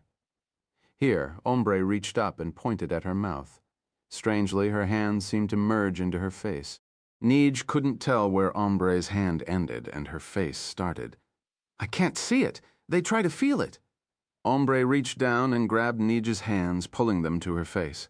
Yeah, they were there, a mouth, a nose, eyes, even a well-defined jaw. "Arid, come check this out," Neej called him. Arid looked back, seeing the black silhouette standing beside the fire. It reminded him of someone. "Yeah, I've seen someone like you." But she was the complete opposite, so bright that it blinded anyone who looked at her. Luminous Betty's grandma was the first person to come to his mind. She was engulfed in a radiant, blinding, pure white light. A woman made of light? Ombre looked at him, and Arad nodded. Yes, a powerful light Dracaina, a great worm, probably even older. What Arad failed to think about was himself. If Lunara were here, she could have sworn that Ombre looked exactly like Arad's void form. "How exactly powerful is that?" Ombre asked, and even Neij looked interested. She had seen the depth of Arad's power and wanted to know just how terrifying the outside world was. Seer, though, light dragons are the fastest. They fly at the speed of light, which is the fastest speed it'll take her less than a second to climb from the labyrinth's first floor to the last floor where we're heading, he said, and the two paled. Only Neij paled. He couldn't see Ombre's expression, but he could notice her flinch a bit. That's a trip that should take decades, if not centuries, to cross. The lower floors are bigger than the upper ones, after all. Ombre looked around and then sat down.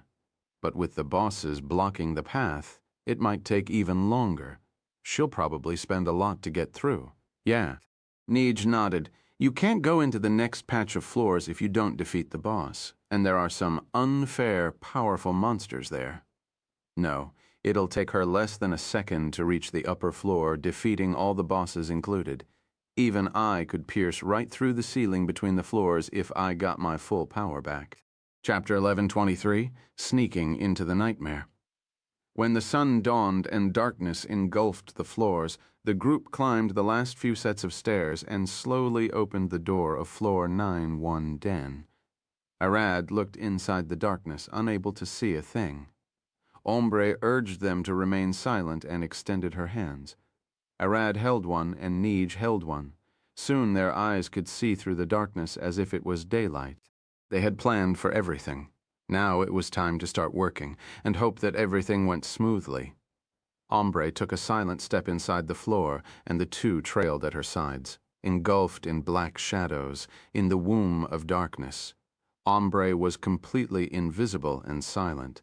Those who touch her and allow her to reach into their shadows gain the same property. They could even see through the darkness by borrowing her power. Their plan was simple, yet dangerous. Ombre would get Arad and Neij close enough to the boss to get a sneak attack in and finish it with one move. This feels disgusting. Neij's voice boomed through their heads. They could also hear each other's thoughts through the shadow. Right now, Nage was disgusted at the strange feeling, like millions of ants were crawling on her body to become invisible. They had to become one with the shadows, which also meant feeling what the shadow feels. When those ugly spider minions crawled around them in the darkness, the three could feel as if those spiders were crawling on their bodies. While Arad wasn't bothered at all, Neej made it clear that she wanted to scratch her body really badly. That feeling would drive her mad if it lasted any longer. But this was a dangerous mission, even for her. She gritted her teeth and pushed the feeling to the back of her head. Arad looked aside and saw the tiny spiders crawl everywhere. Damn, they're ugly. They were almost a meter long with human heads, long tongues for legs, and their disgusting, hole-filled bodies oozed a strange, foul goo. The spiders fought and ate each other alive. Some of the injured ones ran away and satiated themselves by eating dirt, all while moaning and groaning like a man taking the most painful shit of his whole life. The closer they've got to the nightmare monster, the bigger the spiders around them got, almost reaching 6 meters in size. If one of those things made its way out in the world, people might rather end it all than face the thing. Just the smell alone made even Arad flinch. I should burn this whole floor when I get my power back. Those things should have been forgotten like the nightmare they came from. Arad's eyes then panned back to the nightmare, that massive, ugly bastard. If he killed him, what would happen to the other spiders? They won't remain, would they? He had never defeated a nightmare before, so he doesn't know what will happen once they clear it. Say, once we kill it, what then? Arad asked, and Ombre looked at him. He couldn't see the expressions on her face, but understood she was confused. So she replied, "You don't know?" Arad shook his head, and it was Neej's turn to give him a weird look. Of course, that thing would become passive to us. Nightmares can't be killed. The moment you damage them, the floor gets locked, and if the nightmare dies, it'll rise back immediately and become passive to everyone on its floor. So they weren't going to kill the nightmare, because such a task was impossible. Those boss floors were designed so that multiple people can clear them one after another. Even if Arad's group managed to win and move to the upper floors, anyone who comes after them even a second late would have to defeat the boss again. Soon they reached the foot of the spire tower where the nightmare perched. That thing looks even uglier up close, being several hundred meters wide and long. It looked like something that could stand with a whole city between its massive legs. Its massive hole-riddled stomach looked like a beehive, with all of the small spiders crawling in and out of it. Nage suddenly hunched down, turned aside, and threw up. Just looking at the thing made her stomach turn and her head hurt. It was then that all of the spiders turned toward them with madness burning in their eyes. Arad grabbed the two horrors and ran away, hiding behind a massive boulder. The nightmare glanced down with one eye and lost interest, but the small spiders fought with their life on the line to devour what Nage had puked out. The sight had made even Arad's stomach turn. Those nightmarish monsters were starving to the point of insanity. "You okay?" He looked at Neej, and she nodded with a pale face. "I just need to rest a bit." She leaned close to him and closed her eyes, trying to erase the nightmare's image from her head. But the moment she remembered how he looked, she threw up again, and Arad had to run away with them before the spiders swarmed at the place. This time, the nightmare turned its head and looked down, intrigued.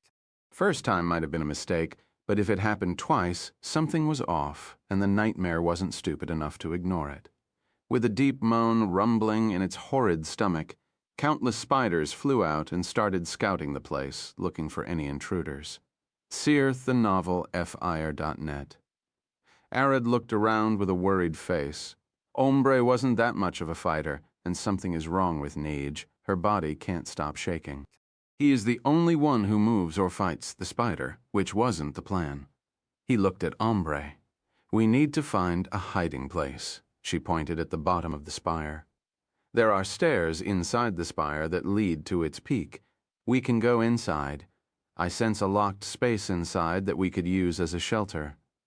Arad relied on Ombre scouting ahead with her shadows and carried Nage in his arms as they approached the spire. Soon, when they walked inside, they found it filled to the brim with the stinky black and green goo there beneath the stairs. Ombre pointed, and when Arad approached, he could see a small door. After making sure no spiders were close, he opened the door and rushed inside. Chapter 1124, The Disgusting Nightmare Study.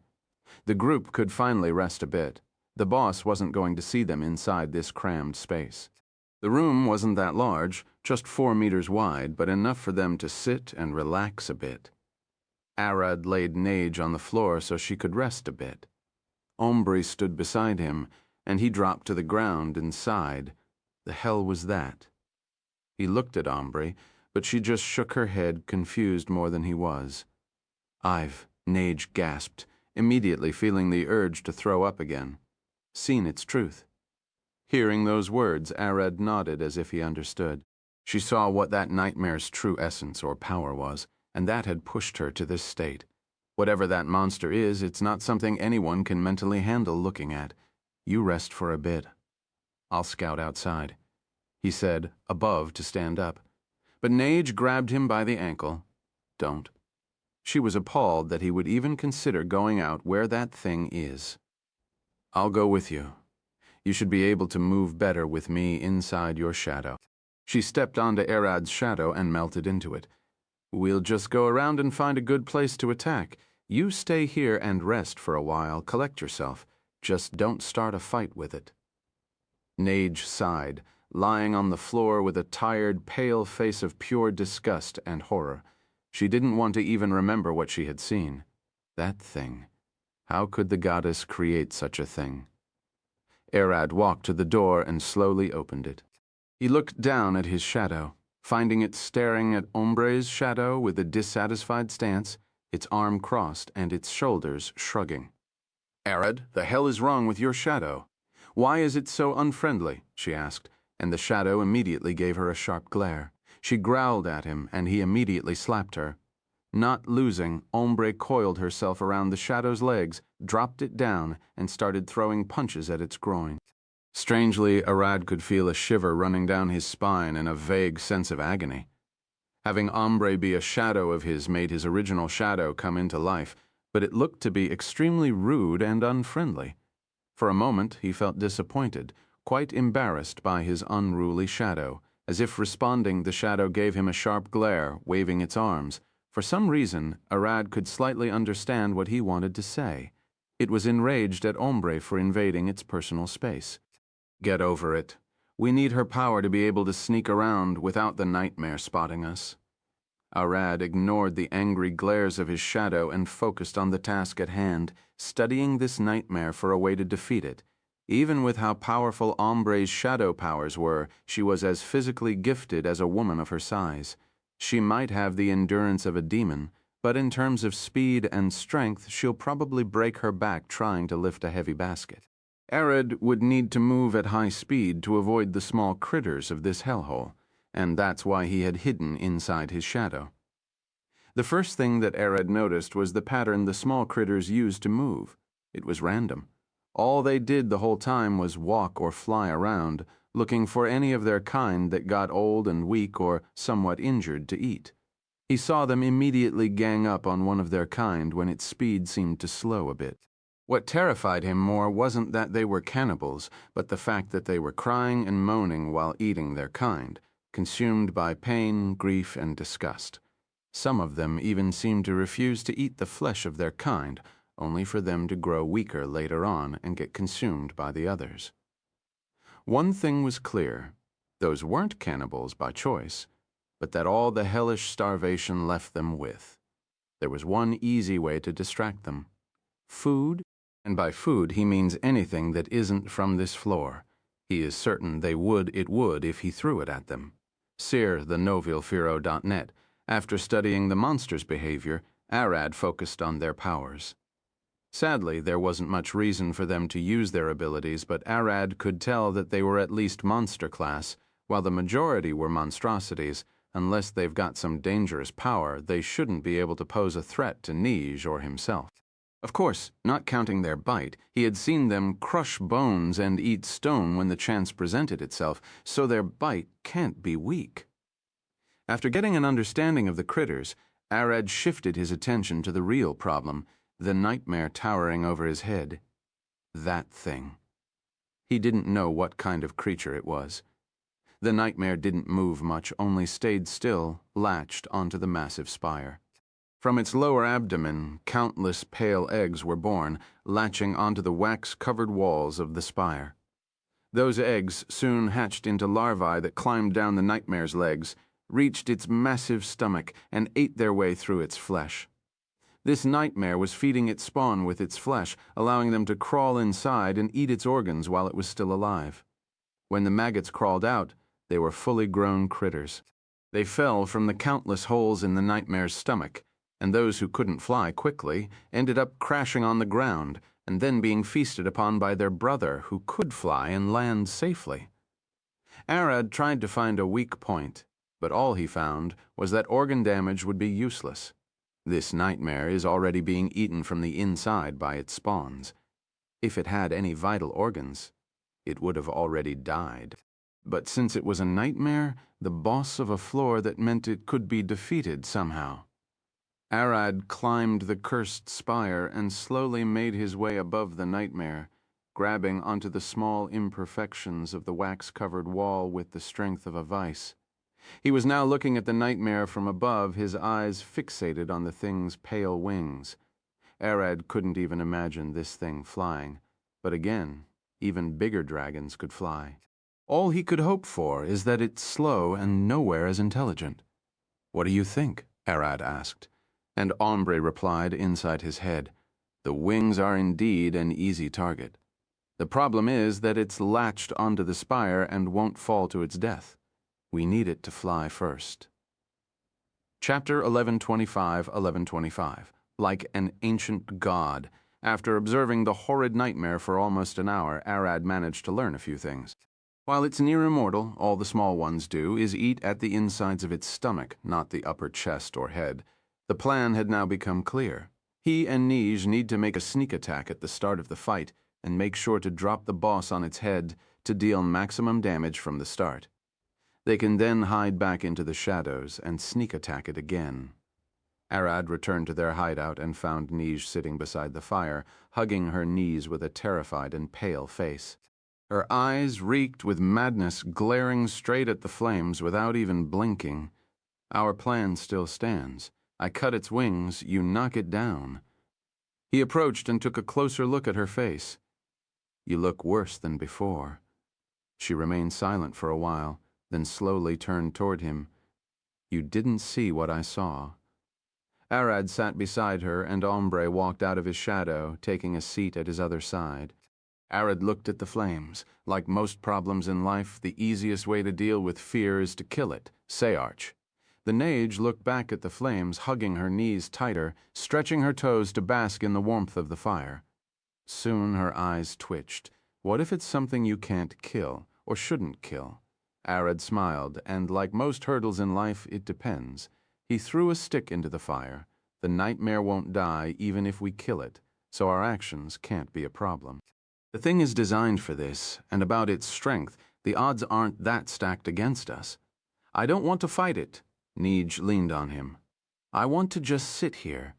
Arad nodded with a smile. Then you need someone to drag you out, make you fight. Courage can be borrowed. He grabbed her by the hand and stood, making her stand with him. Courage or stupidity? She looked at him with a pained grin, and he laughed. They are the same thing as far as I know. Doing something stupid and living to tell the tale is what people call courage. He tapped her on the back. Those who die are the fools, and those who survive are the courageous. Those who lose are evil, and those who win are the heroes who write history. Nij finally smiled, a giggle escaping her lips. Who's the idiot who taught you that? Dad, Arad replied with a smile. Most of what he learned either came from life experience or from Alcott, who taught him how to wield a sword. Thinking about it now, Alcott might be the most insane man he ever met. What would he say if he saw that thing? Nage asked, and Arad smiled. Damn, you're ugly. Minutes later, the two were hanging on the walls of the spire right above the horrifying nightmare monster. Arad held to the wall with his hands, ready to leap out at any moment, while Nage just held herself in place, ready to drop down and transform. Ombre will go with Arad since he is the weakest of them all and the one who needs to move a lot. Ready? Arad looked at Nige, and she nodded. Giving her one last nod, he jumped onto the nightmare's back, and she dropped down. Her eyes flashed the moment she was no longer hidden by Ombre's shadows, and the nightmare immediately twitched. Damn, you're ugly. She transformed into her true form, growing several times larger, and then kicked the spire with her hind legs, headbutting the disgusting nightmare right on its lower abdomen. It was then that the nightmare's wings fell off. Arad had managed to sneak up and slash them with his great sword. Before the nightmare could react, its body was already plummeting to the ground, the heavy Nige right above him ready to fall on his skull with a deathly stomp. Seeing those two fight was enough to make any human gouge their eyes out and regret ever being born to watch such creatures. The mere sight could drive a man to insanity. But there was one man who was used to seeing those things around. Arad jumped from the nightmare's back after slashing its wings. He landed on the air, a small black barrier that was 2 feet wide beneath his feet. This was as large a barrier as Arad can make now with his little to no mana, but it used to be transparent. Now the shadows of Ombre had invaded it, causing it to turn as black as the shadows of the Terror. With each new step, the barrier before would disappear, and another would hold his weight like this. Arad ran through the air as fast as he could on land. Thanks, Caden. Thanks, Yog. If those two didn't make sure he understood what barriers were and how to use them, he probably won't be able to do this. No, his thanks should go to his brother, who taught him how to use them. The nightmare hit the ground face first, and Nage fell right above him, stomping his ugly face with her front legs. She grimaced, feeling her bones almost cracking. The bastard's skull was as hard as steel. But this was what they planned, so she immediately jumped away, making sure she wasn't touching the ugly thing anymore. It was then that Arad had to do his part. Lightning crackled in the clouds, and with a single look, Nage could see him standing in the middle of the air, all of his muscles tensed like some ancient god, carrying a whole lightning bolt in his arm, giving the ugly nightmare one last glance. Arad threw the lightning bolt down, and it flashed with blinding light, illuminating the whole floor as it struck the boss's head. Soon a thunderclap followed. That alone was enough to make the nightmare moan in pain, its tongue legs twitching like it's having a seizure. Still got 19 spears. I hope they are enough. With that thought, Arad faded into the darkness like the silence after a lightning strike. Chapter 1126, 1126, The End of a Nightmare. Seeing the nightmare twitch, Nige immediately jumped again to pummel him down, kicking and clawing at his head and upper torso, avoiding the already dead stomach. While the small critters were powerful monstrosities, none of them was strong enough to harm Nage, who was 2 whole classes above them. Animal monstrosity, horror, terror. Nightmare see the novielire.net. Nage can harm the nightmare since it's only 1 class above her. Albeit she was outclassed in all aspects, the nightmare moaned, crawling away with its head still smoking from the lightning bolt. It's vile. Milky eyes twitched, glaring at Nige with rage, malice, and vile hatred. It looked confused, weirded out, and unable to understand where this terror came from. The nightmare's creepy maw slowly opened up, and a rattling, gargling voice came out of it. Just hearing it was enough to make Nige think the nightmare was drowning. Food! The nightmare seemed to smile. Such a large, clean, and succulent piece of meat. So you can speak, a large grin crossed Nige's face. Didn't expect your voice to be uglier than your face. She charged at him like a bull, ramming him in the face. But the nightmare's superior strength finally showed up as he managed to catch her charge. Nige's face paled. It felt like she hit a solid wall. The nightmare grinned and opened its mouth, trying to take a huge bite out of her shoulder. but it was then that a sharp pain surged through one of its legs, causing it to lose balance and fall to the side. Something had cut one of its hind legs. The nightmare looked back, seeing the shadow of Neej's tail. As it didn't have time to think, its mind immediately blamed Neej for the injury and turned toward her with a furious glare. By that time, she had already backed away and lifted one of her arms.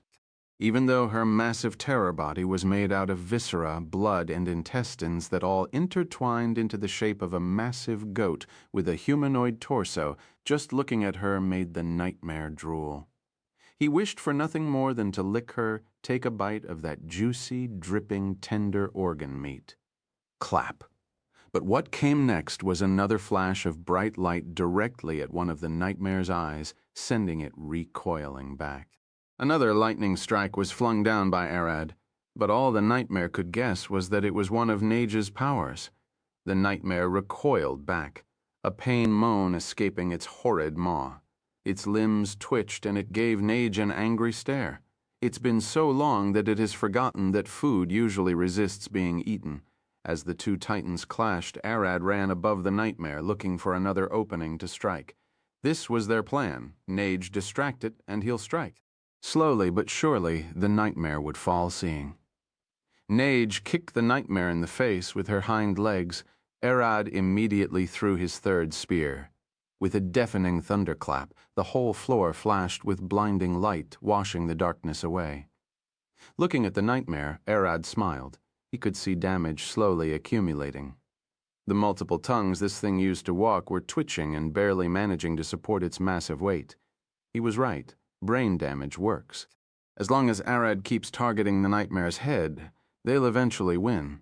After the 10th spear of lightning, the nightmare finally fell to the ground, followed by all of the small critters. The horrifying spire flashed with magic, extending into the sky and connecting with it in a bright flash of light. Arad landed on the ground, and the injured Neej finally plopped down. Her massive body was covered in countless bites and gashes. She shifted to her humanoid body to preserve energy and sat down, her side open with organs spilling out, a large chunk of her left thigh bitten off, even the bone. But those wounds didn't last long as they started healing on their own. Still scared of it? Arad asked with a smile, and she giggled, coughing blood in pain. We killed it. It isn't scary anymore. As bad as her injuries were, they were nothing to a terror. She'll be fine in an hour or two. But then the spire suddenly darkened, and disconnected from the sky, the nightmare's eyes shot open, and it glared at Arad with malice. Got you, rat. Everything happened so fast that no one could react or understand it. The nightmare wasn't dead. It opened the path on its own, pretending to be dead to draw out the silent attacker. When did it notice that Neej wasn't the one attacking it? Only it knew. Neej should have been able to tell if the nightmare was dead or alive by her ability to see the truth. But after seeing what she saw in it before, she never used that ability on the nightmare again. Still standing in place, Arad failed to move in time as the massive maw of the nightmare flew at him. His vision darkened, warm feeling covered his whole body. For a moment, he thought that the nightmare swallowed him. Neej, who gasped and was about to transform, suddenly fell silent, her eyes opening wide with both fear and hope. Arad's foot was resting on the nightmare's caved nose, pinning its massive body down. Radiant golden light flashed from Arad's eyes. His skin looked strangely orange-brown. His eyes flashed with light, and his back was filled with sharp spikes. The shadow coming out of Arad's feet wasn't his, but that of a tall woman. His own shadow was silently sitting aside, hugging his legs. Arad's mouth opened wide, revealing one too many rows of sharp, jagged teeth. A deafening roar burst from his lungs, shaking the floor. To everyone, it was nothing but a raging scream, but the nightmare understood it like words. You know nothing about starvation. She had taken over Arad's body, drawing on the power of the earth to block the nightmare's charge like a solid boulder. That last impact was all it took for the nightmare, who was already close to death, to fully perish. While her powers weren't great, she could more than finish the dying nightmare and put an end to its suffering. Chapter 1127. 1127, dead again. Arad's eyes opened wide as his shadow shifted back from she to his. It was then that he felt it, a massive surge of pain rushing up from his foot to his spine. With a contorted face and a deep frown, he fell to the ground, unable to move, with blood pooling beneath his skin. Half of his body soon turned blue, and he could feel his vision growing darker and darker. The force she pulled out of the ground was too much for his body to endure, and the bones of his right leg and spine all cracked, the muscles ripped apart, and his blood vessels burst open. Before he could speak, his mind fell silent. His vision faded away, and he slipped into peaceful oblivion. In the next moment, he was sitting alone in a vast, dark, and calm sea, with a single black hole silently looming over his head. Arad sat up, still in pain, but his eyes immediately spotted the strange thing in front of him. A large black silhouette of a man sitting in a campfire, feeding the black flame with more black branches of wood. The only source of light here was the black hole's accretion disk, bathing the whole world in a faint, humming orange light. "Who are you?" Arad asked, and the man looked at him. Several moments passed without a word, and then the black silhouette sighed. "I'm dead again." The black silhouette threw another branch into the fire, but it's the good kind of dead. "Didn't answer my question. What are you?" Arad approached the campfire and took a seat on one of the stones surrounding it. Only crazy people talk to themselves. The black silhouette giggled. "Those are the best people." He then lifted his head and looked at Arad. "So? What do you think?" His head shifted to the side, and the massive body of a dragon was there, asleep. It opened one eye and looked at the man. "Shut up." The black silhouette was silent for a while, and then sighed. "Time's up." He stood. Arad did the same, right? And even the black dragon cracked its neck and rose up, and I was just about to take a nice nap. Arad suddenly opened his eyes with a gasp. His eyes were staring at the bright blue sky, his head resting on a strangely soft pillow. Looking up, he could see Merlin's face looking down at him, barely visible from behind her large chest. "What?" he gasped and sat up, looking around with a confused face. "You're finally back." A voice came from behind, and when he looked, Neej was there with Ombre beside her. "It's been a week since you fought that nightmare." Merlin looked at him with a smile. "The nightmare almost killed you, but at that moment, Shai tried to take over your body. She managed to kill the nightmare." She looked at Neej and Ombre. "Seer, the Novel fire." Neej, one of the ones to speak next. "Your body got crushed thanks to how much power she drew out. Thankfully, you were healing rapidly, unnaturally." Ombre was the one to speak after her. Her face, albeit shapeless, Arad could sense a lot of worry in her voice. "When you are fully healed, you were a woman, a tall, muscular woman with long brown hair and glowing golden eyes. She took over your body anyway and made her way up the labyrinth in an unorthodox way. She transformed into her half-mutated Tarrasque form and climbed the towers, dug through the sky to the floor above, ignoring all rules." She looked at him, and Arad could see Neej's terrified face. "I know my true form is scary and disgusting, but I never imagined I'd see such a bloodied monster come out of you." She shook her head, trying to erase the horrid image from her mind. Arad shook his head, trying to remember, but he couldn't think of anything. But what he managed to see was Doma and she inside his soul, arguing about something. "Doma, so I've got my powers back." He called to her, and she looked up with a large smile on her face. "Arad, you've got me and Merlin to thank, otherwise this barbaric woman would have taken over your body." As she spoke, Shuri was trying to bite her. Arad looked at them for a moment, and then turned to Merlin. "Doma says you helped. I managed to take control of the labyrinth. Inside it, I'm an omnipotent goddess. I simply made sure you aren't allowed to die in it. Doma then ripped Shur's soul out of your body and replaced it with yours. As for details, all I did was allow her crazy curses to be used. Apparently, they are nerfed outside where the other gods rule." She looked at Arad's face with a grin. "Does this mean I've won?" Yeah, he smiled. Doma, how is she doing? Alive and well. Believe me, she should remain dead inside your soul. Outside, she'll only be tormented by the Tarask's insatiable hunger, and she took over your body because you were about to die. A human isn't supposed to survive the damage done to you. Arad looked around. They were now on the uppermost floor. Now that was in one. Merlin's paradise, a vast land of green fields, flowers, forests, and a massive tower that serves as her lab. How did you control the labyrinth? Arad asked, and suddenly a foot landed on his face. I helped, of course. It was Yog. He tried to throw her away, but even with his massive draconic power, he wasn't able to move her a single inch. Get off my face, he growled, but she just kicked him on the nose. Listen to me. Your soul is quite shaky of late. 2 deaths in a row have left their mark. You can't keep letting that happen to you. The first death was when Aelin nuked him with the oxygen destroyer, and the second one was here in the labyrinth. It's not like I do that on purpose.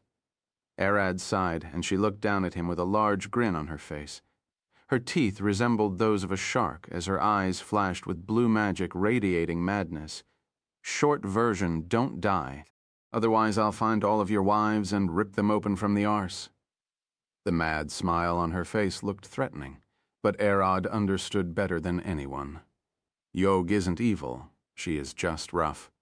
Why specifically that, he asked, and she flew away from his face, laughing. I don't know. Ask your mother. That's what she said she'll do to me if I let you die again. Knowing what I know about you. He looked at her. You have a way of helping me, and may I ask, where is my mother?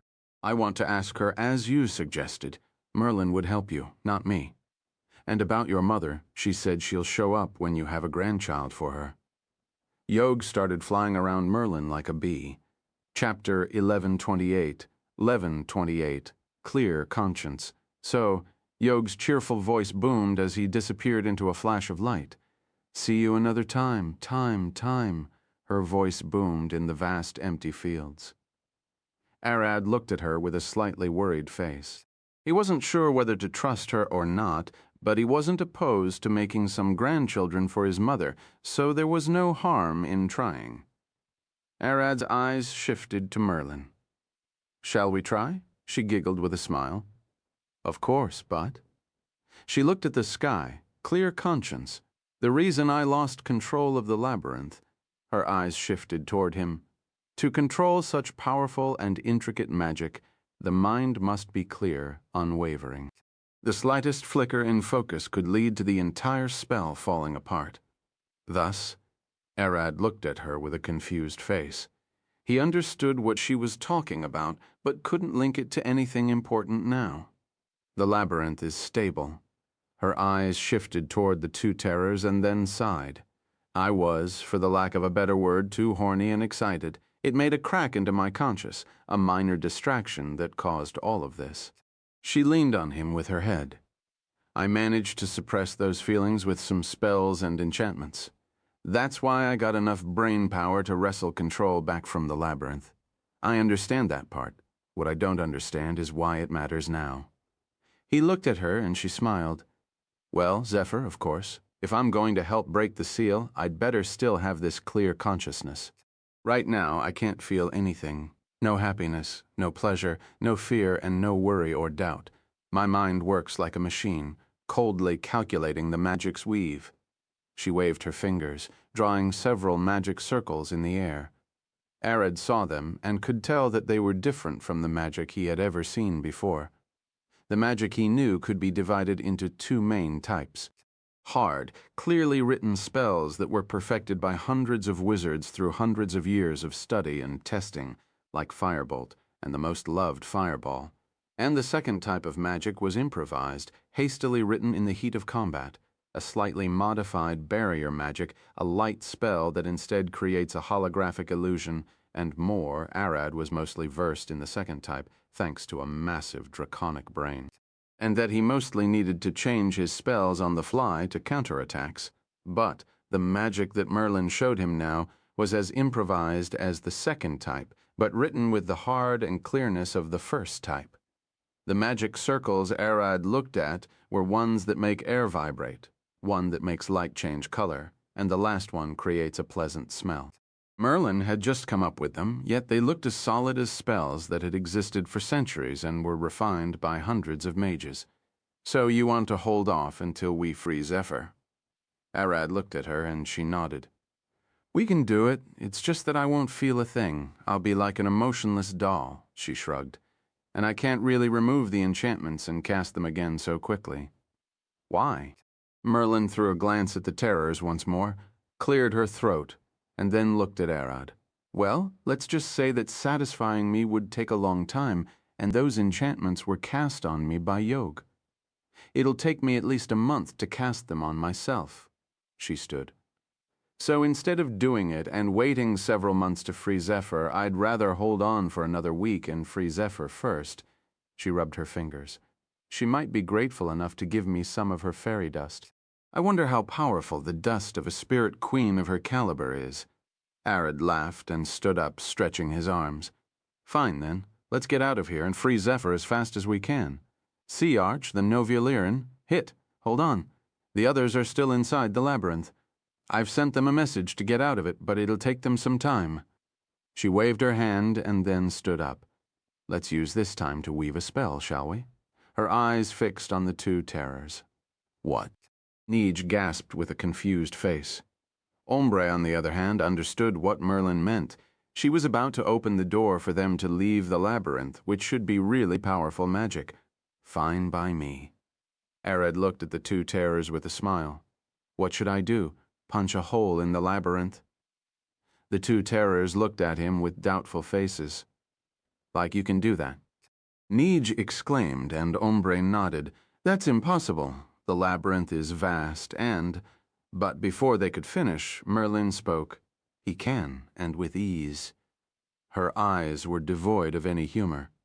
The two terrors froze. You can't be serious. I'm serious, and he is several times stronger than I. You two aren't even that strong when compared to me, let alone him. Looking at the two terrors, Arad tried to assess their power compared to other people that he knew.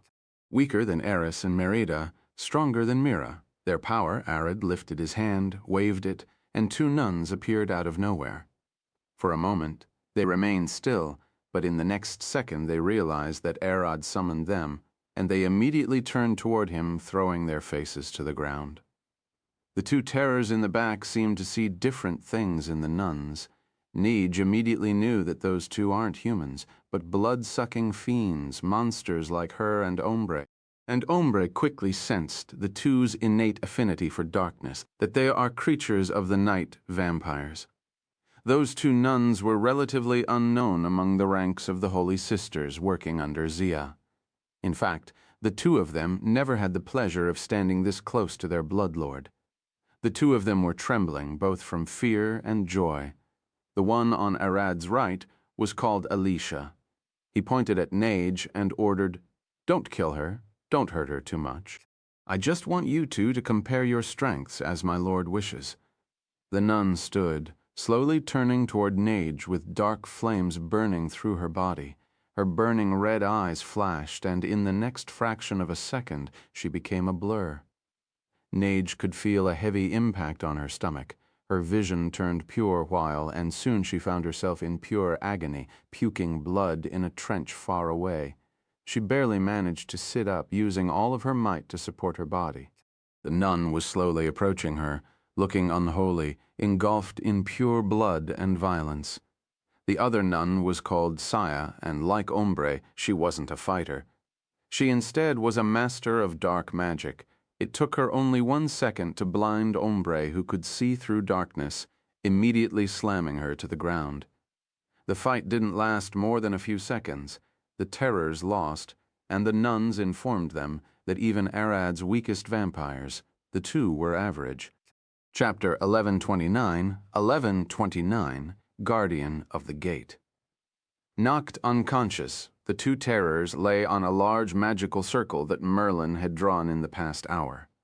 This magical circle was a spell, one that locked them, making it possible for them to exit the labyrinth without getting fried by its barriers. Since the whole labyrinth was designed after dungeons, Merlin made sure that it wouldn't break and spill monsters outside, which means a powerful array to kill them. Right now, there's only one monster that can walk through the barrier, endure its punishment, and remain unharmed. He was going to carry those two outside. The spell would just cover them and make it impossible for the barrier to directly target them. Outside the labyrinth, Callie was sitting in front of the golden door, her legs crossed and her 6 arms resting on her knees and hips. Pristine divine light flickered beneath her closed eyes, raging with power.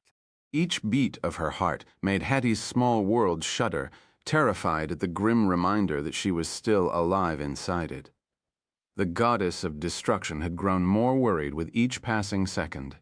The world knew that its end grew near the more agitated she got, like a ticking bomb. It might not take Callie long to blow up, seeking to drag Arad and everyone from inside the labyrinth by Forcer, Theo, and Novel, fire.net. But that was what the world, a soulless existence, felt. The mere spirit of an object failed to grasp its own life, let alone the complicated emotions of a god. Callie knew that Arad would make it out. She knew that because the fates didn't show up, those triplets are as fickle as the strands of starlight they weave. It was thanks to their power, their permission, that her destruction could rip the fabric of fate, the domain which they rule over. If not for their power, she wouldn't have been able to test the limits of Arad, ripping several realities from existence to preserve his life and the life of his wives while still showing the extent of her power. This golden door, it's made from the same divine magic that her great statue is made from, except far less pure. Merlin's talent, she wove the destruction blessing into the whole labyrinth in mere hours, allowing it to absorb mana from the adventurers that enter it from their magic, their life and strife. Such a feat was astounding. She had underestimated her a lot. No wonder that Yog kept a close eye on her. Merlin was a genius with the power and resources to fully push her ambitions forward. Callie frowned. Had she known this would happen, she would have restrained the power she gave to Merlin, made it less malleable. At first she thought, since Merlin is a wizard, it's best to allow her to incorporate the destruction into spells, but that was a mistake.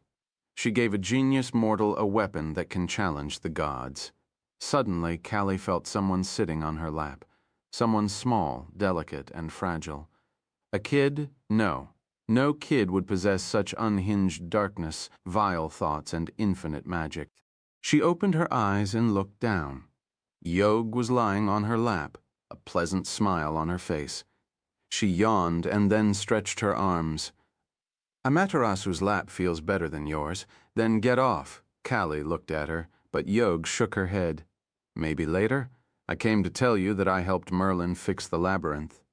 A smile appeared on Callie's face. And I have to take the power I granted her to make sure this doesn't happen again.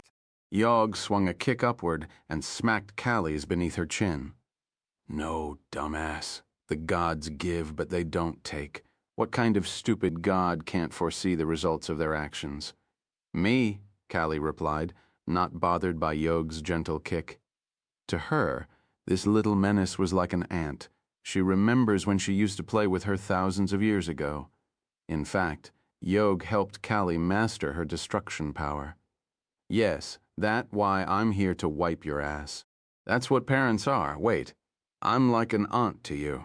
Doesn't matter. Yog sat up. I helped Merlin control the power, gave a power of my own, and a few special, let's call them privileges.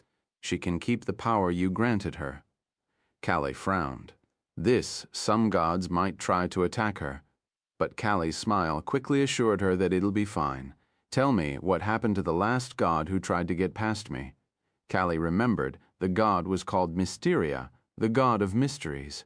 A powerful master of a holder of many secrets, many of which belonged to the arcane arts.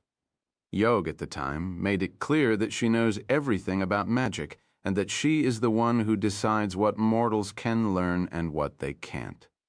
The god of mysteries played his own game, tried to hide spells from mortals, and sometimes also tried to teach the arcane arts that Yog forbids. Like Merlin, he treaded the line of her patience, but unlike Merlin, he didn't keep a respectful tone. He didn't try his best to play by her rules. Yog one day walked into his domain. His angels tried to stop her, but they all failed to move.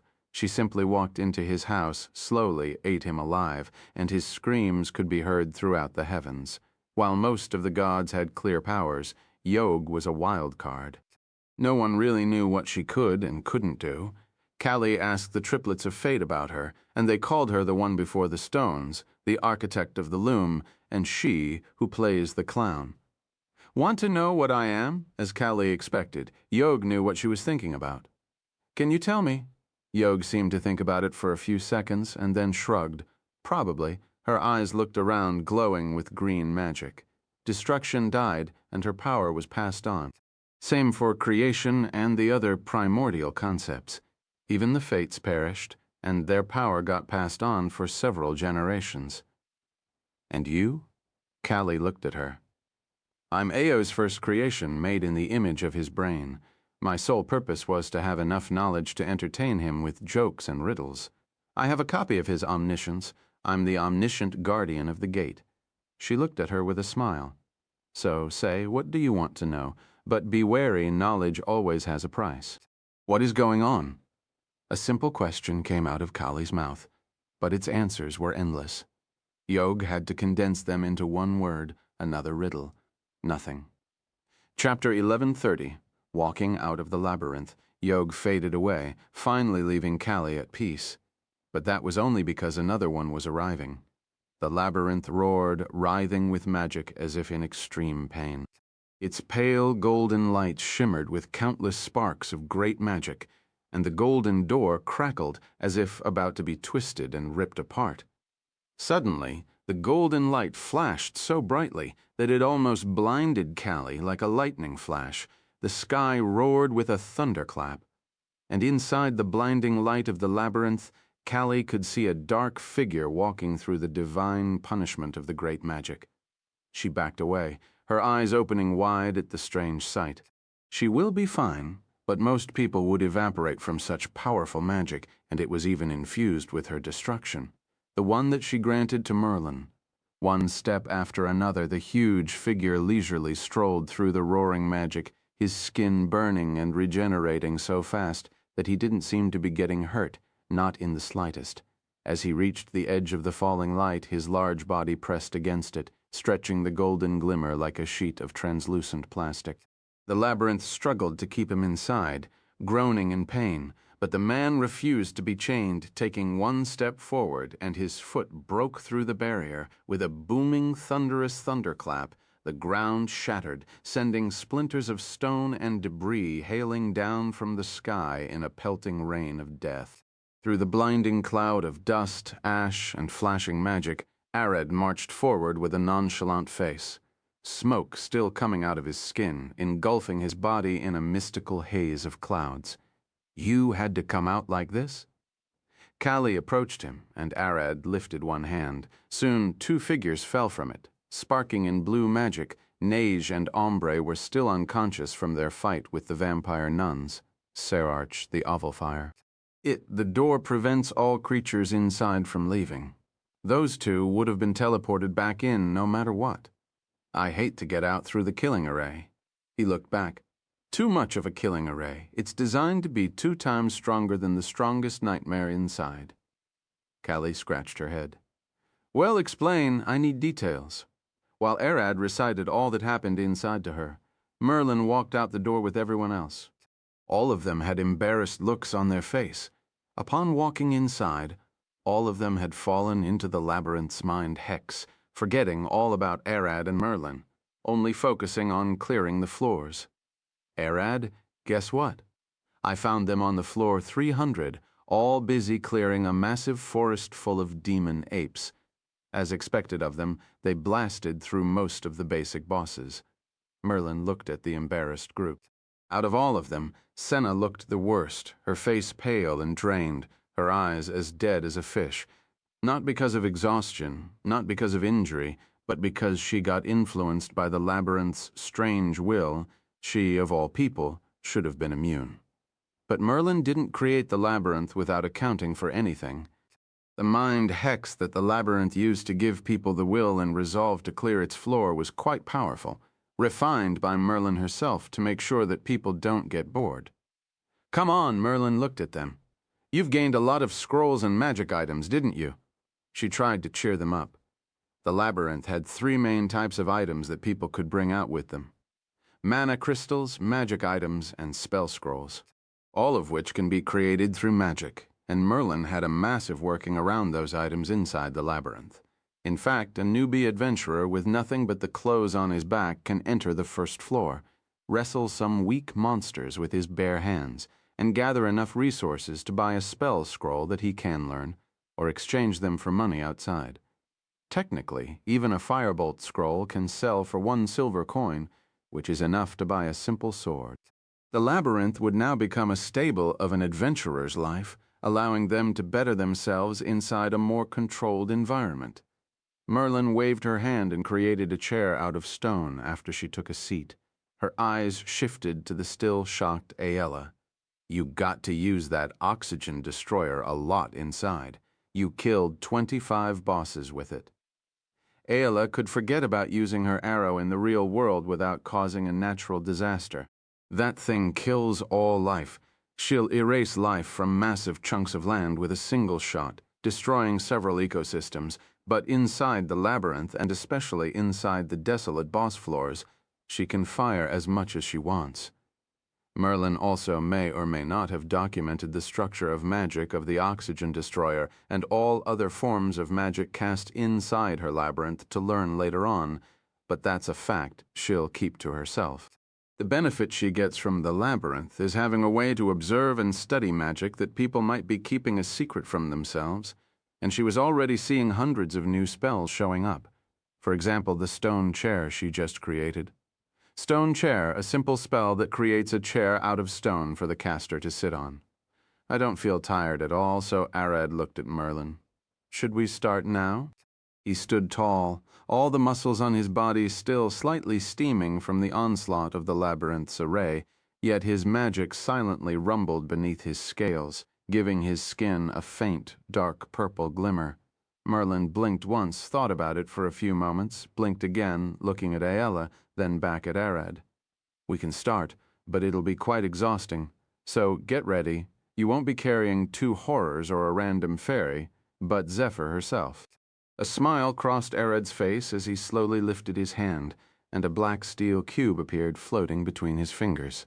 A divine breeze whirled around it, radiating a weak hint of terrifying wind magic. Chapter 1131, The Eternal Seal Inside. A clean, strange room, Arad sat. The room looked far from what was normal in Arad's life. Hattie had once made a trip to the Far East alongside Caden and his wife Lily, and wanted to build a similar one inside her house. The room was far too small for Arad's taste, especially with how huge he was. The floor was covered in a rough straw mat that Hattie called tatami. It was soft, but Arad did prefer the wooden floor of his house, since it was made by Mira. Nonetheless, Arad sat silently in the room, a small table in front of him with the cube on it, humming with wind magic. The gentle breeze coming from it whirled around, brushing over the wind chimes hanging on the large window at Arad's left. Their ringing broke the silence, but for Arad he was hearing much, much more noise. Caden was sharpening his blade in the room beside him. Callie and Saren are fighting in the other room, and Aella's silent breathing as she sat alone on the roof right above him, basking in the sun and feeling the breeze. Her eyes fixated on the massive mountain on the horizon. The massive mountain stood majestically over 20 kilometers tall, its peak piercing the roaring thunderclouds blocking the sun. Lightning roared around it and occasionally struck the peak, sending a massive roar across the whole beastlands. Right beside the mountain, something new flashed brilliantly. It wasn't there before and had only appeared. One of Merlin's labyrinths was there, dwarfing the mountain with its peak that seemed to stretch infinitely into the heavens. Its light illuminated the ominous darkness engulfing the mountain. Strangely, the mountain wasn't like this before. Only today that this storm seems to have cursed it, bathing it in a pelting hail of lightning and rain. Of course, this change was intentional, caused by none other than the Beastland's queen. She stood at the base of the mountain dancing on a clear and circular stone platform while protected by 20 of her countless daughters. She was the treasurer of the gods, the divine banker. It was she whom they gave their most prized or cursed possessions to store and safeguard. Her eternal barriers were that powerful. Each graceful move of her dance was meticulously calculated, practiced thousands and thousands of times. Each item sealed had its own dance, the key to opening the seals and lifting the barriers. And this one in particular was a long, complicated dance. Hati's daughter weren't standing around to protect their mother from attacks while she was dancing. Their job was to protect everyone else from her. The moves themselves carried powerful, eternal magic. One mere glance at her dancing was enough to drive a mortal into madness. As the barrier slowly but surely lifted, more and more waves of eldritch magic seemed to emerge from the core of the mountain, causing the violent storm to rage and the wind to howl with hunger. One large boulder got ripped out of the mountain's peak and was flung outward. It flew, heading straight for Hati's dancing platform. But the closer it got, the slower it became. The stone tumbled, halting mid-air several meters away from Hati, and as if eons passed on it, the stone crumbled to dust. Flying through the hellish storm in a flash of violet magic, Merlin's eyes inspect the magic seeping out of the mountain's heart. What she was seeing didn't make sense, and she was forced to make several laps around the mountain, reconfirming what she saw. Life, pure divine energy, was getting born from death. The magic clearly originated from a necrotic origin, but it brimmed with pure, holy power that might bring the dead back to life, cure the blind, and breathe life into deserts. Merlin's eyes turned toward the distance. Hati's dancing figure looked like a haze, a mirage of ghostly waves of light that twisted and contorted inhumanly. Merely looking in her direction from this far away made Merlin's head hurt, like she was trying to grasp something, but never being able to reach it. She grimaced. Immortality was but a myth. Everything has to come to an end, but how in the 9 hells is that woman eternal? She could swear that Hati had always been there dancing, and that she would forever remain there. But Merlin knew for a fact that she wasn't. She knew that Hati was in her house hours ago, so why is her existence seemingly eternal? At that moment, Merlin felt 2 cold hands on her cheeks. When she blinked, one of Hati's daughters was there, holding her face tightly. She slowly turned Merlin's face to look away from Hati. It was just then that Merlin realized she had spent 2 hours staring at Hati, and her eyes were already dry and bleeding.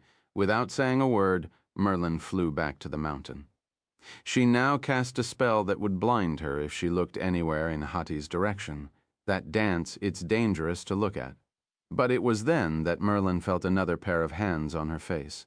This time 2 fingers pushed a sour peach in her mouth, and she immediately coughed. Looking forward, another one of Hati's daughters was in front of her. And just like before, it was then that Merlin realized she stood in the same place thinking about Hati's dance for another hour. But this time, Hati's daughter didn't let go of Merlin's face. She instead touched her forehead and plunged her sharp claws deep into Merlin's skull. Sharp pain shot through her whole being, but she had already warned about this before. If someone had seen too much of Hati's eternal dance, merely trying to remember would put them into an eternal trance.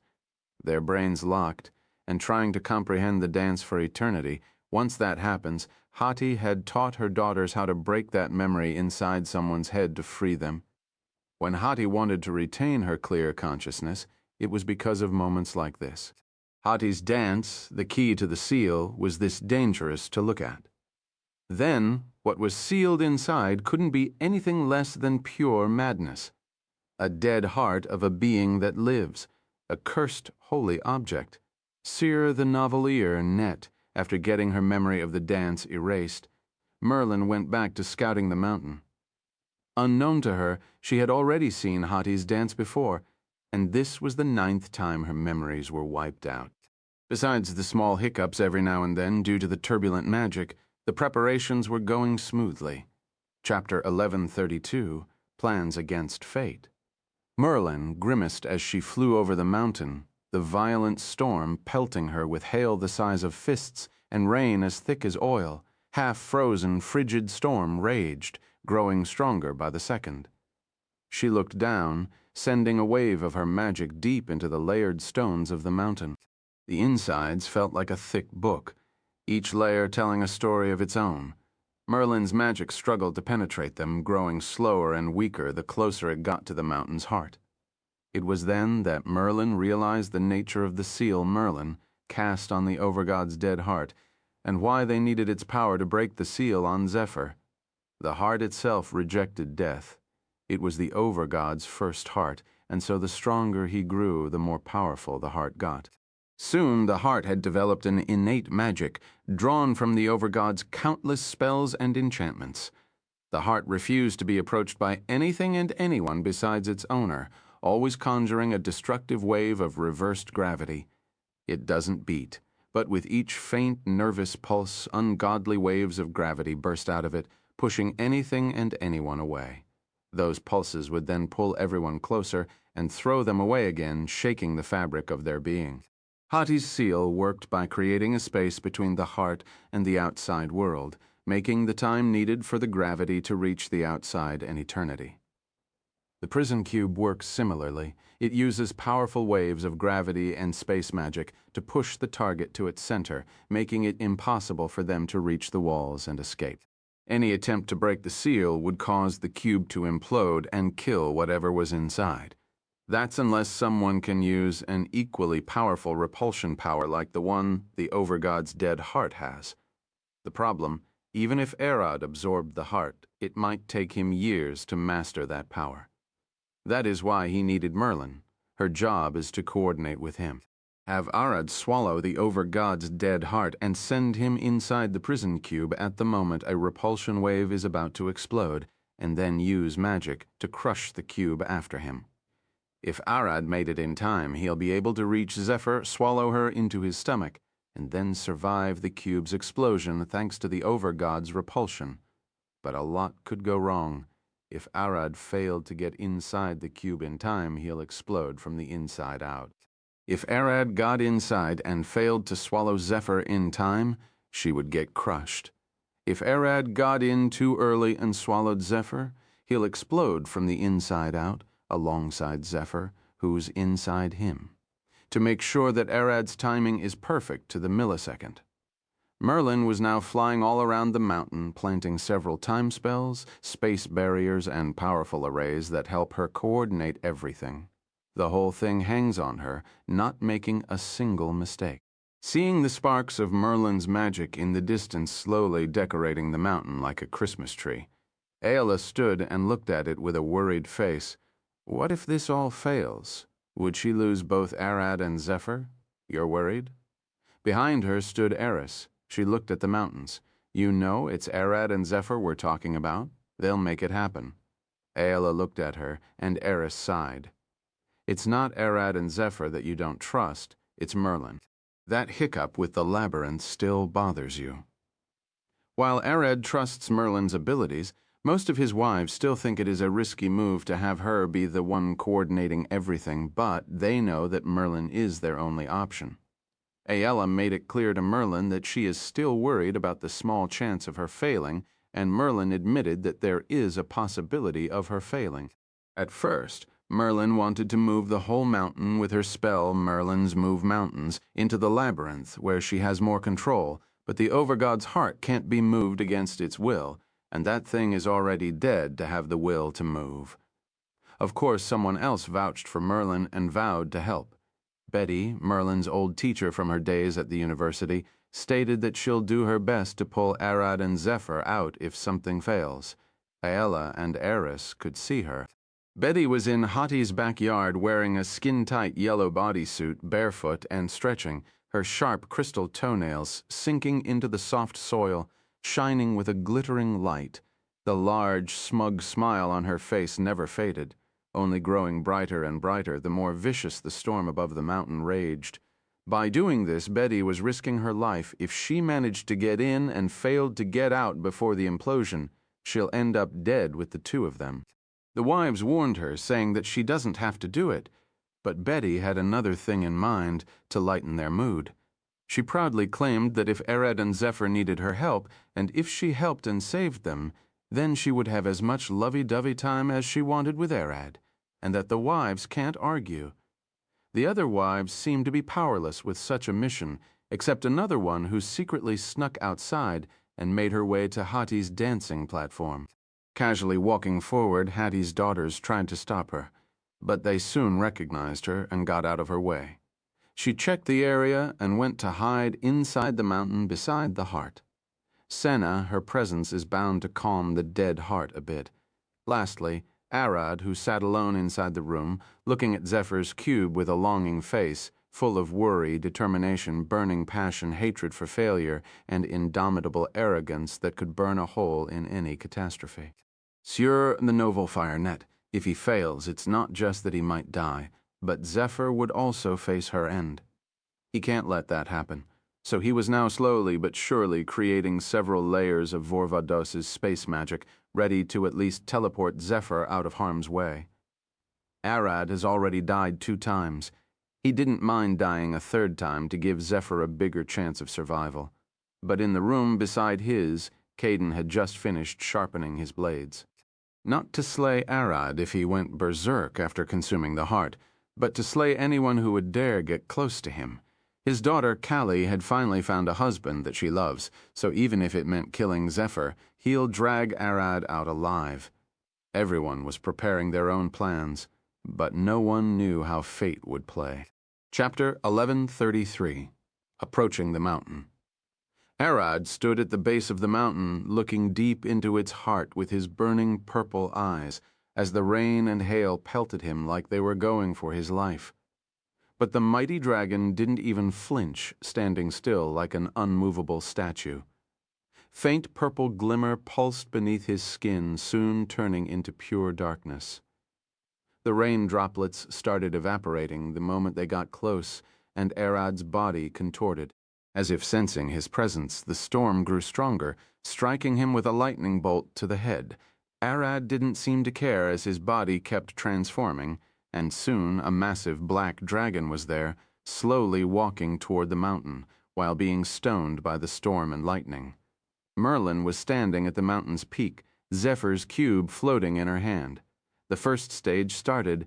Arad must get into the mountain and reach the Overgod's dead heart. But that's easier said than done. The way the heart was sealed consisted of several layers of protection. The first was Hattie's eternal barrier that surrounded the heart itself and sealed its power away from the outside world by making it take an eternity for its energy to cross the barrier. It was like twisting space and time, the same way Merlin almost lost herself to Hattie's dance. If the barrier were still up and working, it would take Arad until the end of time to reach the heart. The closer he got to the heart, the slower time passed, and the longer space extended, making it impossible to reach. But now, Hattie had lifted her barrier. The second barrier was the mountain itself. While the outside looked perfectly normal, the heart was encased beneath several layers of thick stone enchanted with magic. Not even earth magic can dig its way through, and it was one of the very few things that the Tarasque's earth glide can't pass through. Arad now has to find his way to the inner chamber where the heart is. The third barrier was the storm itself. It only shows up if any of the first 2 barriers deteriorate or disappear. Its purpose is to scare any fool who tries to approach the dangerous heart, and it worked perfectly against anyone who isn't Arad Ser. The Novel Ferignot. There was one last thing protecting the heart, but Hattie didn't know what it was. The Overgod said that he had someone put it in there. He didn't cast it himself. Hattie made sure to warn Arad and stress that the last unknown barrier might be the most dangerous of them all. If the Overgod didn't tell her what it was, then it's probably something she'll get mad about if she knew. Arad did ask what could make her mad, and she confidently replied that as far as she knew, the Overgod can't do anything that'll get her mad. For a moment, Arad was about to feel relieved that it might not be that bad, but he quickly realized that it would be something far, far worse than any nightmare. Merlin looked at the cube floating between her hands, lightning hitting the massive spherical barrier protecting her, illuminating the snowy peak with deafening thunder. Don't worry. "You'll be out soon," and, as if replying, the wind around the cube hummed, quickly getting washed away by the turbulent storm. Far away, standing where Hattie was dancing, Betty looked at the mountain, her body glowing with a faint white glimmer, several meters behind her, in a small hut. Hattie was getting bathed by her daughters, all her muscles hurting and sore from the elaborate dance. One of Hattie's daughters looked at Betty, who stood in the rain with a worried face. "Get inside. There is no need to stand there." Betty seemed to ignore the comment, her eyes still fixed on the mountain, looking at Arad's back with a large grin on her face. "Fliana," Hattie said with a tired voice, "look at her feet." Fliana looked at her mother. "I'm not into them. Stupid, when I say look, you look." Fliana did what her mother said, her eyes quickly pulsing and turning into a long slit like those of cats. They almost immediately opened wide. Wait, her feet are clean and dry, even though she is standing in the mud and rain. Fliana then looked at Betty's whole body, noticing that something was off. A lightning bolt fell from the black clouds, almost blinding Fliana as it fell straight on Betty's head, but the halfling didn't seem to budge or even be bothered, as if it didn't hit her at all.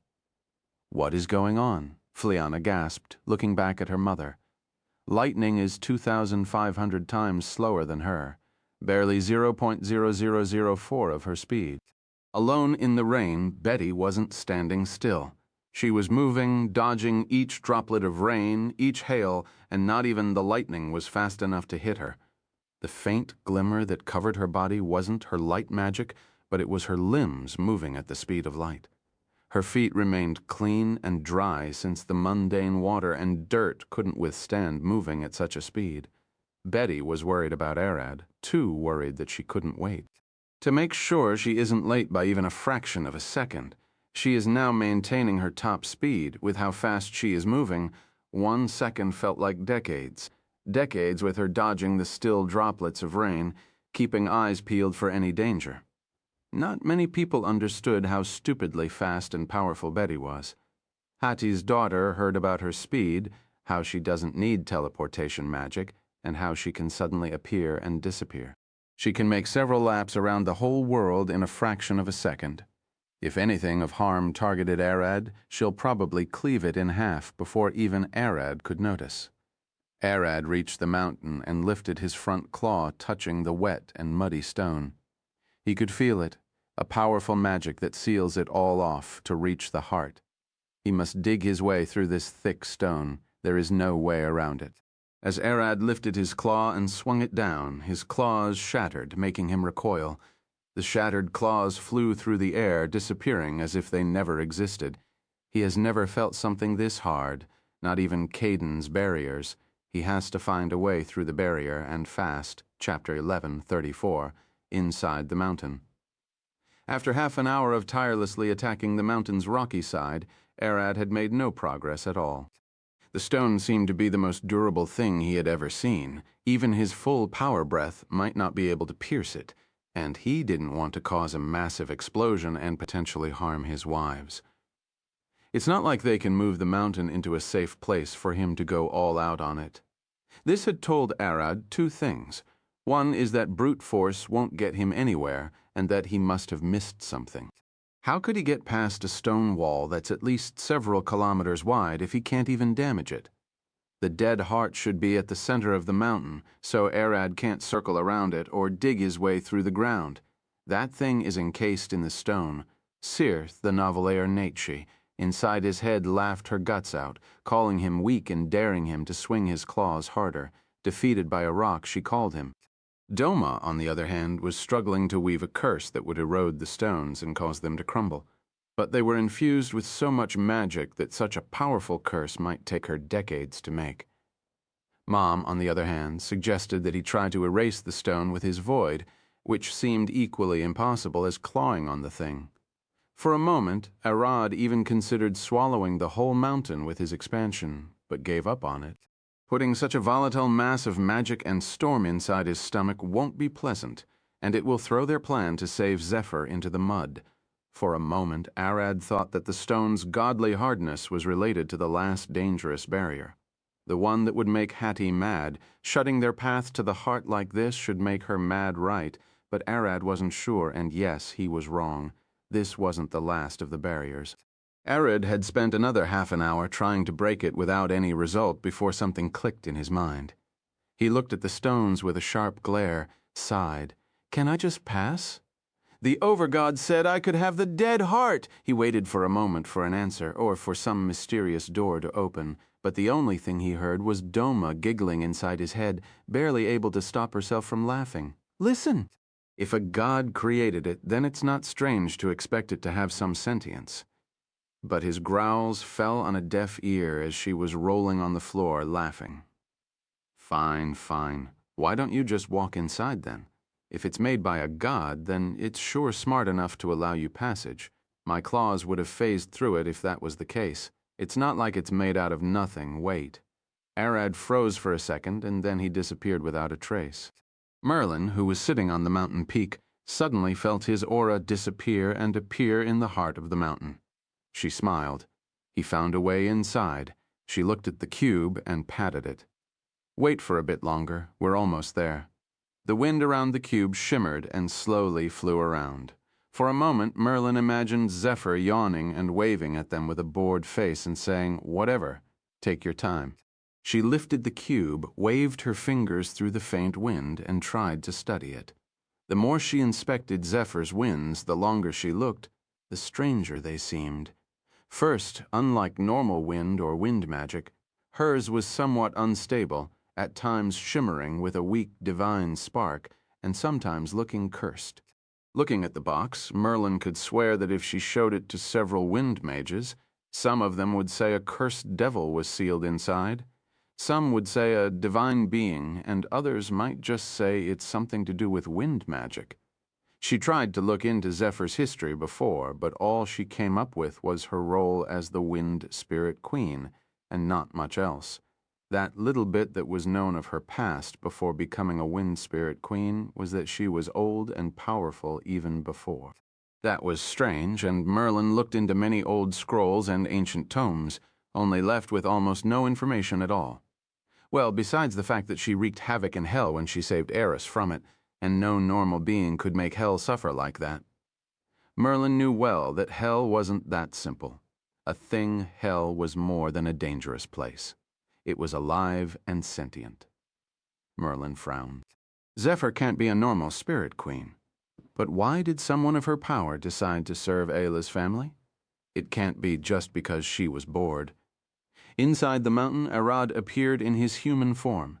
Standing alone in the vast and empty darkness, a faint smile covered his face. Who would have thought? He chuckled and took a step forward. Getting through the stone was easy. All he needed to do was to void step past it. He had expected the heart to be encased in stone like a fossil, but he was wrong.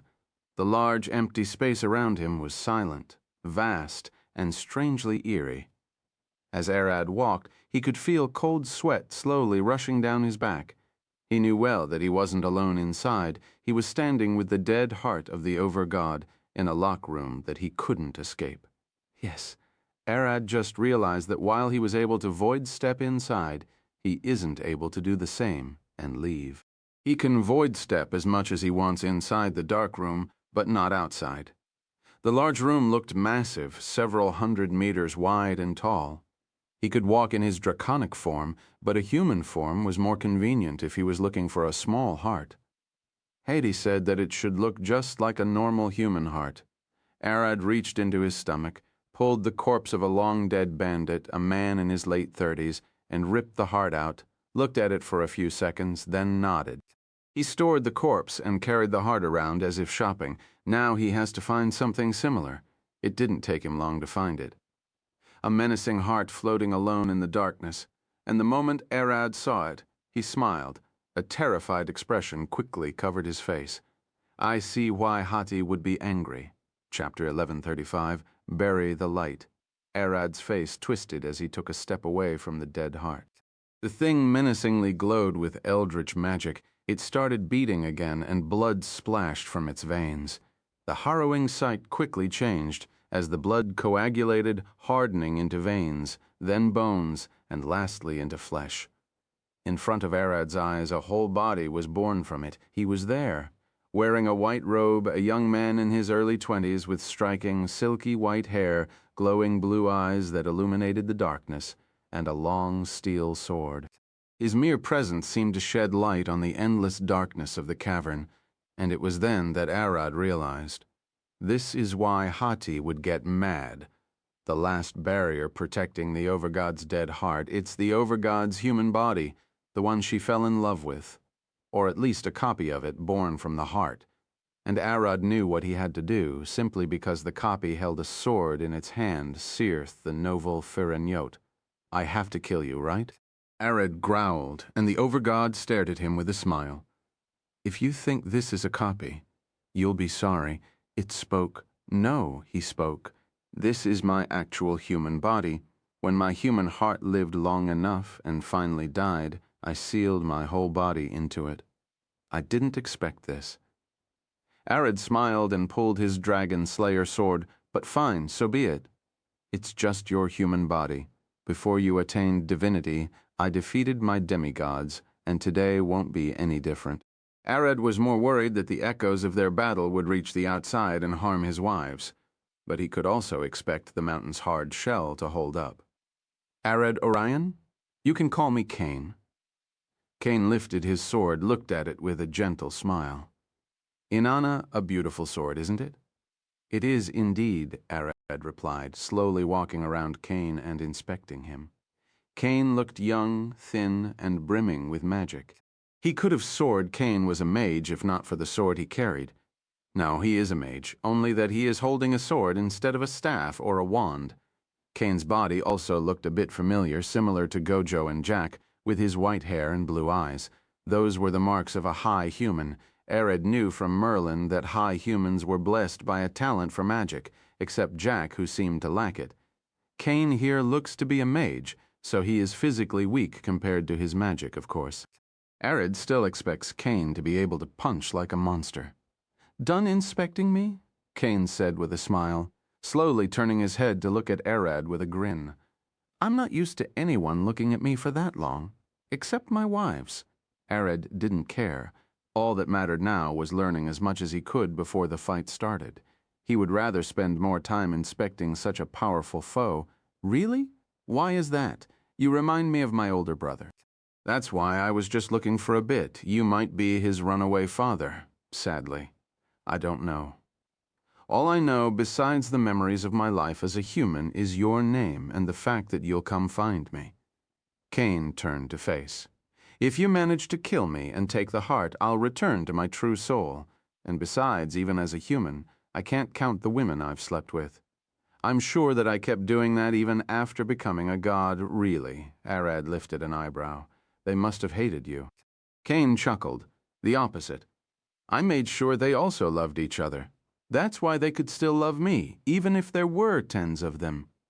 Cain finally lifted his sword up. But enough of this talk. Ready to fight? Or do you still need to inspect me for a bit longer? Cain was already aware that Arad was intentionally stalling for time. And now that Arad knew that he couldn't hide anymore, he sighed. Does it matter? No, take your time. But how have the tables shifted?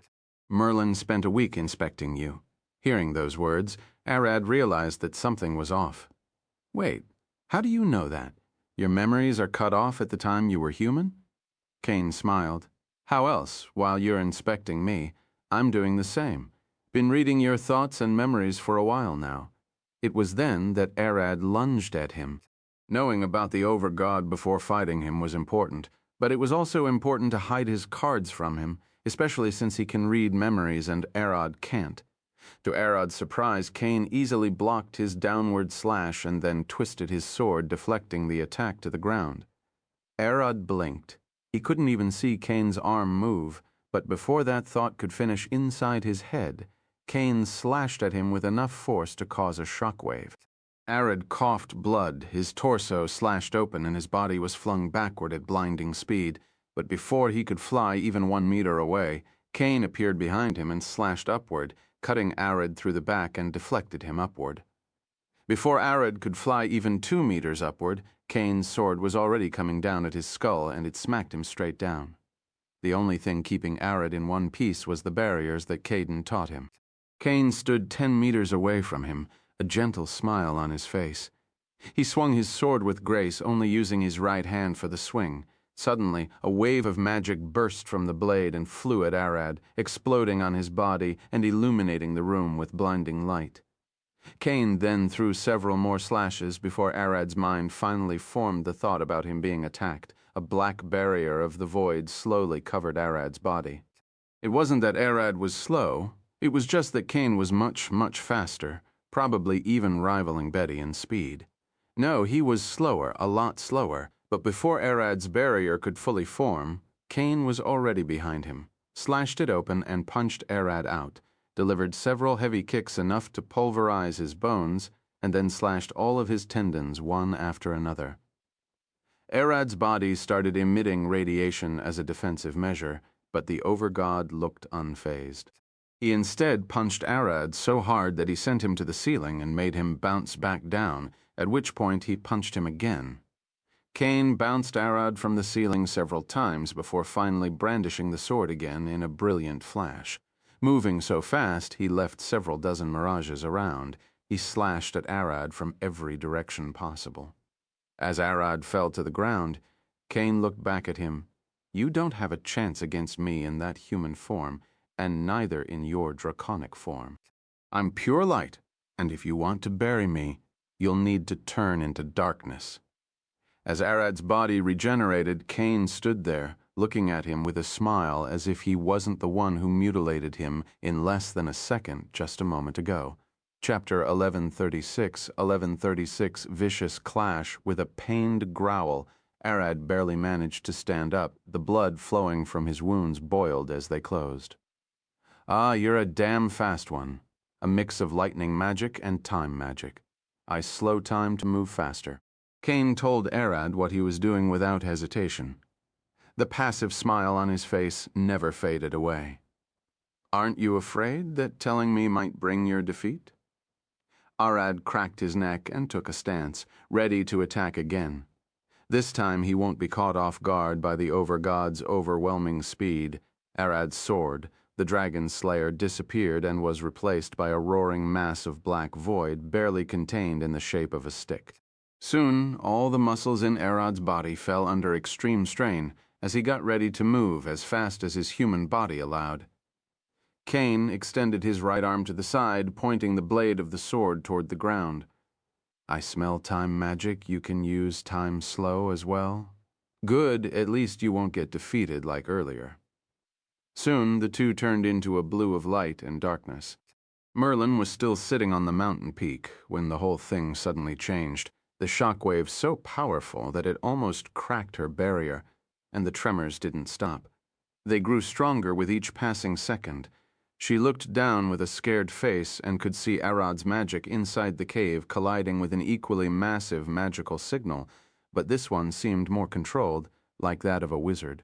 She tried to use scrying magic to peek inside the mountain, but like all of her attempts to locate the heart or see it, those spells failed to pierce the thick stone barrier. Whatever Arad was doing inside, he was fighting a monster that was as powerful as he was, and thinking back to the damage Eris did in the abyss without being able to harm Arad, the thing inside the mountain could probably destroy the whole beastland if it got out.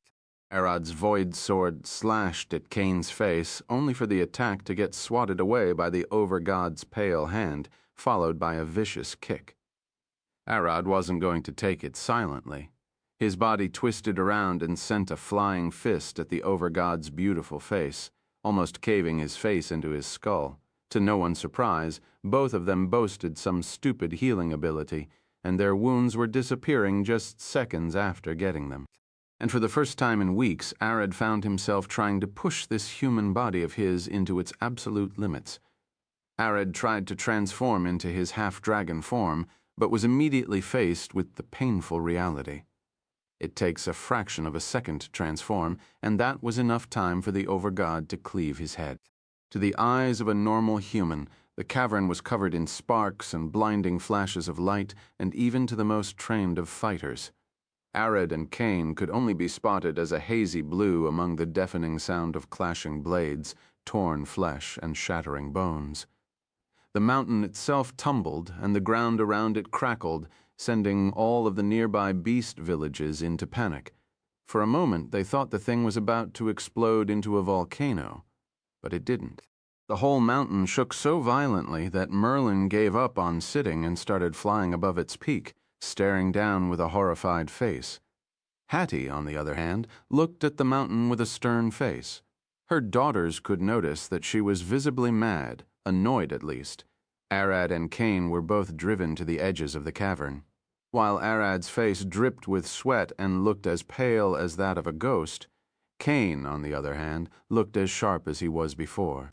His blue eyes flashed with light as he looked at Arad with a smile. "You really can fight," said the one who doesn't look exhausted at all. Arad growled and Cain giggled. "I mean, I needed the stamina for my wives." He rubbed his chin with a grin. "So what now? Are you done?" Arad looked at his void sword.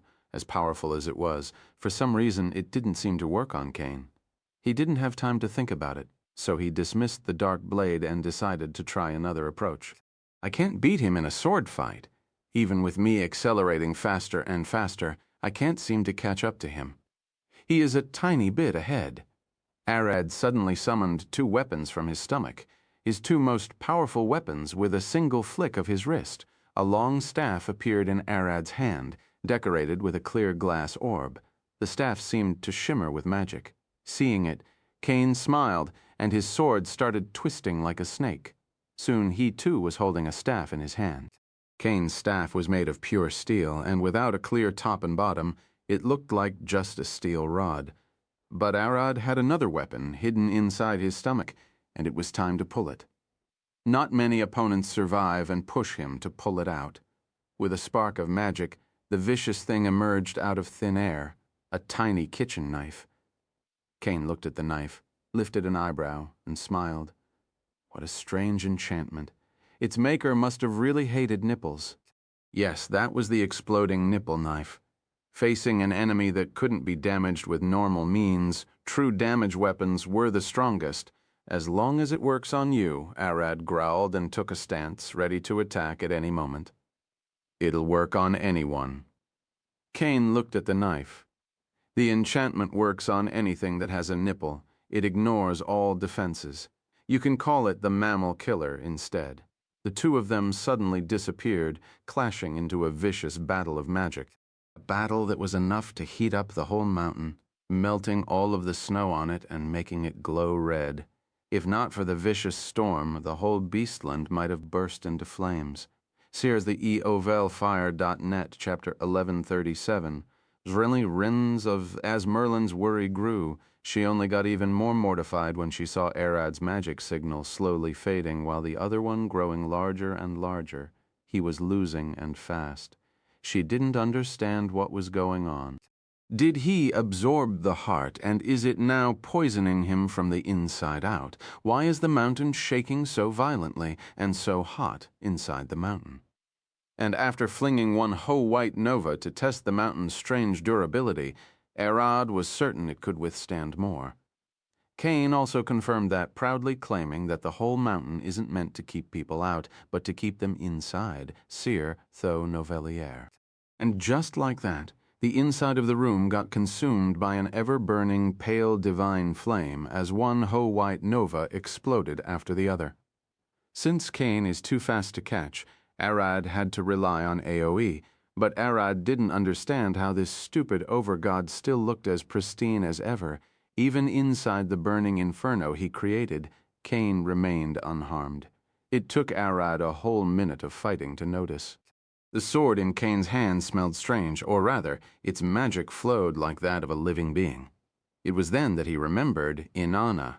Hearing Arad gasp, Cain smiled. Yeah, that's her name. Cain finally stood still, but so did Arad. The hellish flames around them slowly faded as Arad stopped fueling them with more white novas. Cain's staff suddenly twisted and moved, and soon its metallic, almost silver-like color shifted red. It turned into pure crimson flame, and those flames took the vague shape of a woman with long, devilish horns and wings. A fire elemental. No, a devil, Arad gasped. And Cain looked at him with a smile. Both wrong. Inanna leaned on Cain's shoulder. I do reek of the hells, but the overgod's blue eyes shifted toward her, a grin on his face. That's like calling a shepherd a cow, because he smells like them. His eyes quickly turned to Arad. But before he could speak, a beautiful elf with striking long pink hair and glowing pink eyes walked from behind Arad. She leaned on Arad's side. Hellfire Inanna. She is the soul of Hell's flame, the real one. Do you know her? Arad asked, and Doma smiled. I do. Almost everyone does. You know how Hell is a hot and burning place. All that heat, all of that fire, it is her. She is the real identity of those flames. She is right. Inanna smiled, her fires crackling. I'm not just immune to fire. It feeds me. Heat makes me stronger, and as long as Hell's fire endures, I'll still be standing here. A frown appeared on Doma's face as she stared at the two of them. Cain was an animated corpse, created by the already dead heart through some eldritch magic. Just seeing it, she could guess how powerful a mage Cain was in life. Such power transcends necromancy and borders the realm of resurrection. But what worried her the most was Inanna. She wasn't a copy. She was bound to him. When he was resurrected, she got pulled out of Hell to act as his weapon. While he was a fake, she was real, and had enough power to not just melt the mountain, but set the whole world ablaze like she is already doing with the Hells. No matter how powerful Arad is, she still vastly outclasses him. He wasn't chained by Hell, but that's partially, since Hell itself refused to restrain him.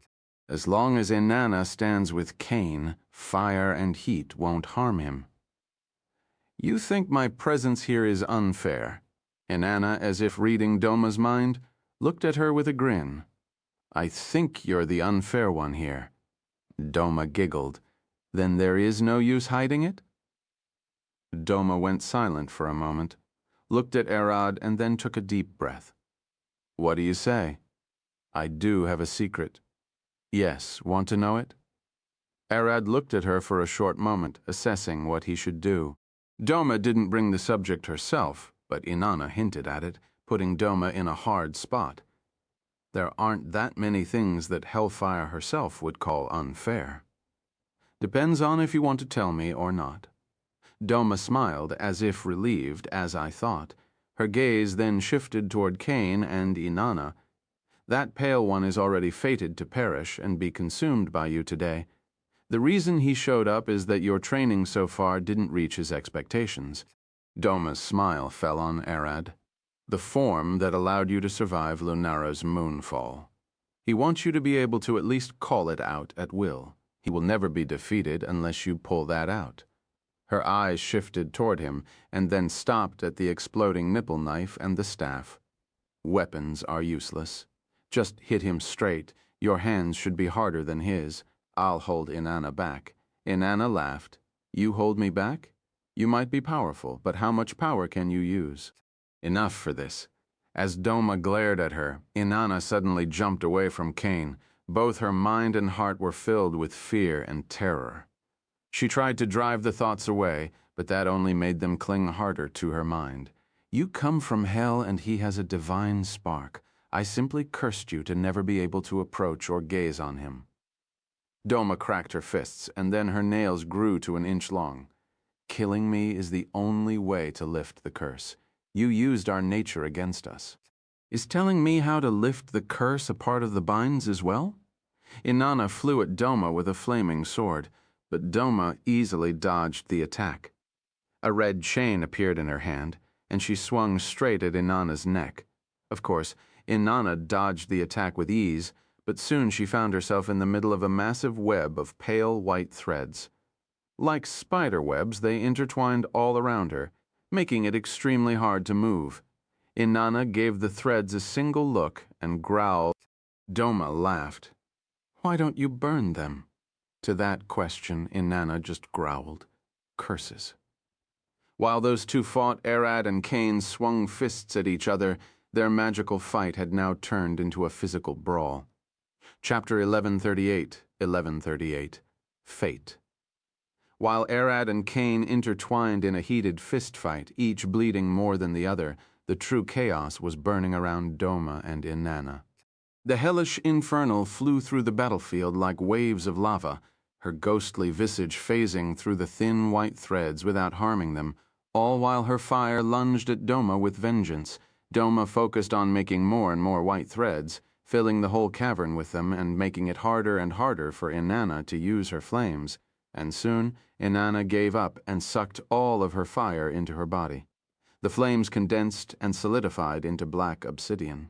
Soon the chitinous body of a woman covered in large patches of black stone, fire burning from inside them, was running toward Doma. "You look like a doll, a hellish doll of volcanic rock and molten stones," Doma said with a large grin on her face as she dodged a punch from the enraged infernal. "Dismiss those threads. Do you even know what will happen if one of them snapped?" Deep beneath Inanna's faceless head, a sense of dread lingered. She knew how dangerous those threads were, far beyond the scope of this battle. She wasn't even sure why Cain didn't do anything to get rid of them. "I do know, and that's why I need them to suppress your flames." Doma dodged the barrage of fists thrown at her by the raging infernal, and soon retaliated with punches of her own. Each of them held enough power to crack Inanna's obsidian body. One tends to forget that beautiful body of hers. Those slender arms, the gentle and lovely face, the long silky hair, the thick and plump legs, and the gentle voice. It was all but an illusion of Virgo Doma used Gimini Arad's clone, and those punches held as much physical power as he did. The battle between the two lasted only for a minute, and throughout the whole time, Inanna was always a step behind Doma. She could swear that Doma might be a better brawler than Arad or Cain, but that was also an illusion of her power, of her curse. Inanna tried her best to keep up with Doma, but without her flames, she was at a massive disadvantage. She was an infernal, after all, one whose flames were so mighty and hot that some mistook her for the goddess of fire. But with those flames sealed away, she was reduced to a clumsy fighter, trying to fine-tune her bearing outside of her comfort zone. What made things worse? Doma's curse, the curse that made her see her future with Arad, the one that had led her all of the way here, all of her suffering. She seems to have turned into a weapon. Her glowing pink eyes can gleam some fragments of a shattered future, which helped her predict Inanna's moves before they even happen. This wasn't something that an inexperienced brawler like Inanna could deal with. Soon, Inanna had fallen. It was her loss. As if not satisfied, Doma kicked Inanna toward Cain. "Catch her."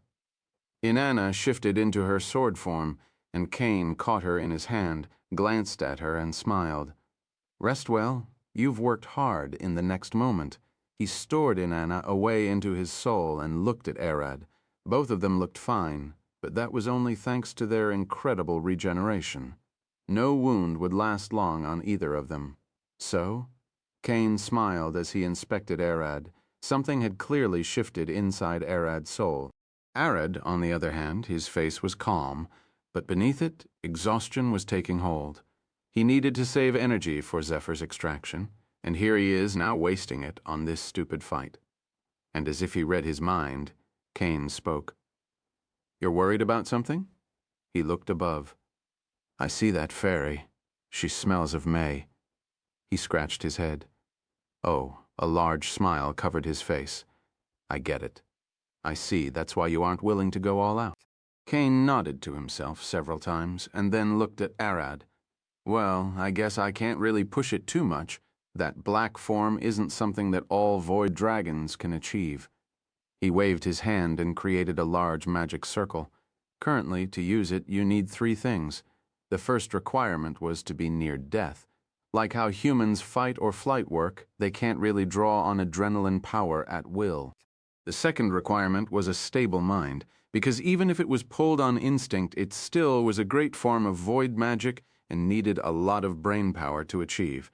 The last requirement was adequate void control skill. The void dragon must master its void first. If someone never learned how to walk, Then they'll never be able to run, no matter how close to death they were pushed. What Arad lacked now was getting close to death and age. He just isn't old enough. He can force through his limits when pushed to his limits, but he can't really force it at will. So it'll probably take a while for you to be able to use it. How about we try this another day, after you get that fairy out of the box? But Kane's lesson had to abruptly end. Doma thrust her arm through his back and pulled the heart out. You talk a lot for a corpse? She glared at him with cold, indifferent eyes. Kane looked at Arad. One last advice. You can trust her. He pointed a thumb at Doma. But never let your guard down around her, as women go. This one is a real viper. And soon, Kane's body faded away into a sparkle of light, leaving Doma alone with the heart in her hand. Arad approached and gave her a sharp stare. What did he mean? Doma looked at him, simply put. You know that I can see the future, right? Arad nodded. See the Nova Fire, Et. I'm doing my best to achieve results that you would love to help you. That's the part you can trust me with. The part where he said to never let your guard down around me, he probably means that I might use methods that you don't approve of. She looked at the heart, like sneaking him like this. I'm sure you would have preferred an honest battle. She threw the heart at Arad, but you've already wasted enough energy. You'll need it after saving Zephyr. You saw that future? Arad took the heart from her head. Yes. She approached him and smiled. I really want to tell you move, but that might cause the future to change more than I can predict. Right now, we're on a decent road, and I don't want to risk making it worse by trying to make it better. Chapter 1139, Holding the Power of a Goddess. Arad looked at the heart for a moment with a complicated expression. For once, this was the first time he had a heart.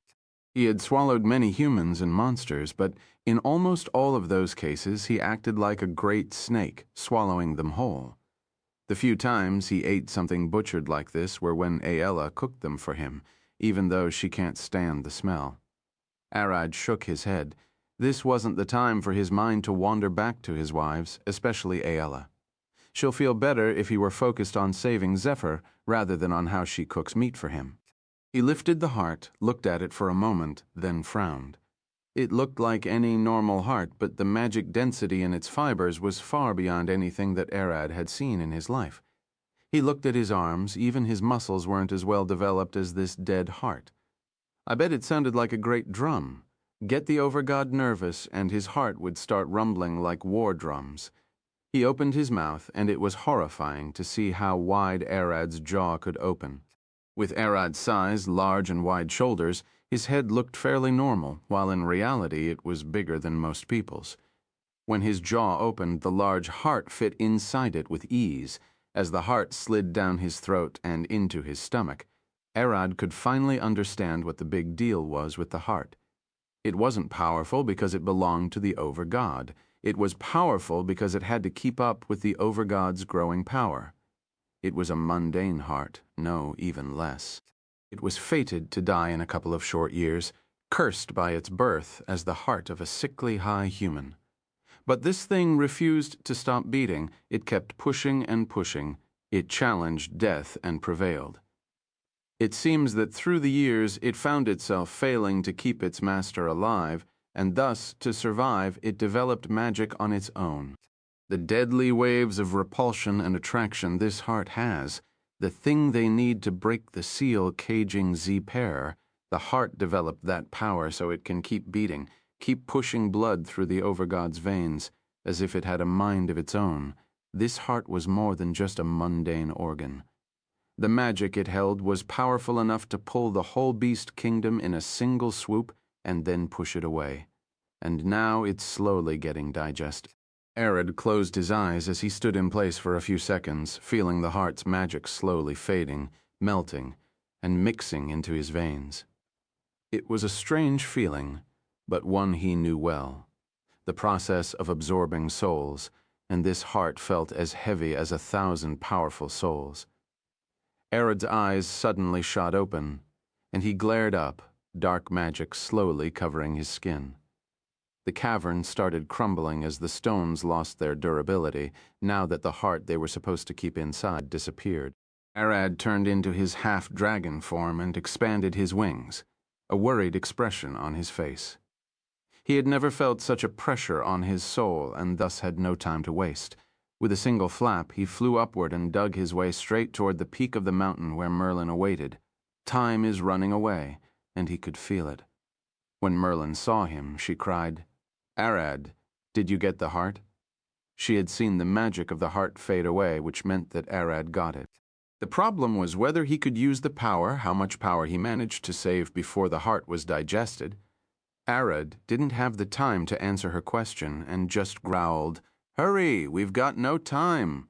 The storm around the mountain roared louder and louder. The lightning grew brighter and brighter, and the mountain's peak shook, now devoid of all the snow. Merlin flew down and extended her hands forward, the cube floating above her hands. She looked at Arad with a worried face, mana dripping out of her eyes. "The magic is ready. I'll keep as stable as I can, for as long as possible. Just go inside and pull Zephyr out. Using the whole mountain as a medium, Merlin's magic forced the cube's sides to open. But now that she did that, the moment she lets go, the walls would crumble down and destroy the cube, killing anyone who's stuck inside. But that was the only way to allow Arad inside. He now has to reach Zephyr before Merlin's magic fails. And even when he do, he has to swallow Zephyr and use the heart's repulsion to withstand the crumbling of the cube. Arad's body turned into a black haze of magic, and he faded, sinking into the cube. In the next moment, he found himself inside the crumbling space of the cube. Both space and time were being ripped apart. Reality itself cracked under the cube's magic. This thing was a weapon, not a tool. Yog had made those cubes so they could easily trap even the strongest of abominations and allow even mundane humans to kill them. While the cube looked almost indestructible from the inside and as vast as a whole world, the outside was quite fragile and could be cracked with a single strike from a sledgehammer. Sor the novel, Afire. Net, when the outside gets cracked, the cube would implode and kill the abomination inside, allowing the weak humans to get a vast amount of experience. It was mainly used to level up soldiers. Now Merlin was doing her best to delay the inevitable destruction of the cube, to give Arad time to find Zephyr, which wasn't easy. With the space shattered and the magic in turmoil, it was impossible to track Zephyr's magic inside the chaos.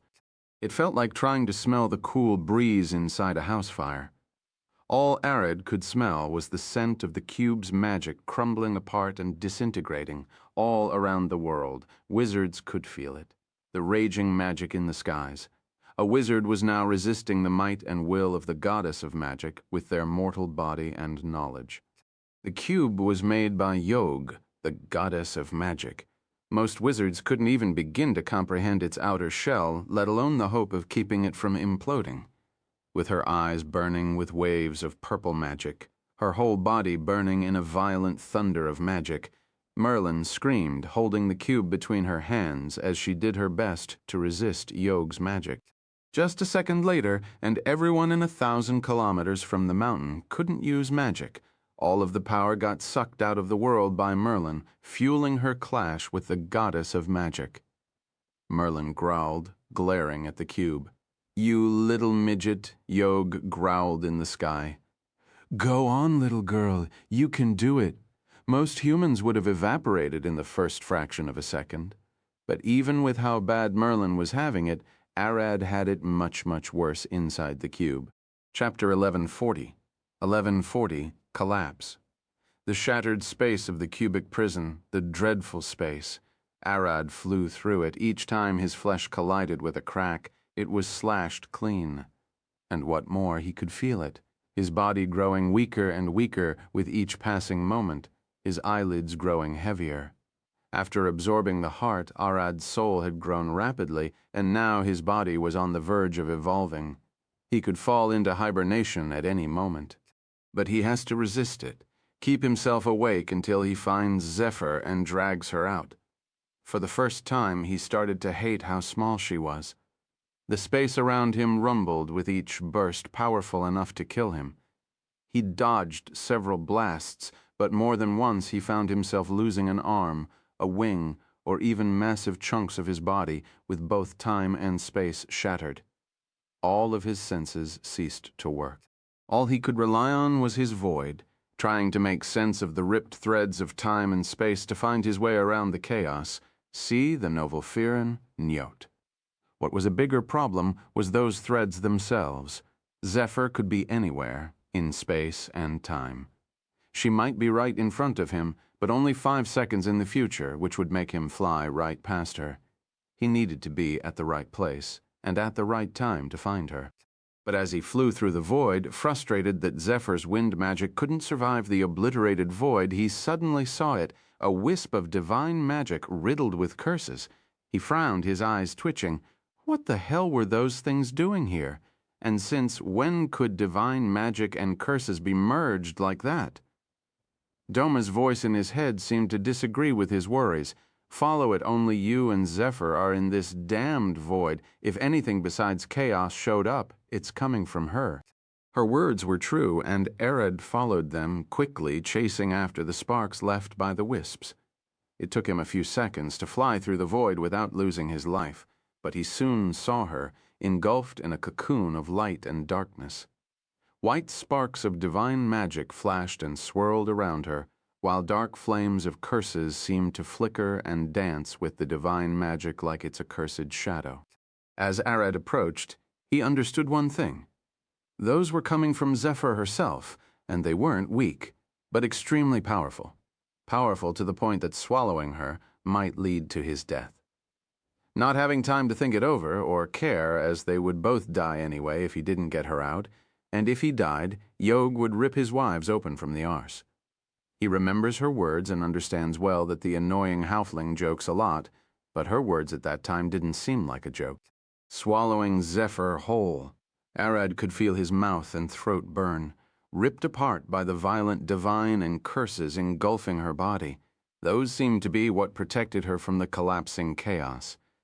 Now, with Zephyr safely protected inside his stomach, Arid was ready to use what little remained of the dead heart's power to survive the prison cube's collapse.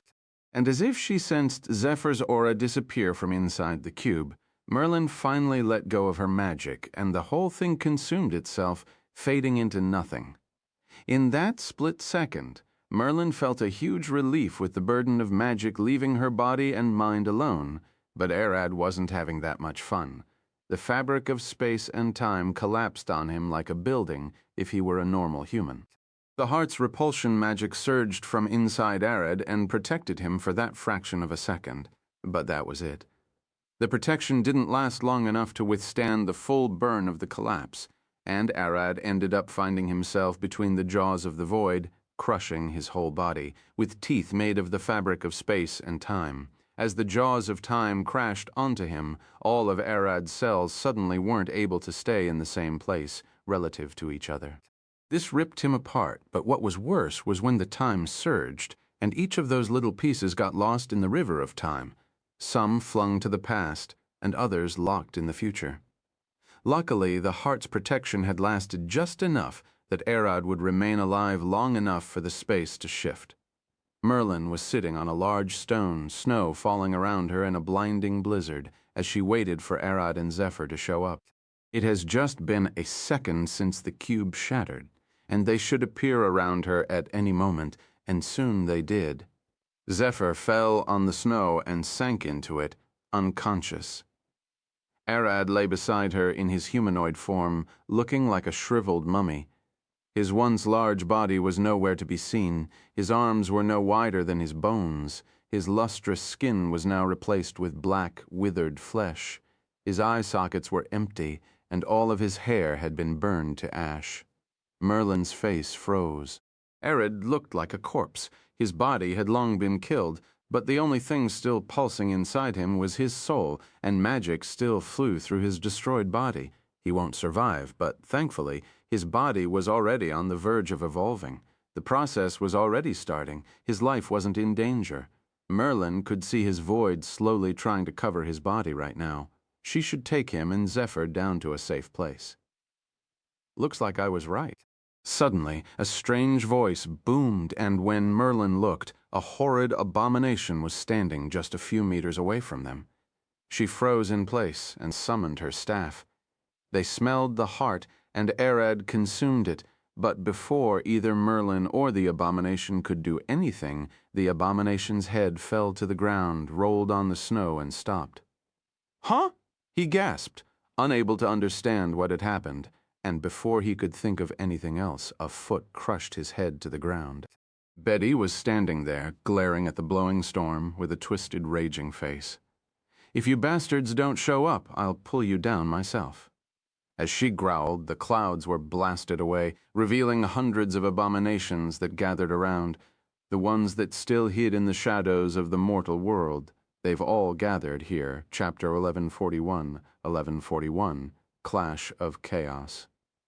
Merlin looked around, her face twisted into a stern frown. The abominations surrounded them from all directions. She can't take Arad and Zephyr to safety. With a single flick of her fingers, a large barrier covered Arad and Zephyr. The barrier protected them from both the cold and the potential attacks of the abominations, as long as those attacks weren't too powerful. Merlin and Betty stood there, facing the horde of monsters that showed up out of nowhere. They sensed the heart and waited for Arad to weaken. Their intentions were clear enough. "How long could we last?" Merlin asked, her eyes darting around to scan the abominations. All of them were just too powerful. Even the one that Betty seemed to have killed, he had just shown back up among the horde. She couldn't even guess how he survived.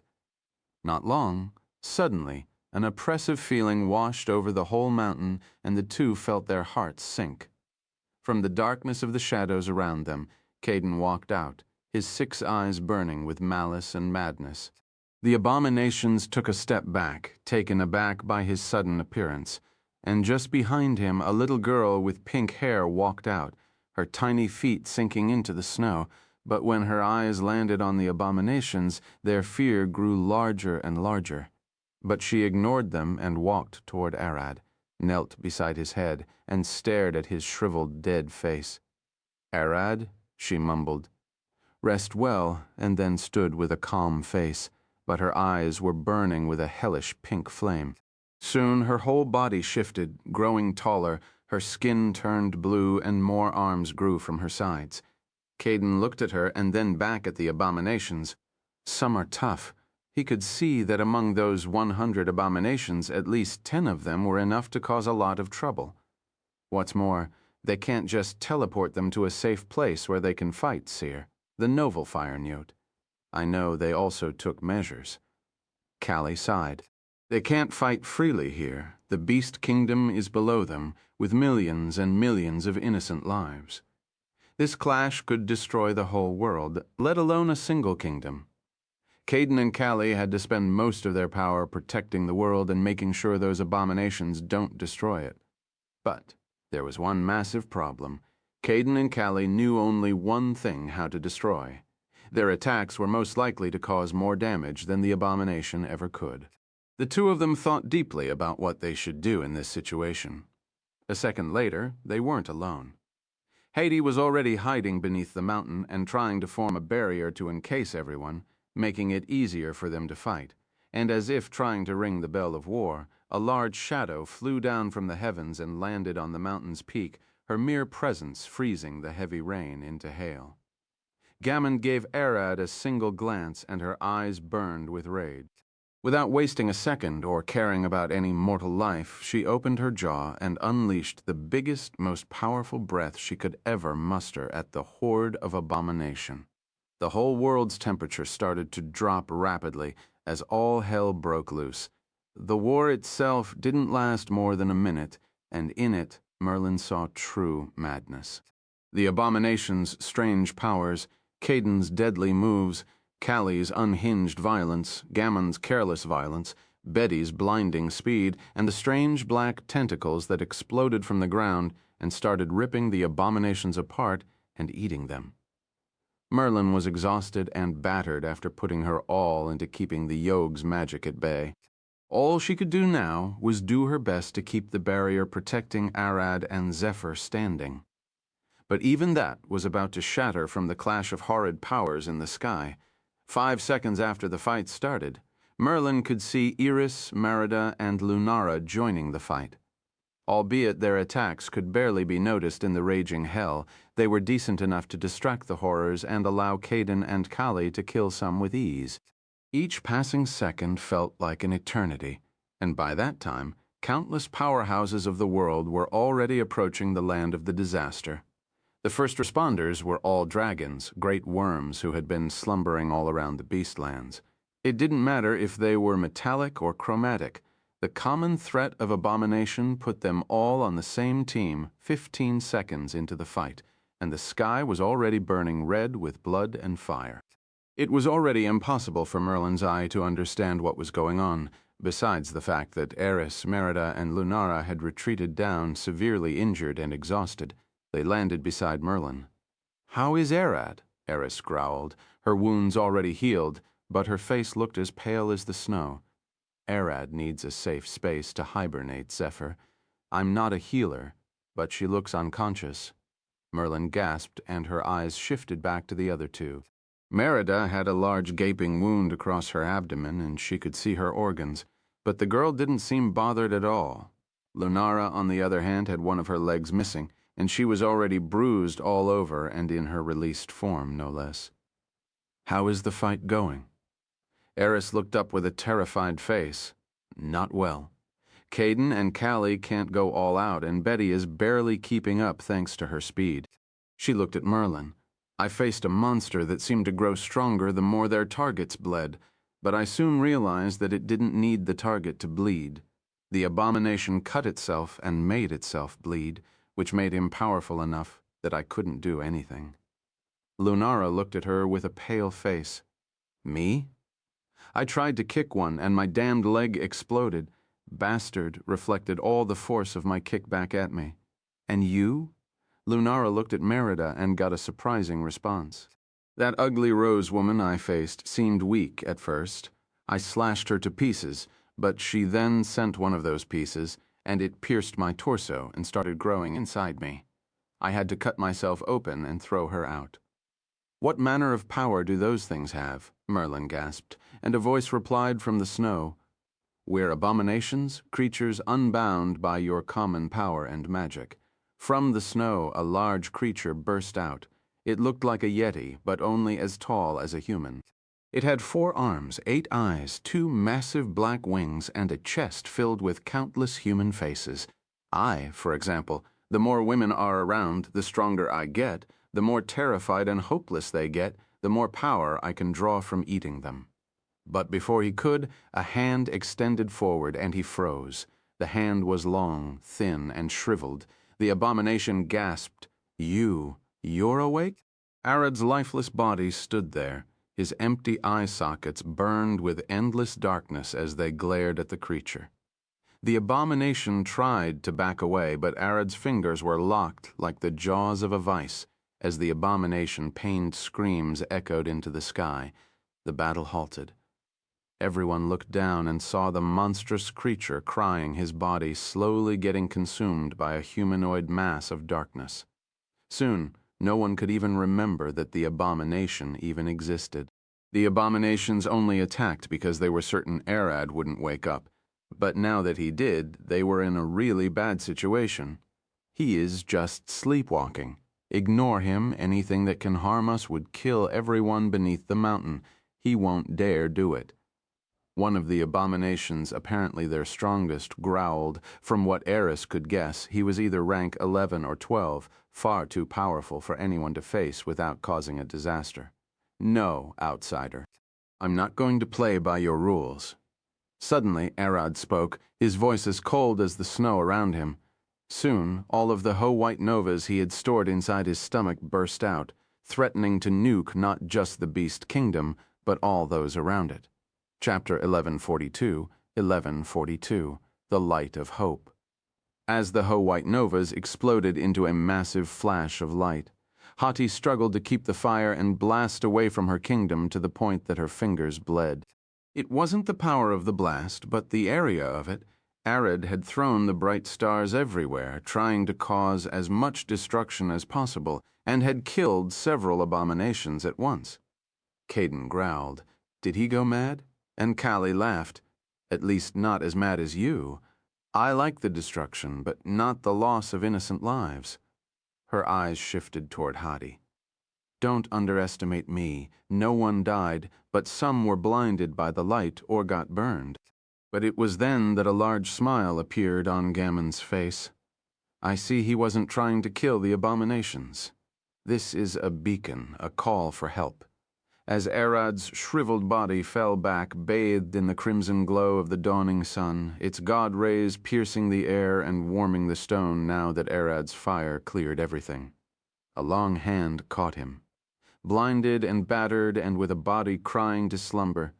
You've done a great job. That last push was enough. The clean, raspy voice slowly lowered Arad to the floor. The two glowing blue eyes stared at Merlin, and the others. Keep him safe here. As Gojo stood, the sun fading behind his back as the ever-hungry darkness of the night consumed the world, the stars shimmered, twisting and turning as his eyes flashed. Gojo looked at the abominations in the sky, his face calm, stern, but hiding a burning malice of pure rage and madness. No one could mistake it. The one standing before them wasn't the human Gojo, and neither was it the void dragon. It was the raw, bestial monster of a dragon that slumbered at the depth of his soul. Gojo suddenly disappeared, and pure darkness fell on the battlefield. Everything had been sucked into his elemental expansion, friends and foes. And suddenly, that infinite darkness flashed with light. A nuclear furnace of pure energy descended down on the abomination trapped inside, while Caden and the rest were kicked out. The rank 12 abomination growled and tried to destroy the expansion, only to get punched in the face by Gojo and have his head ripped off. The abomination didn't die, but it was still shocking to be harmed by someone who isn't Caden or a god. All of the abominations ganged up on Gojo to finish him off, but they found themselves facing a true monster while being burned alive. He wasn't faster than their fastest, nor was he physically stronger than their strongest, but he was a vicious, murderous, ruthless killing machine that feeds on the suffering of its prey. As the abominations scrambled to find a path to escape his expansion, Gojo played with them as much as he could. There was some he could have killed, but he didn't, leaving them mangled at the death door to instill as much fear as he could. As the battle roared above, shrouded in a mantle of darkness, Betty growled, "We should help him." "Don't, you'll get him killed," Callie growled at her. Gojo was indeed weaker than the combined power of the 100 deadly abominations. But what he was a threat.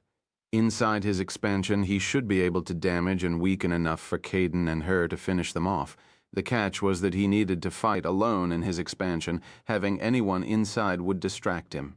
Several thousand kilometers away on a large rocky shore, several towering monsters stood, 20 of them. Those creatures looked nothing like the living creatures of the world, tall, slithery, vaguely humanoid, and ancient. Abominations, some of them were hiding in the depths of the sea for hundreds of years, awaiting a moment like this. CertNaNovelliere.net. Those who were sent to finish Arad off were sent by them. Their plan was simple. That massive group, led by one rank, 12 abomination, would cause as much chaos as possible, and those 20 would strike after the battle reached its end. There were 14 rank 11 abominations and 6 rank 12. Their combined power far surpasses that of the early strike. What a beautiful day. Today we reap our rewards, those world shall be ours. It had struggled for far too long. The one standing at the center laughed. He lifted his 6 hands up and looked at the sky. At last, like the others, it shall fall. Our Lord shall be pleased. He pulled a staff and waved it. Now fall, crumble under the blessing of my Father. Today we shall bathe in glory. The others looked at him and then chanted, "For our Lord, for our Lord." Suddenly a small portal opened behind them, and a sweet melodic voice rang out of it. "Do you even have balls to harvest? You called someone's father, so that must be the case." They all looked back, seeing this 1-foot-tall fairy walk out of the comically tiny portal. They froze, staring at her with confused faces, but they could feel it, a strangely oppressive feeling that they'd never felt before. "Who are you?" their most ancient growled, pointing his staff at her. But Zephyr didn't bother responding. She glared at them, and immediately the wind started blowing violently. A massive tornado sucked the water out of the sea and forced it to raise into the clouds. Another tornado picked up debris from the nearby forests and mountains at the shore and turned into a massive, swirling massive of dust and boulders. And then another passed by the nearby villages, leaving them unharmed, but it seems to have picked up some fire, growing into a massive infernal storm of fire and lightning. As the abominations looked around them, confused, the fairy spoke again. "I can fight on my own, but don't blame me for skinning you later." It was at that moment that another 3 fairies appeared, kneeling beneath her feet. Those were the fire, earth, and water spirits of the world. While all spirit queens are powerful beings, only one of them takes the lead and rules over them. In the past, Zephyr had used this power of hers to make the fire spirit create a body for Ember, and it was in exchange for a favor. The reason she hated owing them favors is that they can use it to run away in fights like this. The fire spirit looked up at Zephyr and she growled, "You want to use the favor to not fight?" The fire spirit shook her head. "No, I'll fight." But suddenly a large grin appeared on her face. Would that make it 2 favors? Zephyr glared at her. "It'll remain 1, but it'll make it easier for you to earn a favor," and with a growl she turned her gaze at the abominations. "We clean our house first, and we'll talk later." Chapter 1143. 1143. The Spirit Queens. The 20 abominations shuddered, facing the 4 great spirits of the world. Earth itself was vast, far larger than any other, and her power resembled just that. A tall figure for a fairy, wingless but magically floating in the air thanks to Zephyr's grace. The Earth Spirit Queen looked nothing like her peers, muscular, her skin mud-brown in color, and her hair long and as black as the lightless night. But her eyes burned with a red, menacing heat. She flew through the air, pulled her arm back, the lean muscles beneath her skin contorted like steel, and her fist was drilled into the stomach of one of the abominations. Her fist, albeit small, pushed the monster's organs back, cracked its spine, which that thing had 3 of, and then sent it flying with a powerful shockwave. The stone fairy was called the Mother Earth Gaia, and she carries the weight of the whole world in her small body. She then lifted her hand, conjuring a long stone spear and a large round shield. With a single swing, she shattered another abomination in 2 and growled, a large, mischievous smile on her face. "I chose who gets to step on me and who gets to be inside me. Your bugs aren't allowed either." Her eyes shifted to Zephyr. "You, on the other hand, with pleasure, know everyone else in the world is welcome." The whole world's population lived on Mother Earth, walked on her, built their houses on her, and dug their way into her depths, building ancient cities in the underdarks of her bowels. Shut your mouth and swing your weapon. A long, slender woman of orange skin, burning fire for hair, and eyes so bright they were almost blinding. The fire spirit flew past Gaia and swung her hand, sending a wave of hellish flames that scorched 2 of the abominations. This fairy also looked strange besides her orange skin and burning hair. She didn't have wings either. Instead, she flew with jets of fire coming out of her feet like a rocket. Her speed alone was terrifying, but when she ordered her flames to come out, the whole sky got painted red. While fire looked to be rare in nature, the bowels of the earth were a raging inferno with heat and fire enough to sunder the whole surface. And strangely enough, the fire spirit was Gaia's daughter. It just happened so long ago that the 2 forgot their mother-daughter relationship. The fire spirit was temperamental, quickly agitated, and often hasty. But all of her actions ended with one sure thing: ask and death. One of the abominations tried to attack her, and he succeeded, slashing her across the chest, but the fairy's flames slowly started consuming him from his claws. "I am fire. I am avarice. I am death. She turned into a corporeal storm of fire, mixed with the infernal tornado that Zephyr made, and attacked every ugly abomination in her path. She was called Nar, the spirit queen of fire, and she could never be satiated. Out of all the spirits, Nar was the strangest in a sense. She was obsessed with Zephyr. And calling her an obsessed person was an understatement. She was an addict to Zephyr's winds. While almost nothing could satiate Nar's hunger, Zephyr's winds made her feel better, much better. Her flames burned hotter, turning almost blue, and her whole being was elevated much, much higher, sometimes reaching realms far beyond what a spirit queen should dream of. Zephyr didn't find her hungry stares amusing, and neither her burning eyes to be comforting, and so she avoided her as much as she could. And as Nar was burning the abominations left and right, a deep sigh rang from the depths of the sea, and a massive wave that's almost 100 meters tall emerged. The two spirits tried to avoid it, but ended up washed ashore. "Oi, Rillier, put your damnable waves away." Nar roared at her, and the Mother Earth took the chance to wash the blood from her long, beautiful black hair. "You're burning the shore." Rillier pointed behind them at the massive chunks of charred land left when Nar dragged Zephyr's fire tornado, and as she emerged from the water, she looked the strangest of them all. She looked human and was the size of one with pale skin, long blue hair, and a blue bikini that covered her modest chest. Her lower half was that of a great fish. She looked almost identical to the mermaids, but she lacked their gills, for she didn't need them to breathe. And like the other queens, she didn't have wings, and unlike the others, she wasn't that energetic at all and looked at them with a sad, tired, and uninterested gaze. She and Nar never talked much or seen each other. In fact, they didn't meet once in the past century. But Gaia, she and the Water Spirit Queen were close. In fact, Rillier only slept by Gaia's side, and only with her patting her back. To Rillier, Gaia was like a mother who didn't give birth to her and so filled the gap in Gaia's heart that Nar left, which made Nar and Rillier's relationship worse. As if frustrated by her emotionless and calm face, an abomination rushed at her with burning eyes, only for Rillier to open her mouth wide, inhumanely wide, and swallow him whole like a snake. The other abominations could hear him drown. They could listen to his muffled screams as they grew distant and faded away in her bowels. Rillier even challenged Nar with her boundless hunger. So why are all of those mighty spirits with enough power to easily kill rank 11 abominations following the wind spirit, who was supposed to be the weakest of them all? The reason was simple. She wasn't the weakest. In fact, she was now facing the 6-rank 12 abominations on her own in the sky. The abominations themselves couldn't understand where her power was coming from.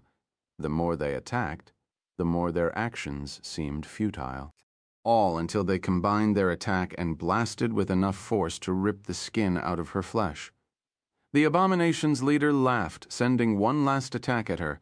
"Protectors of this world, fall to the will of our Father." But his attack suddenly faded, absorbed by Zephyr's lungs. He looked stunned and petrified. That was enough eldritch magic to kill 10 gods, and she still stood there. Zephyr giggled. "Sadly for you, eldritch magic already runs in my blood."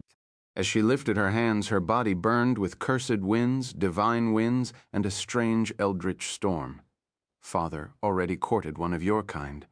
Zephyrus, Anemois, Enlil of May, her grandmother, was the great mother of all spirit May.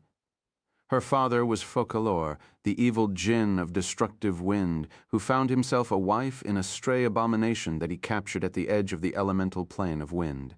The abomination stared at her with a horrified face. You're half abominable." Zephyr joined her fists together and lifted them up, her half side black with curses and right side blindingly bright with holy magic, and her wings burned with a horrifying black radiance. "You shouldn't have dared taint my domain." She dropped her hands down and erased the 6 abominations in a single explosion of wind.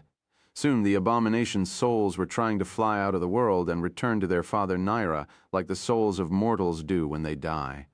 But Zephyr caught her with her wings and crushed them. Your kind aren't allowed in my world, and those who dare come shall be sent to my father's embrace." She looked at the parted sea with an indifferent face.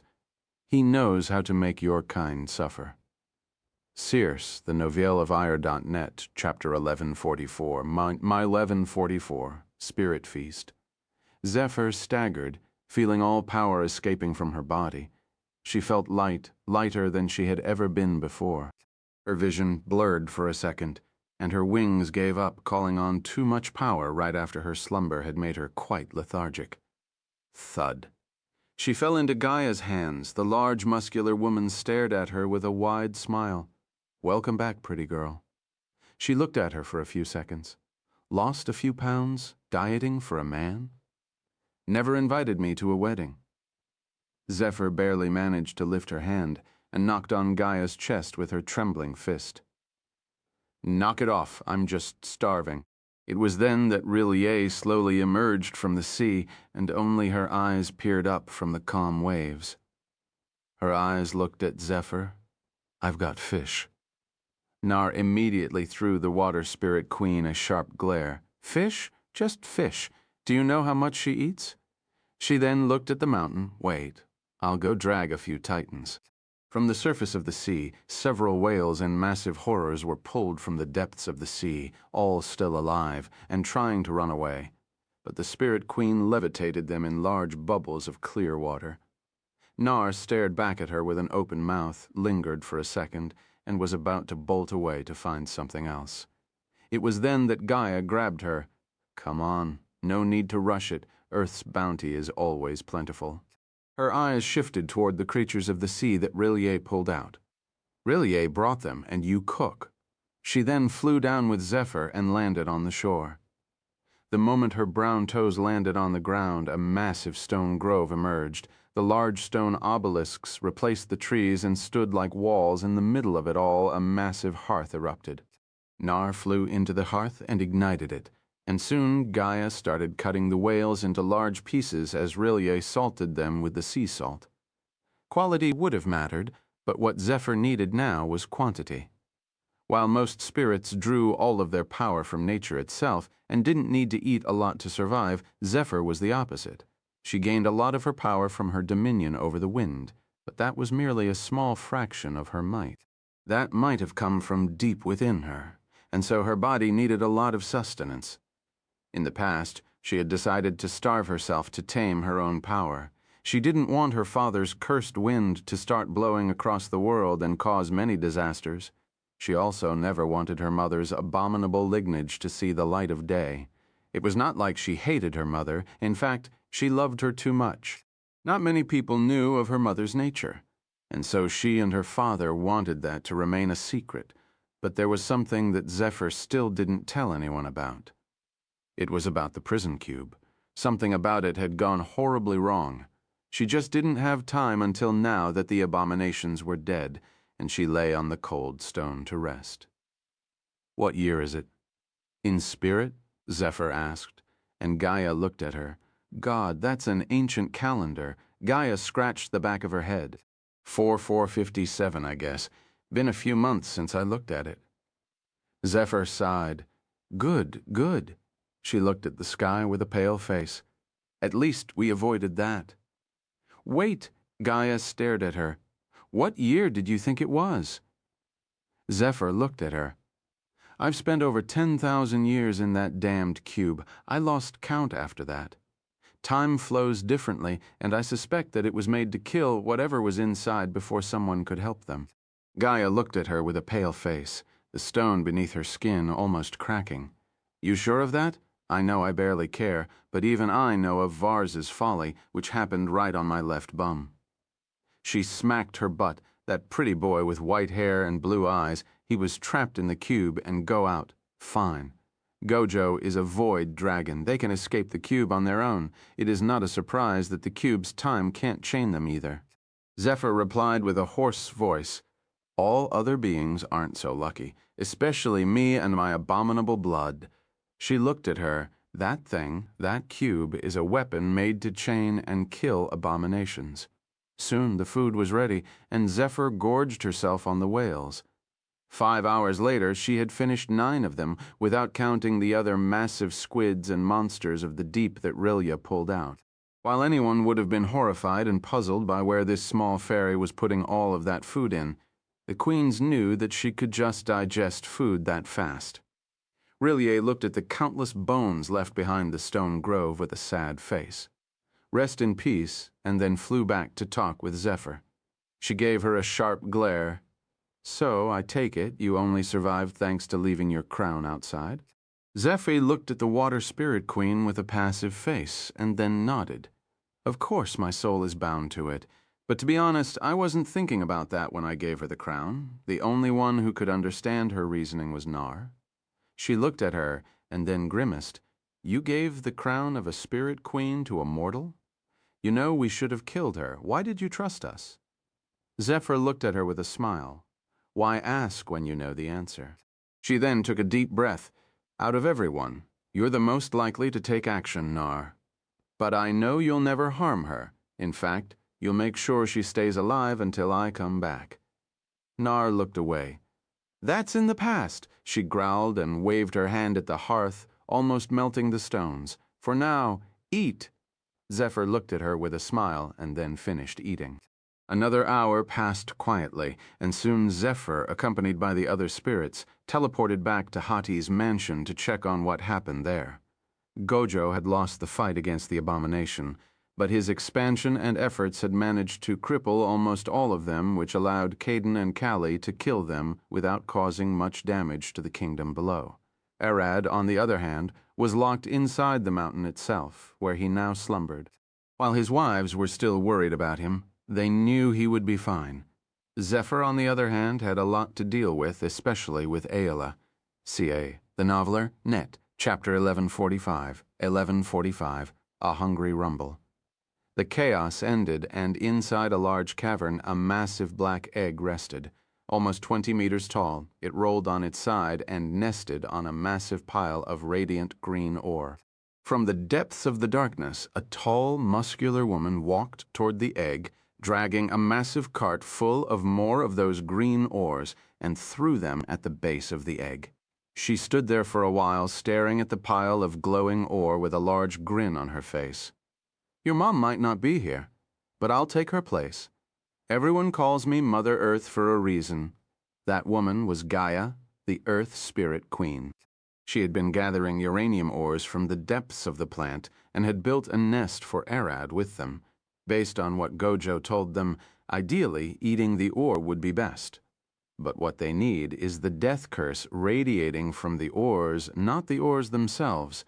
Building a nest like this where the curse can bathe Arad's evolving body was better than nothing. And out of everyone, Gaia was the only one capable of both locating the ores and carrying them safely. As Gojo expected, the curse can't even hope to pierce the Mother Earth's chiseled body, let alone harm her. Ser, the novel fire note, Gojo wanted to take on this job, but he wasn't spared after the deadly battle with the abomination, and was currently resting in Lucy's temple. Gaia had seen the little girl, Isdis's little sister, who now looked as presumptuous and alluring as Amaterasu, but still a child and a brat at heart, and a gluttonous one at that. Speaking of care, Arad's wives wanted to visit him several times, but they weren't allowed simply because the radiation was enough to kill anyone who wasn't Gaia except Altair, who came every now and then to check on him. At first, they wanted to let Arad evolve inside the mountain, where the Overgod's dead heart was. But with Gaia intending to bring him more Urnium ores, they decided to change the location so the people of the Beastlands won't be harmed by the radiation. After a while, they decided to move him to the only place where the radiation can't harm anyone. The desert where he hid in the past to recover after the battle with Vorvados. Gaia also liked the idea, saying it's fitting for his pale older brother had settled in the pale snow of the north. Arad should have settled on the brown and black Hamada Desert of the south. Humans and dragons love to put their names on the lands, claim kingdoms, and territories. But when Mother Earth speaks, no one dares to go against her words. Back at Hattie's house, a large glass mirror stood in the middle of a dusty room, shimmering with light. Not far down the hallway, the murmur of water could be heard. Inside the bath, 3 of Hattie's daughters were bathing their mother, rubbing her back and arms, their eyes covered with a thick black cloth. Something was off. They've seen their mother naked many times. Caring for her was their job. But today they weren't alone. A guest was with them in the bath. Beside Hattie sat a blinding orb of light so bright that it'll blind anyone who dares stare at it, except Hattie, who somehow could withstand the bright light. So it is over. The orb of light spoke, and she was luminous, Betty's grandma. It is indeed, well, one at least, Hattie replied with a passive face, a slight glimmer of light flashing in her eyes. The seed had been planted long ago. I wonder what will happen? Luminous looked, shook her head. Not even the gods can guess what will happen next. Only that brat knows, and she doesn't tell anyone. Hattie sighed. I lived with her for thousands of years. I might know her better than myself, but Yog always hides more than she tells. Getting an answer from her would only lead to more questions. It never ends. She knows too much. That's it. Luminous looked up with a smile, not that anyone could gaze at her face to notice. Yog knows too much, isn't that the same for you? Hattie looked at her, and Luminous giggled. My knowledge is nowhere near hers. Mother Mirror, the blinding radiance. Is that how we used to call you? Hattie sighed. You could have helped in the fight. Luminous giggled. The world is too weak to gaze upon my radiant body. Both my beauty and presence are too much for the minds of mortals. She reached forward and touched the wall in front of her with one hand, turning it into a mirror. Hattie took a look. The mirror should have been blindingly bright, trying fruitlessly to reflect Luminous's bright body, but something else was showing instead. A small fairy was sitting on a large table in the middle of a magnificent dining hall of a castle, gorging herself on a feast fit for 10 kings and their families. On the other side, an elf was sitting, looking at the fairy with a happy smile. Those were Aella and Zephyr. Zephyr suddenly stopped eating and looked, her eyes gazing toward the Luminous and Hattie. Suddenly, both of them started suffocating, unable to breathe. Zephyr leaned forward and grabbed the wine bottle at her side and glared at it with a large smile. Why spy on me, Mother Mirror? I'm not even naked. I'm pretty sure I paid you for my mirror. Zephyr waited for an answer and then sighed as her eyes went blind. Right. You can't talk without air. She flicked her fingers, and both Hattie and Luminous could breathe again. Zephyr could also see again. By this time, Alla had already noticed that something was off and approached. You're really violent, aren't you, Zephyr? I just wanted to check on you. Luminous took a deep breath, rubbed her throat, and then looked past her at Alla. Glad to see you doing well, child of winds. Zephyr grabbed a chicken drum, shoved it whole down her throat, and then bit the bone off. Her eyes then shifted back to the wine bottle. Don't change the subject. You never call without a reason. Then I'll get down to it. I want you to build a mirror hall in Arad's castle, Luminous said in a calm voice, and Zephyr chewed what remained of the bone and then turned toward Aella. She basically wants me to build a dragon lair for Betty beneath Arad's castle. This awkward Drakina rarely talks to people, so she is approaching me since I'm an old friend and happen to know you, the first wife. Ella sighed. I don't mind that, in fact. I already got a room spared for Betty, but a whole lair building that won't be easy, especially when Arad isn't around. I'll supply you with everything, Luminous said with a smile. She lifted her hand and touched the mirror she created with one of her fingers. Soon, a pile of precious gems as tall as Aella exploded from the back of the wine bottle. The change is yours to keep. See you later. Luminous then closed the call. Zephyr sighed and looked at Aella. I didn't say it, but a mirror layer isn't that simple to build, and I have a hunch that she doesn't just want Betty to live with Arad and marry him. Aella thought about it for a second and then shook her head. What else could it be? She wants us to help Betty turn into a full dragon. She must have seen her performance in the Abomination battle and decided that she could do it. Zephyr stood and sighed. But first we have to deal with Nina. She looked back and a sad face appeared on Aella's face, deep underneath Arad's castle in a lonely cell. Nina sat, chained from her arms, legs, thighs, torso, neck, and head, A large muzzle covered her mouth with a thick steel bar gagging her mouth. Even with all of that, she was sitting with a calm face, albeit drenched in sweat. Only one sound could be heard, a deep rumble, the loud growls of her empty stomach. Chapter 1146, The Chained One. As the chains rattled, Nina opened her eyes with a tired expression. Standing before her was a tall woman in a purple robe. The woman's long, wild hair seemed to radiate light in the darkness of the cell, and her eyes flashed with sparks of pink and blue magic. Merlin slowly lifted one of her hands and waved it in the air, drawing a thin line of sparkling light. A second later, a voice rang clear in her head. "Come to check on me again?" Nina's voice reached Merlin's head through the magic. They can't risk taking her muzzle off. "Of course I would come." Merlin sighed and looked at Nina. "How do you feel?" "Hungry, and you look quite delicious, to be honest." Nina's eyes stared at her for a second as the chains groaned. A crack appeared on Nina's muzzle with a loud shatter. Merlin frowned and flicked her fingers. The muzzle shimmered with light and appeared to be fixed. Her magic had teleported a new one into Nina's mouth and took the other. The reason Nina was chained, the reason she asked to be chained, was that she was now plagued with an insatiable hunger. It grows day by day, hour by hour, and minute by minute. At the start she could withstand it, and then she had to eat, and eat a lot more. And then it became uncontrollable. Before she could lose control and start eating both people and monsters alike, Nina had the wizards of both the High Elves and the Dark Elves' kingdom create those powerful chains to hold her down. Right now, she had been locked down here for a few days, and since Merlin returned, she was the one in charge of repairing and maintaining her chains. In her short time here, Merlin had found more about Nina's problem than the wizards did. For two reasons, she was a better wizard and knew Nina better. The first thing Merlin realized was that Nina's strength seemed to be growing each day based on the strain the chains were suffering from. This meant that even if she was extremely hungry, that didn't mean she needed to eat or sleep for that matter. The second thing that Merlin noticed was that Nina's bodily functions seemed to have changed, mainly the function of her bowels. No matter what she eats or drinks, or how much, nothing comes out of the other end. Nothing. That meant her digestive system and whole body had become far more efficient, if not perfect.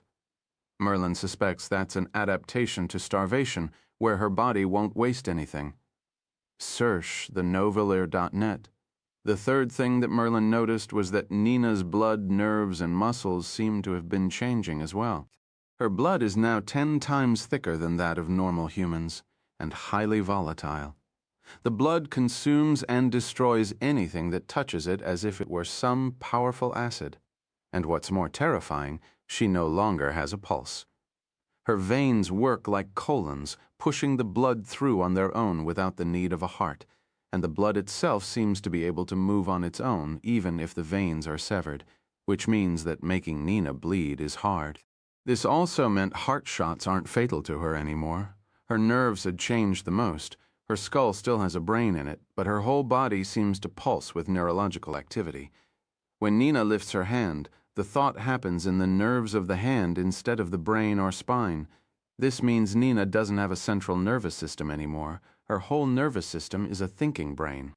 That spread didn't seem to lower her intelligence or increase it, but she at least seems to be doing fine. This reminded Merlin of the time that Caden slashed Nina's head off, and she kept fighting, thinking about it. That might have been a sign for things to come. Beheading Nina now won't kill her. Destroying her head or spine won't paralyze her. She'll just keep moving and regenerate. Lastly, magic. Simple spells seem to be bouncing off her skin, not simply being unable to damage her, but getting reflected away. If Nina wished, she could reflect them at the caster currently. Only simple spells are reflected, but Merlin is sure that with time, even the most complicated of spells will be reflected as well. "How is he doing?" Nina asked, and Merlin looked at her with a smile. "Ared, asleep like a baby, huddled into an egg, a black ominous one. Gaia is slowly filling his bed with those cursed ores." Merlin sighed. And sorry about that, it must have felt horrible. Oh, it only stung a bit. A day ago, Merlin had suggested to Nina that they try and put a cursed ore at her side, see how she'll react to the curse. Mainly because that ore had killed she, Merlin wanted to see if it would be able to damage and weaken the more powerful Nina. What they found was horrifying. Even if the ore caused Nina's flesh to rot and fall apart, she didn't die and kept regenerating, as if death itself refuses to take her. Of course, Merlin stopped the experiment after just a few minutes. The result, Nina was immortal as far as they could test. Merlin had tried to put Nina to sleep using several methods: poison, magic, curses. She even chanted a lullaby for her. Nothing seemed to work, but Nina was sure of one thing. If she ate, and ate enough, she'll feel sleepy, search for a suitable rock underground, and slumber inside it until she feels hungry again. Are you sure Arad can fix this? No offense, but I still didn't get the chance to sleep with him. I can't have you eat him before that. Merlin looked at her with a grin. That woman doesn't lie. She doesn't understand what a lie even means. A void dragon should have enough spare energy to feed me. I don't know how it'll work, but we'll find out when Arad wakes up. Nina looked at the room. Even with the terrible hunger, the raging bloodlust, she felt calm, collected, and more than ever content. She finally doesn't need to think. All she has to do is sit and wait. There might be another solution. Merlin looked at her. We'll try it when Arad wakes up. If all fails, you can start living inside one of my labyrinths. I'll be an infinite all-you-can-eat buffet. She waved her hands with a smile and approached Nina. What do you say? I'm more worried about falling asleep for 1,000 years after eating my fill.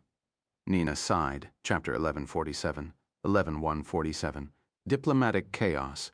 While Merlin was busy spending some time with Nina, the rest of Arad's wives were now moving from and to the university using a pathway of mirrors made by Betty's grandma. The king had one. Betty also had one, while Arad had one in his home.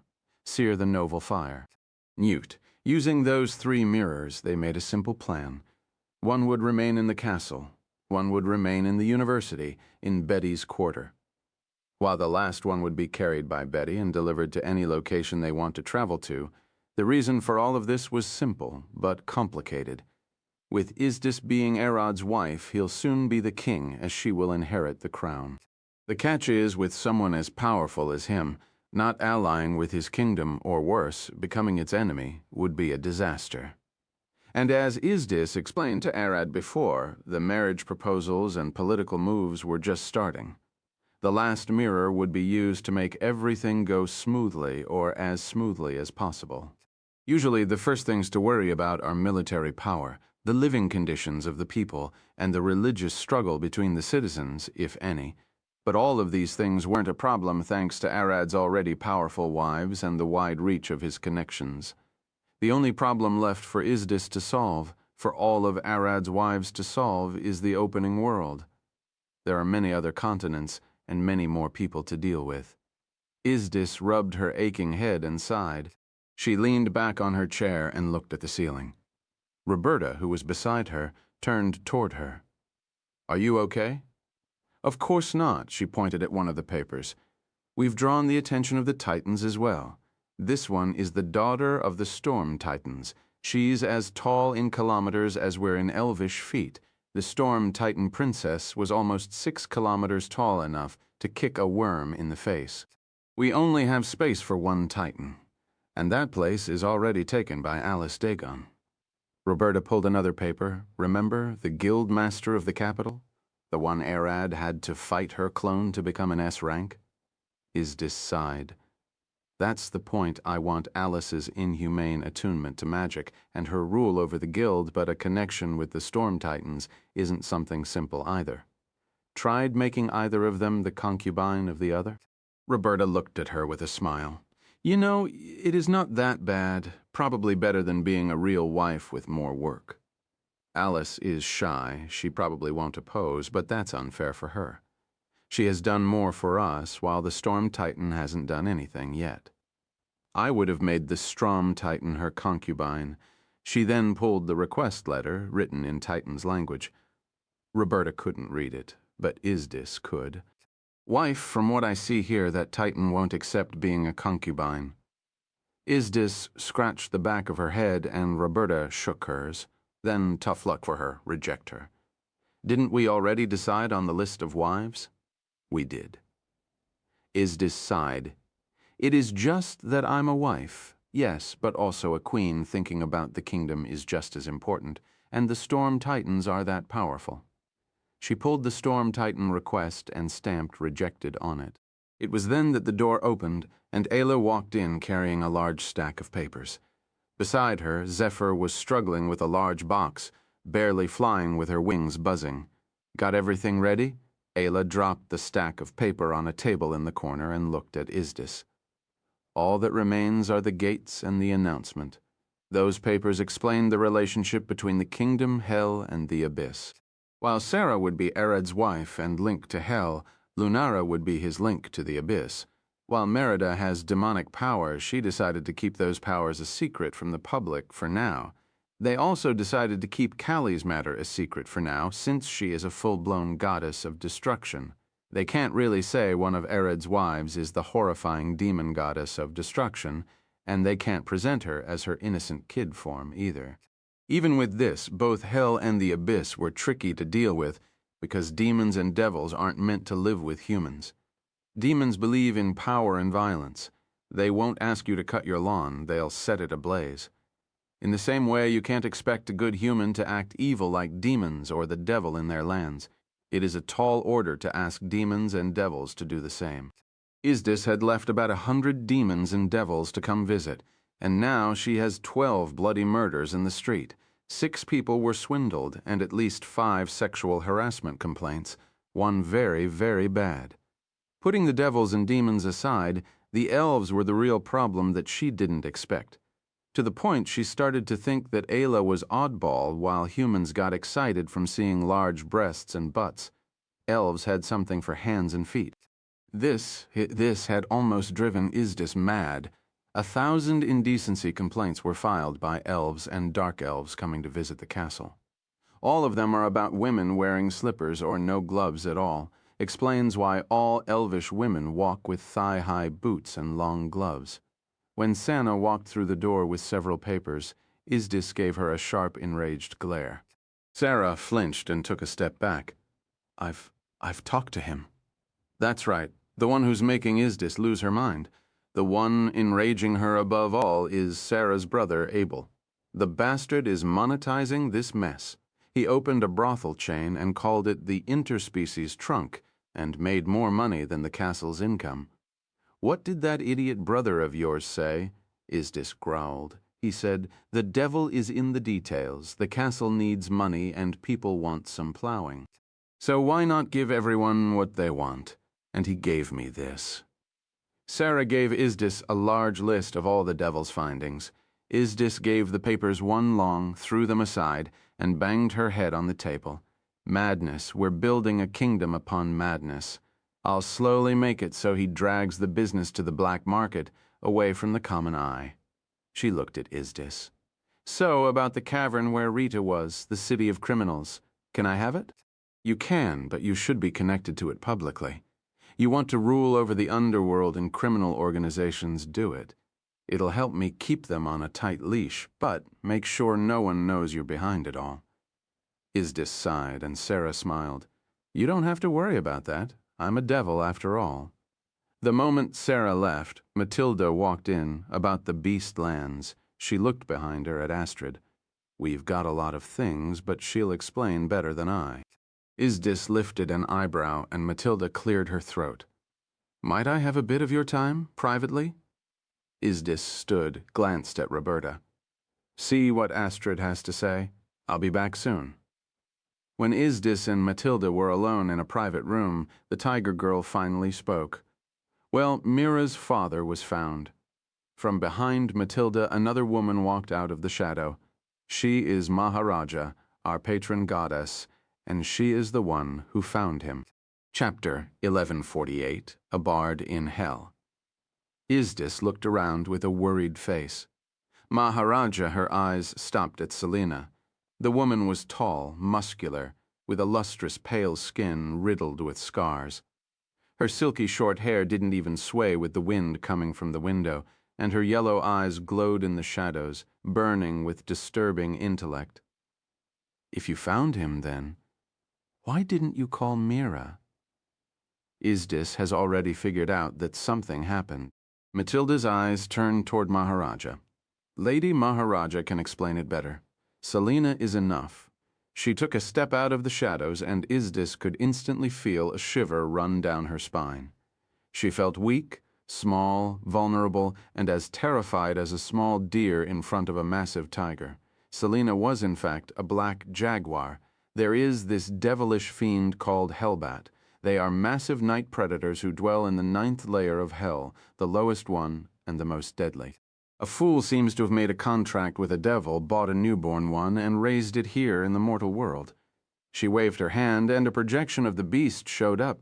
The massive, ugly black bat was more than 100 meters long and had a wingspan of over 200.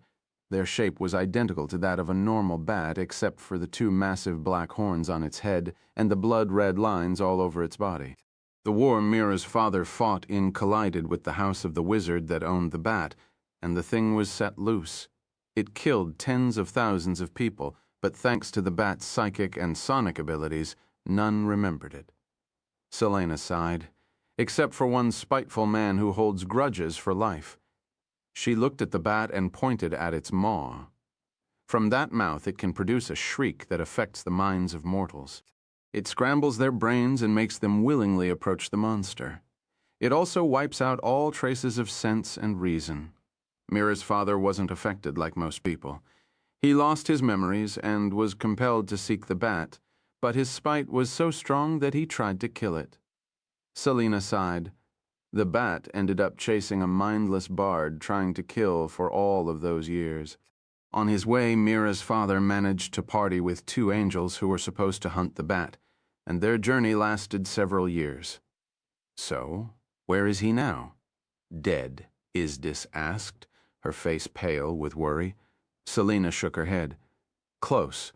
The bat found a way back to hell, and the fool jumped after it alongside the 2 angels. She sighed with an exhausted frown. In hell, the bat is much, much stronger. It killed the 2 angels, who were then banished back to heaven, and Mira's father also died. This happened just an hour after they jumped into hell, and now the man is bound to hell to the 9th layer as a sinner, Siarch. The Selena looked at Izdis. I managed to track him to the 9th layer of hell, but now I have to go outside the universe to fight the abominations. You might not know, but a lot of people got injured recently. A frown appeared on her face. For that, you'll have to go drag him on your own. To free him from hell, you need to find, break his chains, and drag him out of hell under a divine blessing from her pocket. Selena produced 4 fangs. She opened her mouth, and her fangs were missing. Those are mine, and as long as I don't grow them back, those fangs will protect you from hell's deadly energy. She said, the bat is alive, but don't try to find it. Form a party of 4 people, go to hell, and drag the fool out. She stood to leave and then stopped. Ah, Matilda has to be one of the 4. If you take her with you, the Rakshasa would help you without much prejudice. Selena then stepped into the shadows and faded away. Matilda looked at Izdis. That's the short story. The details might take hours to explain. Izdis looked at the fangs, picked one and threw it to Matilda. So you're going. I would have said Arad will go, but he isn't here. Give me time, and I'll put on a powerful party. What about Mira and Mother Lila? There was no easy or safe way to break the news to them.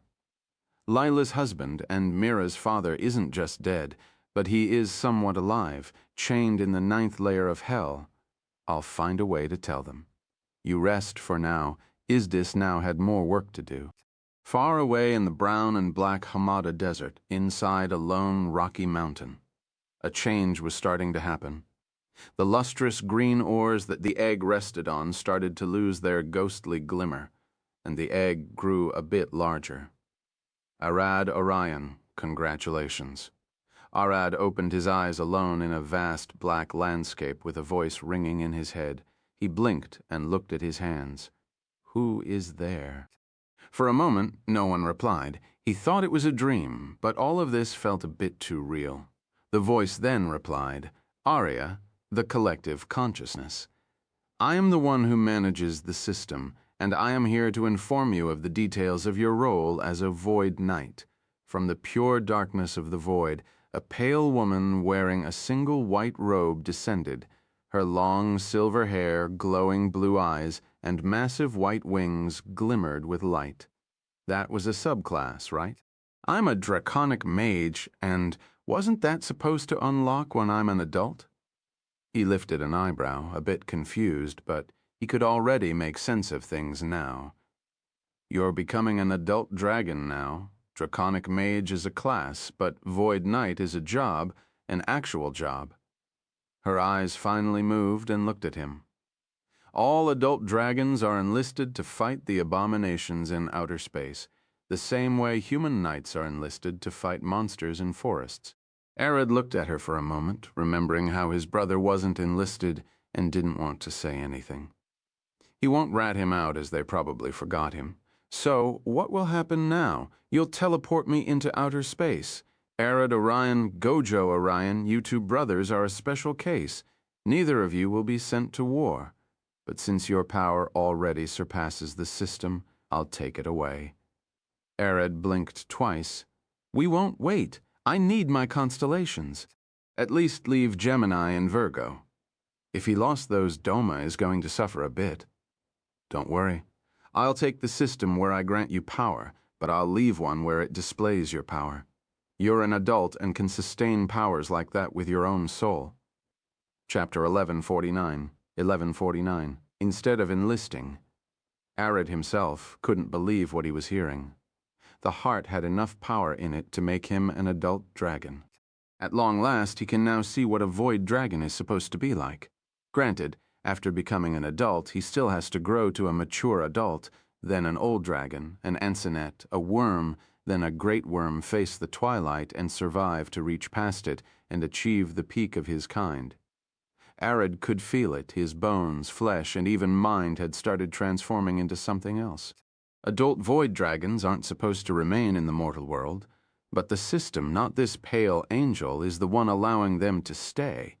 Of course, Arad didn't forget to ask the important questions, but the answers he got only opened the door for more questions. He asked about the Dracarage mythic, the meteor that is supposed to drive all dragons mad. The Dracarage mythic exists, and it is approaching the universe itself. Soon, all dragons in all of the worlds inside it would be driven mad. There is a bloody war raging outside the universe between the abominations and the gods. The abominations are protecting the Dracarage mythic meteor, and the gods want to destroy it. Currently, Arad is still too weak to join the war. Nayar, the abomination's father, is currently severely weakened and injured. The power he showed doesn't even match what the healthy generals are capable of doing, and those are entangled in war with the higher gods. In short, Arad doesn't need to worry about the Dracarage mythic yet. What he needs to worry about is another thing. His job, usually void dragons, are sent to the front lines, and the females are left to carry the small worlds inside their stomachs and protect them. The job Arya gave him, instead of sending him to the front lines, is that of a liberator. He should search for small worlds just like his own that have been overrun by abominations and free them. Whenever he frees a world, he can then swallow it into his stomach and assign someone to be the world's god, and thus save it.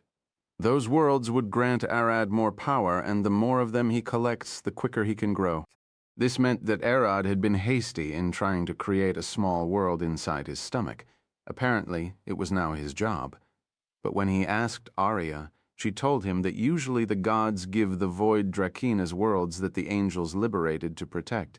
He, on the other hand, has a much larger stomach than most and would be able to contain more worlds, and this is his job now. Arya also mentioned that inside his world only 2 prison cubes are remaining. One is with Gojo, his brother, and the other is with Altair. The Dracourage Mythic is a weapon made by Nyar to make sure the void dragon population drops. The whole goal of it was to reduce the number of void dragons. He asked about his brother, and she told him that Gojo's job is to seek the arcane wave of a long-lost time. If he found it, he'll probably be able to build a weapon powerful enough to shatter the Dracourage Mythic meteor. Altair's position surprised him. Arya said that Altair would have been granted a world by her, but things changed. She is now with him, and he is responsible for her. First, he is the one who should give her a world to protect, and second, with them being able to interact, Arya expects them to focus on making more void dragons, and while he is liberating the worlds, if he happens to find any stray void dracanas, he should do the same with them. Altair's cube should be enough to allow him to approach them. And of course, even if she didn't think that mentioning it was necessary for Arad, she still made it clear that he should employ common sense and decency while dealing with them. Most of them aren't strong enough to pose a threat to him, but many are capable of taking a limb or two down with them, at least the head of one of his wives. The most dangerous part is that he'll be planting the seeds of his death. Of course, he asked about what he should do with any void dragons, and Arya said that the army always needs more soldiers, so they'll be sent by her to safe worlds to grow. There was only one detail that Arya stressed a lot. He can't use his full power in the worlds he is trying to liberate, because he is there to kill the abominations living there and save those worlds, not destroy them. Arad was quite worried about the prospect of having to clear whole worlds from one side to another, killing thousands and thousands of abominations. That can't be an easy task, and if those worlds don't bring him any benefit, saving them might be a tall ask. It was then that Arya informed him that saving those worlds, in a sense, was growing his power. The Void Dragon's power relates directly to how much matter they have stored in their stomachs. Whole living worlds would provide him with mana for magic, and the dead worlds would fuel his nuclear engine. Even barren asteroids can be useful, so he shouldn't pass on them if he has space in his stomach. Cirth, thenovelier.net. Arad looked at his hands. Inside this dream, he can't do much but listen to Arya explain things. This dream should be happening while he is asleep and evolving. Say so if I understand it right. I should fly up, leave the world, eat asteroids, find a new world infested with abominations, kill them all, and swallow that world to protect it, and then repeat. He lifted an eyebrow. Do I get that right? Arya looked at him and nodded. That is your job. Yes, it won't be easy. Where do I find those worlds? I'm not flying alone in the middle of nowhere for years with my wives stuck here in the world. Our world. He shook his head. So, anything to help? Otherwise, find someone else for the job. I'd rather spend each night with my wives. At least it's better than being sent to the front lines. You might never see your wives again, if that were the case. Arad stood, glared at her, and lifted a hand. You might be misunderstanding something. Do you know why I fight? I fight to be able to live with my wives and children. On the front lines, my enemy isn't the abominations. It's the gods who aren't letting me get back to my home. You'll turn against the gods? Another misunderstanding. I'm not the one turning against them. They are the ones turning against me by sending me there. He looked around. So, I'm not going to the front lines, but cleaning the worlds inside the universe. Good. Got a way to keep my wives close? Chapter 1150, Back to the World. Give you a way back? Arya's eyes moved, looking at him with cold indifference. She then remained silent for a while as if checking something. After blinking once, she replied with a cold, somber voice. Your brain is evolving now, that explains it. What? You can use Vorvados's magic. Get back with that. Sereth the Novel Fear Eat. It was at that moment that Arad realized it. She was right. Arya said that his brain is evolving now. Is that why he forgot that fact? Probably. But this would mean that planning anything now is a bad idea. He isn't in the best state of mind. With that, Arad sat down and closed his eyes, waiting for the evolution to finish. He could feel something warm moving inside his head and spine. His whole body tingled with warmth and magic. He could feel them like a torrent of power surging out of his bones and into his flesh. The evolution took him 3 weeks. The massive egg started growing smaller. No cracks appeared on its surface, but a loud heartbeat could be heard. It shook the whole mountain, the lifeless desert rumbled and the sand slowly shifted. A smile appeared on Gaia's face. She stood in the cavern alone, looking at the egg. At a glance, she could tell that the creature coming out of that egg was powerful enough to harm, if not kill her. She would have already destroyed the egg if she didn't know it was Arad's. The egg kept getting smaller and smaller with each pulse until it was no bigger than a pea. Then nothing, just silence. The cave's shadows grew deeper. The air got colder and the stones seemed to shift. Noticing Arad's presence disappearing, Gaia walked into the middle of the cavern. She looked around and couldn't find him.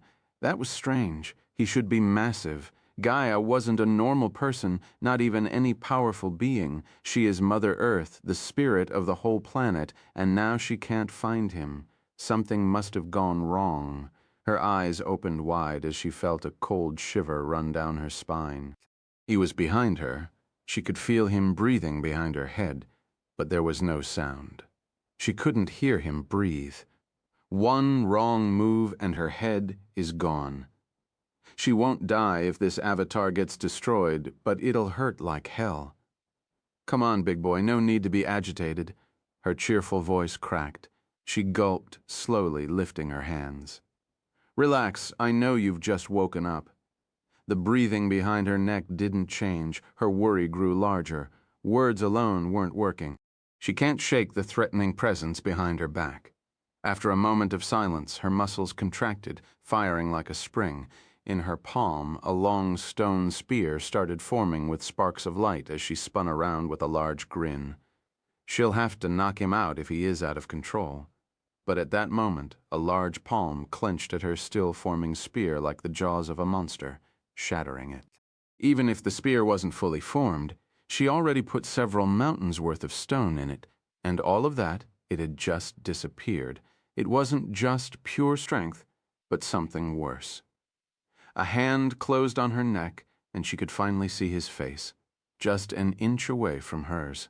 A human face, large, square, with a chiseled jaw, a thin beard, sharp purple eyes, and lustrous ivory skin that glows with a faint shade of black.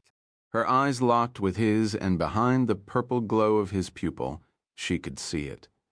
Like an endless well into the bowels of the earth, the light seemed to fade into his eyes. It was just for a fraction of a second, but her consciousness got sucked into the endless abyss. It was the second time she felt something like this. This was an adult void dragon, a predator of planets and worlds, Mother Earth, the one who all lives nests on her sturdy back. As life forms go, as existence goes, no matter how large the monsters get, no matter how arrogant and how evil or good they are, none of them measures to her grace, power, and might. No matter how powerful you grow, your fists shall never crack the earth upon which you stand. Arad's second hand landed on her face, and the one grabbing her neck slowly moved up. Before she could snap out of the darkness of his eyes, he was already lifting her by the cheeks, glaring deep into her glowing eyes. There was no intelligence in his eyes, pure bestial instinct. And he was now checking to see if she is a threat or not. Right now, for the second time, she felt it. Being the prey instead of the laughing spectator entertained by the bugs dancing on her back. One of those bugs had grown big enough to sting her. It was then that Gaia's foot swung up, her shin crashing into Arad's groin at full power. At the same time, she grabbed his neck with her hands and jammed her forehead into his nose as hard as she could. Arad was awake yet. His body is up, but his mind isn't. This could end horribly if she isn't careful. The mountain cracked from the impact, sending tremors through the whole desert, but that was a mistake. Attacking him was a mistake. It was already too late, just a fraction of a second later. His foot already pierced her torso and was now coming out of her back, sending shards of stone flying everywhere. The mountain exploded. Dust and debris reached the clouds as a massive shock wave sent sand everywhere in a raging storm. Gaia's shattered body rolled away, hit the ground, bounced back, and rolled more like a doll. She finally came to a halt near a large hill of sand. Gaia coughed, the wound on her torso already closed, but the pain remained. This brought back her memories, but instead of the foot going through her torso, last time it was her back end. At least he didn't do it on purpose, like his mother, Gaia. Altair appeared beside her. She just used a void step to reach, but immediately regretted. Her eyes opened wide and her legs gave. The Titan's gaze shifted to her instead. A hint of recognition flickered in them.